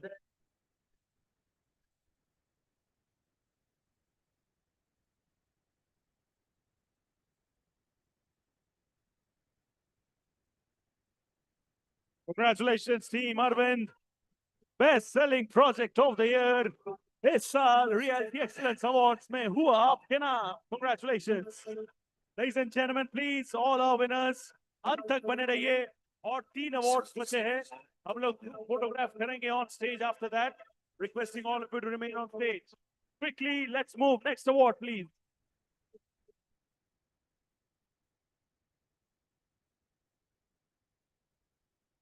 Celebrating destination that has redefined modern living, we present the award for the Real Estate Destination Project of the Year. And the award goes to Green Tech Life Space for Green Tech Residency. Tech Life Space, you win it for Green Tech Residency. Can I have our winners from Green Tech, please? क्या बात है, क्या बात है. और किसी के लिए नहीं, कम से कम इस प्यारे से बच्चे के लिए तो ताली बजा दीजिए. Come on, Ahmedabad, you gotta have a heart of gold for this. ये होता है proud family moment, when each and every victory in the family feels special, feels like a personal victory. Green Tech के आज, and of course Green Tech के कल के लिए बजाइए जोर से ताली. Everybody please over here in this room.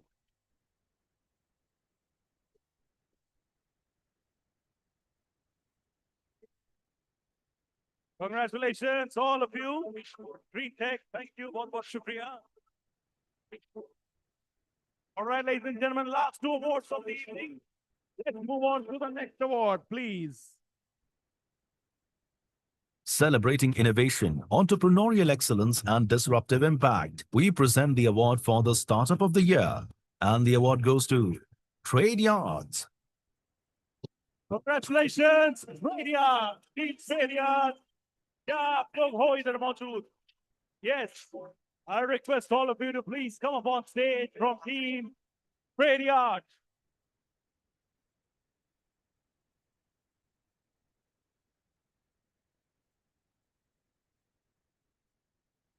Congratulations, Team Trade Yards. Big, big stuff indeed. Come on, everybody. Talia ki goons for them, if I may request. Thank you. Very, very nice. Incredible. Thank you. And the last award of the evening. Can we move on? Our final award for the evening this year. Let's get the award, please. Celebrating excellence in commercial and real estate advisory, we present the award for the Property Consultant of the Year, Commercial. And the award goes to Go Gain Property Consultant Private Limited. It's only an only gain when it's no gain. Property Consultant Private Limited. Go Gain के हमारे winner को मैं request करूंगा, please stage पे आइए. Congratulations, बधाई हो आपको, you and your entire team. Congratulations, team Go Gain.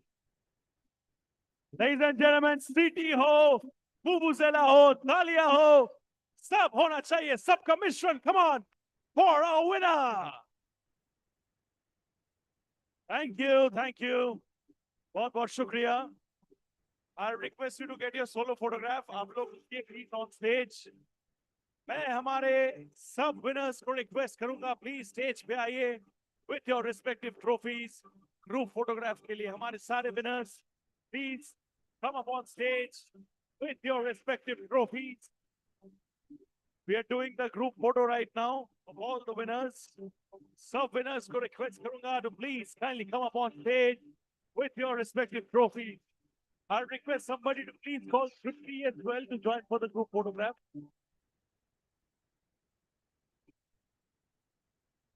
मैं सब please everybody come up on stage. मैं photographer को request करूंगा frame set करने के लिए. All the winners with your respective trophies, please come up on stage. Thank you. All the winners on stage with your respective trophies, please.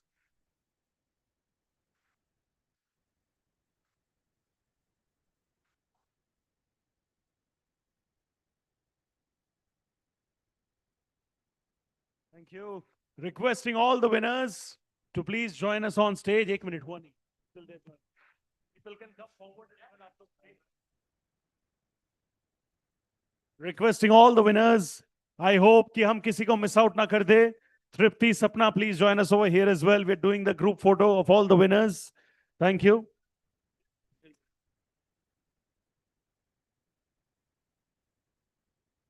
मैं बोलूंगा हमारे photographer sir को कि ये लंबा लाइन बनाने का हमारा कंपटीशन नहीं है. हम थोड़ा किसी को आगे पीछे भी कर सकते हैं. तो आप अपना क्रिएटिविटी यूज करके उस हिसाब से कीजिए सो दैट सब लोग फ्रेम में आ गया है. हाँ क्या हाँ, लॉट ऑफ पीपल कैन. यहाँ पे बैठ भी सकते हो आप लोग. Please everybody. Tripti, Sapna, please take the frame as well. हमारे सारे विजेताओं को मैं रिक्वेस्ट करूंगा, please come up on stage अपने रिस्पेक्टिव ट्रॉफीज के साथ.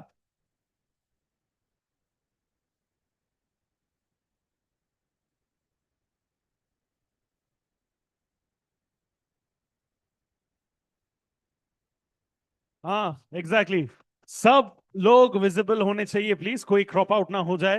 And if you can please move behind brother. Thank you. ये ऑफिशियल फोटोग्राफर है. इधर उधर देखने के पहले इनके पास जरूर देखिए, वरना मेन फोटो में आंखों इधर उधर हो जाएगा. Take in your phone as well Avantika please. And after the photos are done, एक लास्ट मेरा अनाउंसमेंट है. सो मैं आप सबको रिक्वेस्ट करूंगा स्टेज पे ही रुके रहने के लिए.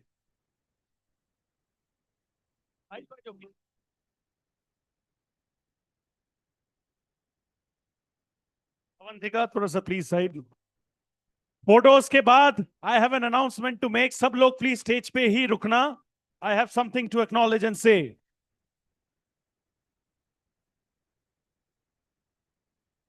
ऑफ कोर्स दो तरीके के फोटोज करेंगे हम. एक है द रेगुलर वन जो हम अभी कर रहे हैं. फोटोज हो गए. फोटो हो गया रेगुलर वाला. अभी थोड़ा फुल पावर में फ्लेक्स करके ऐसे ऊपर उठा के ट्रॉफी, जो मस्ती वाला होता है वो, जिसको जो पोस्ट करना है फील फ्री. इधर उधर जिधर सब जगह है. ट्रॉफीज आप लोगों का ही है. यस. एंड ये थोड़ा शोर सुनाई नहीं दे रहा. कम ऑन एवरीबॉडी थोड़ा सा. ये वीडियो फोटो. हाँ एक और बार वो साउंड करे जिन लोग का मिस हुआ. 1 2 and 3 come on. Thank you. Requesting everybody please वहीं पे रहिए. थोड़ा सा म्यूजिक साउंड कम कीजिए प्लीज. लास्ट बिट ऑफ, हाँ सर आप ले लेना सर, आप मिल जाएगा मौका आपको. Last bit of acknowledgement left. बहुत बहुत शुक्रिया. मैं पीछे आ जाऊं. ओके ठीक है ठीक है ठीक है. Thank you. Quick acknowledgement for everyone. सब लोग बिलीव करते हैं in the art of gratitude. So मैं ग्रेटिट्यूड के साथ खत्म करना चाहूंगा आज का event. I will request all of you to please kindly thank the efforts of Realty Plus, Tripti, Sapna, the entire team. इनके लिए ताली बजाइए प्लीज. हर साल गुजरात आते हैं वो लोग. आप लोगों के बेहतरीन काम को ऑनर किया जाता है, which is why we celebrate this. I will request all of you to please kindly clap and appreciate for all the console members जो सुबह से लेकर रात तक आप लोगों के लिए यहाँ पे मेहनत कर रहे हैं. All the photographers, videographers out there, इनके लिए भी तालियां please. All the entire event team members, everybody जो खाना खिला के हम लोग को बेहतरीन खाना परोस रहे, इसके लिए भी ताली बजाए. इसके लिए भी थैंक यू बोलो प्लीज. ये हमारे इवनिंग का सुपरस्टार है. Just want all of you to repeat with me everybody. Just repeat after me, okay. Today we have been honoured for some incredible work that we have done to grow Gujarat's real estate dominance. Gujarat is only a leader and it will only get bigger and better because with Gujarat's growth story is attached India's growth story. Bharat माता की जय. जय Hind. Thank you so much. My name is Shubhajit Ghosh signing off. मिलेंगे अगले साल. Thank you so much. God bless. Take care. Stay safe and thank you. शुक्रिया.